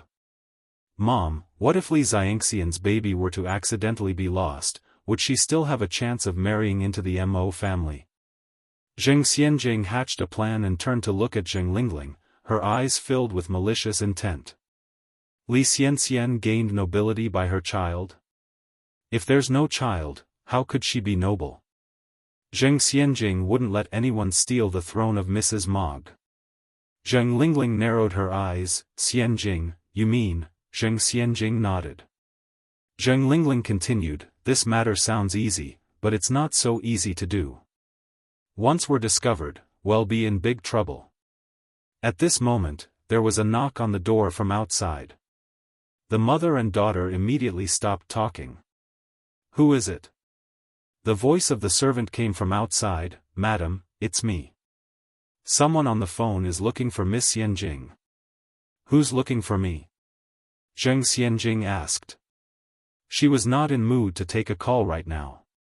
The servant continued, "A Mr. Mog." "Mr. Mog? Could it be Mo Baichuan?" Zheng Xianjing brightened up and immediately said, "It'll come down right now." Zheng Xianjing came downstairs and carefully picked up the phone. "Hello?" But the voice that came was not Mo Baichuan's, but a deep and mellow voice, as if the person was speaking right beside her. "Miss Zheng, hello. Who are you?" Zheng Xianjing frowned slightly, losing much of her enthusiasm upon realizing the caller wasn't Mo Baichuan. The other side chuckled, "It doesn't matter who I am. What matters is that I can help you. Who exactly are you?" Zheng Xianjing was getting impatient. "I don't have time to play riddles with you. As I said, I'm someone who can help you. I don't need your help." Saying this, Zheng Xianjing was about to hang up the phone. But the person on the other end, as if knowing that Zheng Xianjing wanted to hang up, continued, "Miss Zheng, don't be in a rush to hang up. I know a secret about Li Xianxian that no one else knows." About Li Xianxian's unknown secret, of course Zheng Xianjing wanted to listen. "Go ahead." There was another chuckle from the other end. "Miss Zheng should understand that there is no such thing as a free lunch, right?" "What do you mean?" "Quid pro quo." He continued, 30,000 yuan for Li Xianxian's hidden secret. 30,000 yuan is not a small sum. Currently, the financial power was still in the hands of old lady Zheng. It would not be easy for Zheng Xianjing to get the money. Zheng Xianjing remained silent, her eyes thoughtful. The person on the other end of the phone continued, "Strike the snake at its weakest point. This secret is Li Xianxian's weak point. Miss Zheng, don't you want to take a gamble? Or do you want to just watch Li Xianxian marry Mo Baichuan?" Regardless of whether the secret was Li Xianxian's weak point or not, the mysterious man's word successfully hit Zheng Xianjing's weak point. She absolutely could not let Li Xianxian steal Mo Baichuan away. "Who are you exactly?" Zheng Xianjing narrowed her eyes. "Why should I believe you?" Chapter 457, Zheng Xianjing took the bait, making money to support our Mr. Mo's family. _1. Zheng Xianjing was not a fool. She could not just believe in the authenticity of this man's words based on one phone call. What if he was a scammer? 30,000 yuan was not a small sum. She was the honorable young lady of the Zheng family. If word got out that she had been scammed, what face would she have to show in her circle? "Miss Zheng doesn't believe me? I don't even know who you are, how do you expect me to believe you?" Zheng Xianjing retorted. The man chuckled, "The chance to overthrow Li Xianxian only comes once, whether or not you can seize this opportunity is up to Miss Zheng." He added, "My surname is Mo. If Miss Zheng trusts me, please send 30,000 yuan to Qingyi Detective Agency within 10 days. With that, he abruptly hung up the phone. Zheng Xianjing looked at the disconnected call, looking confused. She quickly dialed back, only to find the line was busy. "Xianjing, who was that on the phone?" Zheng Lingling came down from upstairs. "Just a casual friend." Zheng Xianjing calmly replied, scanning the surroundings, then continued, "Mom, boo." Just then, a figure suddenly jumped beside them, pulling a scary face. The mother-daughter pair was significantly startled. Especially Zheng Lingling, her face turned pale, and she reached out to hit Zheng Suyu. Catching sight of the old lady, Zheng, at the top of the stairs, her expression changed. She giggled, "Aunt Suyu, you're all right? Xianjing and I didn't scare you, did we?" Zheng Suyu grinned foolishly. "Fun, so much fun." Zheng Xianjing took Zheng Suyu by the arm and said, "Aunt Grandma, let me take you back to rest." Zheng Xianjing turned into a considerate niece, helping Zheng Suyu upstairs. Stars, such beautiful stars. Ah! Ghost. You are a ghost. You want to hurt me. Zheng Suyu suddenly screamed and shoved Zheng Xianjing away, running towards the old lady Zheng's room. A ghost wants to hurt me. Aching, help. Aunt Grandma. Impatience flashed in Zheng Xianjing's eyes as she chased after her. Suyu. Old Mrs. Zheng opened the door, reaching out to hold Zheng Suyu's hand. Zheng Suyu hid behind old lady Zheng, visibly trembling, her eyes filled with terror as she looked at Zheng Xianjing. A primal fear radiating from within her. Strangely enough, ever since Zheng Suyu lost her sanity, she saw everyone as a ghost, except for old lady Zheng. She could even remember her name. Grandma. Zheng Xianjing respectfully said. Old Mrs. Zheng nodded, looking at Zheng Suyu. Don't be afraid, Suyu, this is Xianjing. Do you remember Xianjing? She is your great niece. Zheng Suyu was on the verge of tears, her voice trembling as she said, Ghost. She is a ghost. Old Mrs. Zheng sighed, holding in a severe cough. Xianjing, your Aunt Grandma is like this, don't take offense. Zheng Xianjing acted understanding. Grandma, I know, we are all a family, how could I blame Aunt Grandma? Cough, cough, cough. Old Mrs. Zheng couldn't hold back her coughing, she covered her mouth with a handkerchief, coughing violently. Grandma, are you okay? Zheng Xianjing started patting old Mrs. Zheng's back. Zheng Suyu, frightened, retreated several steps, hiding under the table, warily looking at Zheng Xianjing. Old Mrs. Zheng was coughing so hard her face turned pale. After a while, her coughing stopped, she continued, It's nothing, just an old ailment. After 3 years of coughing, old Mrs. Zheng had become accustomed to it. However, her condition in recent times was far worse than in the previous 2 years. She always felt her end was nearing. But she kept telling herself to persist. Her daughter was still missing. Zheng Suyu hadn't recovered. In this state, even in death, she wouldn't be able to rest in peace. Madam, Dr. Jiang is here. A servant entered with an elderly person. Dr. Jiang was a woman in her 50s or 60s, an old friend of old Mrs. Zheng. With her excellent medical skills and old Mrs. Zheng's trust in her, she had been serving as the personal doctor for old Mrs. Zheng, helping her regulate her body over the years. Aunt Jiang. Zheng Lingling immediately greeted her. Dr. Jiang nodded. Lingling, where's the old lady? Zheng Lingling looked at Dr. Jiang. My mom is upstairs, I'll take you to her. Okay. Dr. Jiang nodded. Chapter 458, Zheng Xianjing took the bait, making money to support our Mr. Mo. _2. As Zheng Lingling ascended the stairs, she turned to Dr. Jiang and said, Dr. Jiang, my mother's cough has gotten worse recently. As a daughter, it breaks my heart to see this. Can we do anything to relieve her cough and speed up her recovery? Dr. Jiang replied, Your mother's chronic cough, compounded by her old age and deteriorating health, won't improve overnight. It requires gradual treatment. Zheng Lingling nodded her agreement. As they climbed up the stairs, she took the initiative to steady Dr. Jiang's arm. Mom, Dr. Jiang is here. Zheng Lingling knocked on the door. Come in, came Mrs. Zheng's voice from inside. Zheng Lingling entered the room with Dr. Jiang. Xiaoyan. Mrs. Zheng rose to meet them. Zheng Xianjing followed suit and greeted her. Dr. Jiang nodded in acknowledgement, then turned to Mrs. Zheng with concern. Aching, I heard from Lingling that your cough has worsened. Laughing, Mrs. Zheng said, It's not as bad as Lingling has made out. Zheng Lingling looked at Xianjing and suggested, Xianjing, let's take your great-aunt out so that Dr. Jiang and Grandma can talk. All right. Xianjing squatted down gently. Great-aunt Suyu, shall we go out? You are a devil. You want to hurt me. Suyu burst into tears, terrified. Zheng Lingling squatted down, coaxing, Aunt Suyu, shall we take you out for some candy? Yes.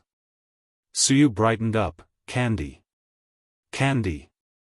Mother and daughter cajoled Aunt Suyu and managed to lead her out. Mrs. Jiang heaved a helpless sigh. Dr. Jiang inquired, didn't a self-proclaimed divine doctor who could cure Suyu come a while ago? From my observation, Suyu's condition hasn't improved at all. Recalling something, Mrs. Jiang burst out, divine doctor my foot. He was nothing but a fraudster. Upon hearing this, Dr. Jiang patted Mrs. Jiang's hand reassuringly, Suyu has her own fate. She will surely recover. I hope so. Mrs. Jiang sighed again. Dr. Jiang continued, by the way, Aching, have you heard anything about Tingting lately? No, Mrs. Jiang shook her head, it has been over 30 years. It wouldn't be that easy to find her. I'll be frank, I've given up hope. Dr. Jiang glanced at Mrs. Jiang, a hint of knowing sparkle in her eyes. No hope? Then why did she secretly send Hare for DNA testing? What old friends? What lifelong sisterhood? It's all a facade. If Mrs. Jiang considered her as a dear friend, she wouldn't keep secrets from her. Dr. Jiang narrowed her eyes subtly, although you say that, you should still continue your search. After all, Tingting is your biological daughter. Lingling, despite being raised by you, isn't your flesh and blood. The proverb, our own children are our precious jewels, holds truer than ever. Dr. Jiang glanced at Mrs. Jiang, changing her tone, but speaking from my heart, Lingling is an exemplary and filial daughter, who cares deeply about your health every time I visit. Mrs. Jiang nodded, indeed, Lingling is a good daughter. Dr. Jiang extracted a stethoscope from her medical bag and began to examine Mrs. Jiang, changing the topic, Aching, have you been taking your medicine on time recently? Yes, always on time. Dr. Jiang continued, has your toilet routine been normal? Yes, normal. After asking a few more questions, Dr. Jiang's smile faded, a look of concern clouded her face. Is my condition bad? Mrs. Jiang looked at Dr. Jiang. No. Dr. Jiang shook her head, don't worry too much, you're in good health. Mrs. Jiang wasn't a fool, she had already perceived the answer from Dr. Jiang's expression. Xiaoyan, I'm now in my 60s and have weathered many storms. You can tell me straight, there's no need to tiptoe around it. Really, it's nothing. Dr. Jiang smilingly responded, Aching, you worry too much. I remember when you were younger, you would always fight and make a fuss with Zheng Jun because of this. Upon mentioning youth, Mrs. Zheng's face lit up with a faint smile. She appeared lost in old memories, as if back in those days. Back then, Tingting was still here. Suyu hadn't gone mad yet. Their family was so happy. Chapter 459, Zheng Xianjing takes the bait, earning money to support our Mr. Mo's family. _3. Dr. Jiang continued, oh, speaking of which, where is Zheng Jun? He should be in the Xiaohua garden. Zheng Jun is a typical scholar, tending to his books and plants every day. All domestic matters, big or small, were taken care of by Madame Zheng, especially after their only daughter went missing. He practically stopped caring about everything. How many years have passed, Dr. Jiang sighed, he's still the same. You've broken your heart for this family while he behaves as if nothing's wrong. If not for Madame Zheng, the family would have fallen apart long ago. He's suffering inside, their only daughter was lost, and the youngest sister went mad. No one knows the agony Zheng Jun suffers beneath his placid facade. He's suffering? You tell me, aren't you suffering too? Dr. Jiang continued, you really are lucky, Zheng Jun, to have such a wonderful wife. Madame Zheng chuckled, Xiaoyan, be honest with me, how's my health really? I've lived long enough to bear pretty much anything. You're really fine, stop overthinking, Dr. Chao said while writing out a prescription. Madame Zheng turned to Dr. Jiang, Xiaoyan, do you remember how old Lingling was when you first brought her home? Dr. Jiang gave it some thought, she was around 7, I think. I remember you had just lost Tingting, and Lingling's arrival helped you out of your grief. Zheng Lingling wasn't originally a Zheng. Her name was Chao Lingrue, Madame Zheng's sister's daughter. A plane crash took away both of Lingling's parents. The disaster came so suddenly that Madame Zheng didn't even have time to bid her sister and brother-in-law one last goodbye, not even their remains were found. Fortunately, Zheng Lingling wasn't on that plane. After the disaster, Dr. Jiang crossed half the Pacific to bring Lingling to Madame Zheng's side. Both of them, one lost her parents, and the other lost her only daughter. Having shared this sympathetic experience and being kin, Madame Zheng transferred all her affection from her biological daughter to Lingling. She would welcome others with a smile in the day, like nothing was wrong, and would only sob in silence when the night was deep and still. Yes, Madame Zheng looked out the window, an indescribable look in her eyes. It's been 33 years in the blink of an eye. Lingling has grown up, and Xianjing is now 19. I don't have any more reservations. Qing, you need to continue searching for Tingting. Dr. Jiang patted Madame Zheng's hand. Well, let fate decide. Dr. Jiang continued, Qing, at least you're better off than me, you have a daughter. Even though Lingling isn't blood-related, she's so devoted. What about me? I fear when I die, no one will even know, just like Ms. Zhang. Ms. Zhang is a renowned figure in their circle. She was very modern and romantic in her youth, pursuing the spiritual world. She never married and died at 55 from a sudden heart attack. She fell into a coma in her villa, and because there were no relatives or friends nearby, she wasn't rescued in time, resulting in her death. Her death was only discovered a week later when the smell of her body started to permeate. Older people without family or children tend to overthink and live in constant fear. That won't happen. Madame Zheng comforted Dr. Jiang and patted her hand, stop thinking nonsense. You still have your thoughtful nephews and nieces. Dr. Jiang sighed, Qing, I've recently thought about drawing up my will. Drawing up a will? Madame Zheng looked unbelieving. Dr. Jiang was her age, about 61 this year, but was much healthier and had no known illnesses. Even she hadn't yet thought about drawing up her will. Why was Dr. Jiang doing so? Outside the door, Zheng Xianjing, holding a tray with tea, was about to knock and enter. She stopped in her tracks and held her breath, listening to the conversation inside. Dr. Jiang chuckled, honestly, I don't have much money, just a 5-figure number in my bank account, which is nothing to you. Dr. Jiang is an average doctor without a distinguished background. She was just an ordinary person before meeting Madame Zheng. Though it's just a few 10,000s of yuan, for an ordinary person, it's still a huge sum. After all, a bowl of noodles only costs 3 cents at this time. Speaking of which, Qing, have you ever considered drawing up a will? Dr. Jiang asked, accidents happen when you least expect them. Given the size of Zheng family fortunes, it's better to plan these things in advance. Chapter 460, Zheng Xianjing took the bait, making money to support our Mr. Mo. _4. Hearing this, Zheng Xianjing's heart jumped into her throat. Madame Zheng nodded, to be honest, I've been considering this matter recently. Dr. Jiang said, you don't really need to think about this. Tingting is your biological daughter, all the Zheng family's property should naturally go to her.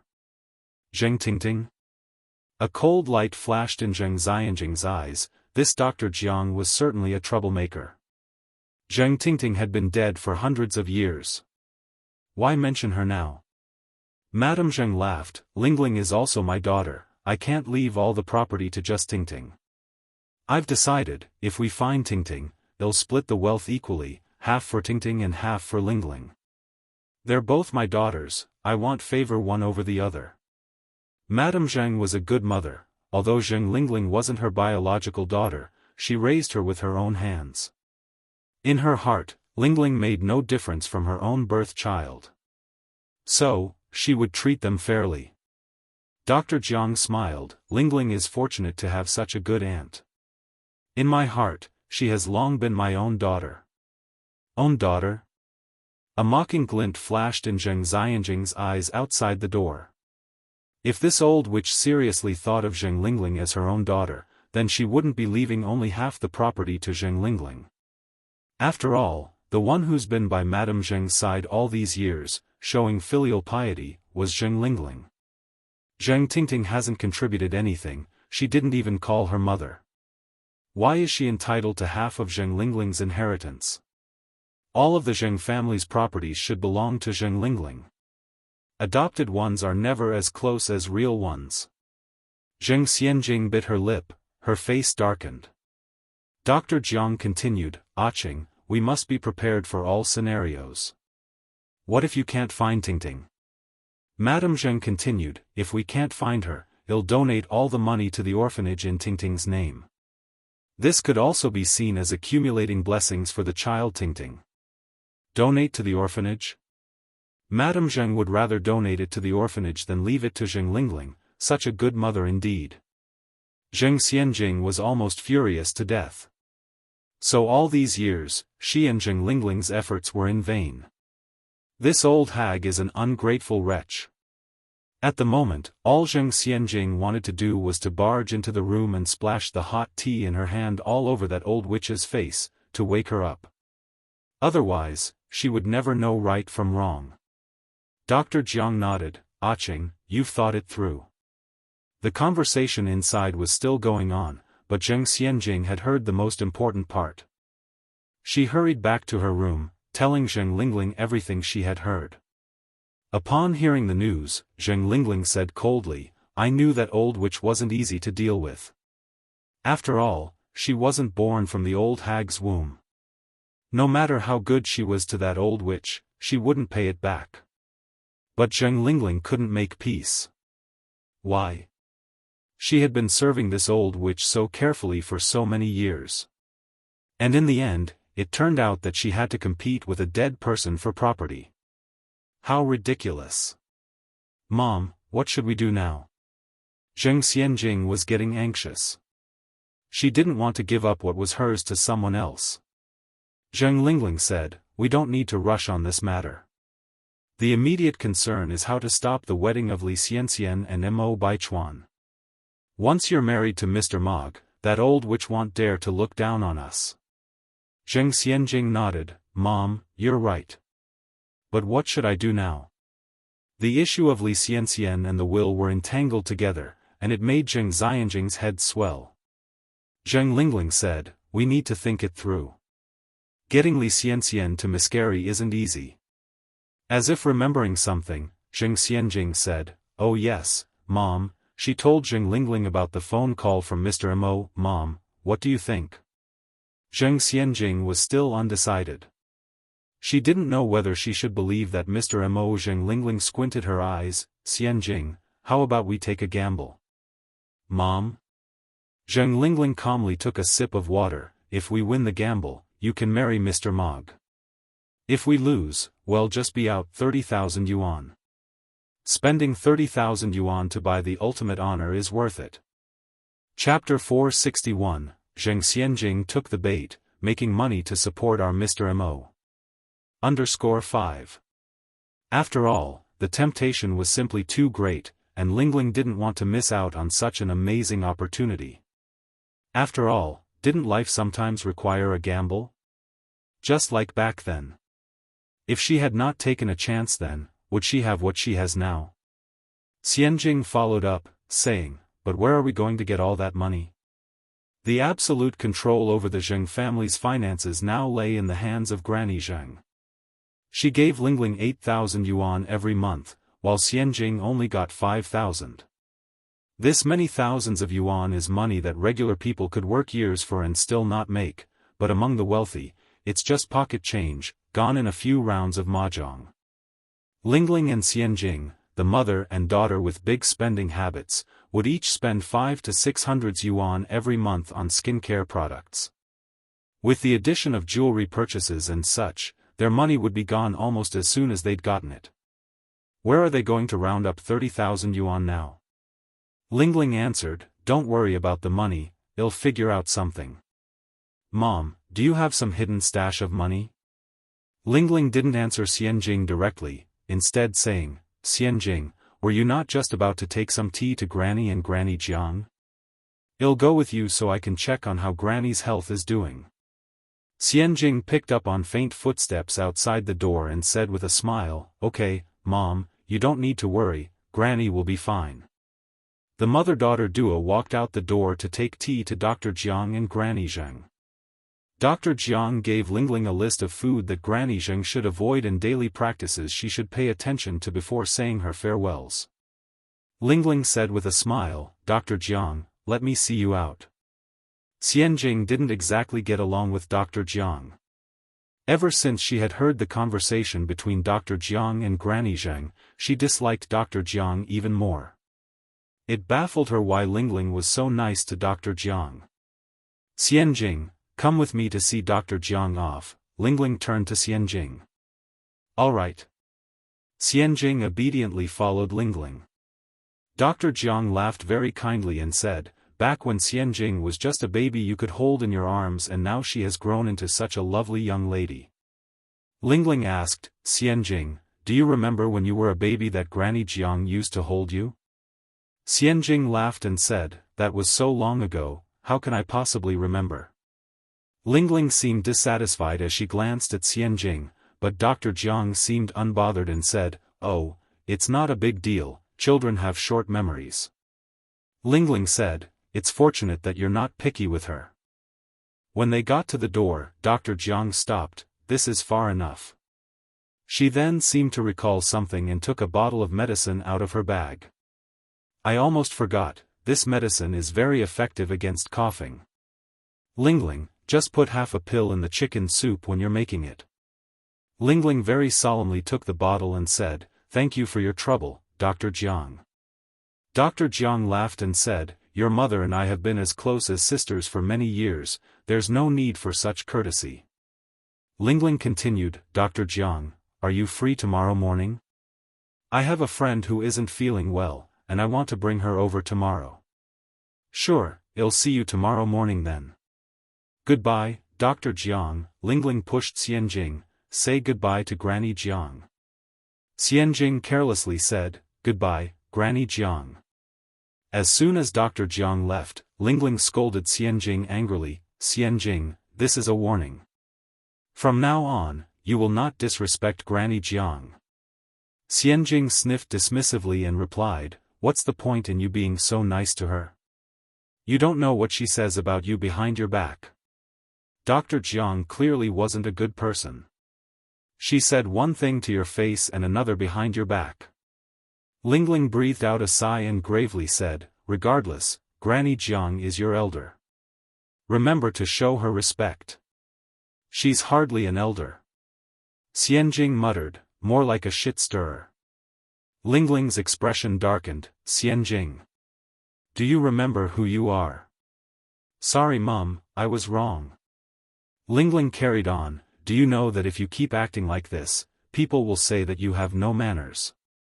Xianjing responded, Mom, I only act like this around you, I never act this way around other people. Lingling sternly said, You're not allowed to behave this way around me either, habits form naturally. Chapter 462, Zheng Xianjing took the bait, making money to support our Mr. Mo.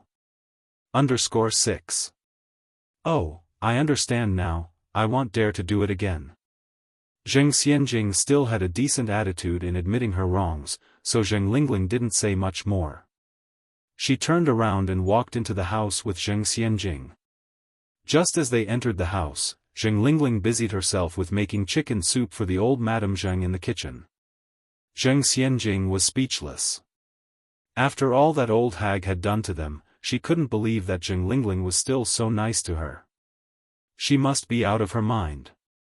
Phrase, in her opinion, she should replace all the medicine in the bottle with poison and kill that old hag.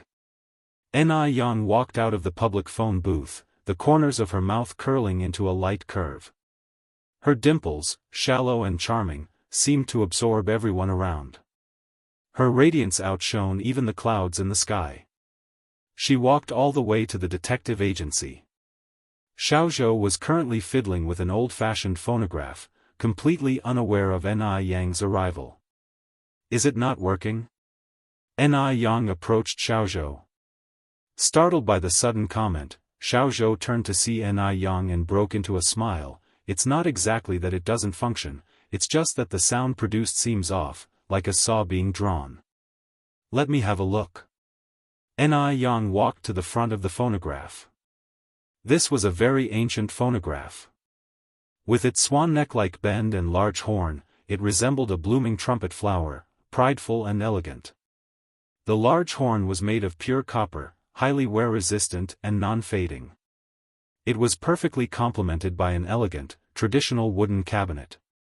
This type of phonograph originated from the Republic era. A few of them could still be found in the 1980s in China.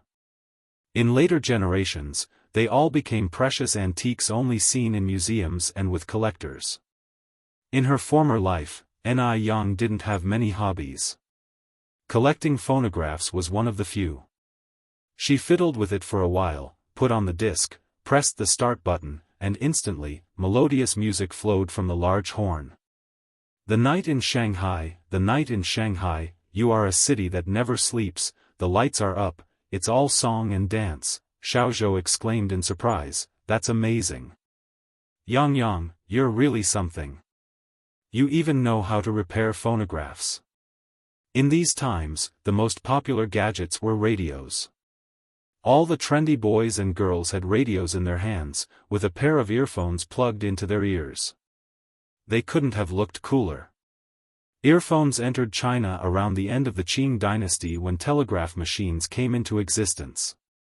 Now, hardly anyone bothered with big, heavy, old-fashioned gadgets like phonographs. Xiaozhou sometimes found it hard to figure out Ni Yang. This girl, younger and slimmer than him but far more capable, seemed to harbor many secrets. Ni Yang laughed lightly, it's not that I'm amazing. It's just that I've studied it a bit. Xiaozhou walked over and poured Ni Yang a cup of water. Yang, you must have something important to discuss, and that's why you came over, right? Ni Yang took the cup with both hands. You guessed it correctly. Xiaozhou grinned and asked, what's up? Tell me about it. Ni Yang took a sip of tea. In the next few days, someone might send some money to Mr. Mog. When they do, just tell them he's out, you'll take care of the delivery, but keep the money for me. It wouldn't be appropriate for her to handle this in person, so Xiaozhou would have to help. Sending money to Mr. Mog? Ni Yang nodded slightly. This Mr. Mog, is you? Xiaozhou asked further. It's me. Ni Yang replied with a smile in her eyes. Xiaozhou couldn't resist teasing, are you getting married and following your husband's title? Ni Yang answered with a faint smile, I suppose you could say that. Turning his eyes to the screen, Xiaozhou cleared his throat and continued, the rumors about Imo are not good, Yang. Are you sure you want him to be your boyfriend? Ni Yang retorted, what others think doesn't matter to me. If I like him, that's enough. She genuinely didn't care. Reborn in a new life, she wanted to live life to the fullest and not be bound by restrictions. She wasn't willing to miss out on the people she loved because there wouldn't be another life after this. But once Mo Qishan leaves the Mo family, he's nothing. Xiaozhou went on, Yang, you're so outstanding. You deserve someone better. Mo Qishan was known for his worthlessness, idleness, and even a broken engagement, totally ruining his reputation. Xiaozhou was somewhat puzzled, why was Ni Yang interested in him? Ni Yang said very seriously, in my eyes, he is the best. Xiaozhou added, do you know why Zheng Xianjing and Li Xianxian both want to marry Mo Baichuan? I don't know. Ni Yang shook her head. Next, Xiaozhou shared, according to my investigation, there is a high possibility that Mo Baichuan is actually Mr. Mog. Now do you understand why they're scheming to marry Mo Baichuan? Oh. Ni Yang nodded. Just like that? What did that "oh" mean? Why was Ni Yang's reaction so calm? Don't you find it surprising? Xiaozhou asked. Why should I be surprised? Ni Yang quirked an eyebrow and asked back. Xiaozhou shot back, this is Mr. Mog. Do you understand what Mr. Mog represents in Beijing? I understand. Ni Yang responded, it pretty much means supreme and unparalleled, doesn't it? In the future, Mr. Mog's existence was still very mysterious, with a business empire under his control. He was respected and sought after by all. But it was weird that no financial newspaper had ever published anything about him.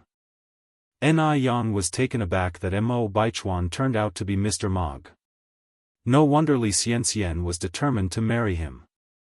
Since Li Xianxian was reborn from a later era, she might have uncovered some secrets unknown to others.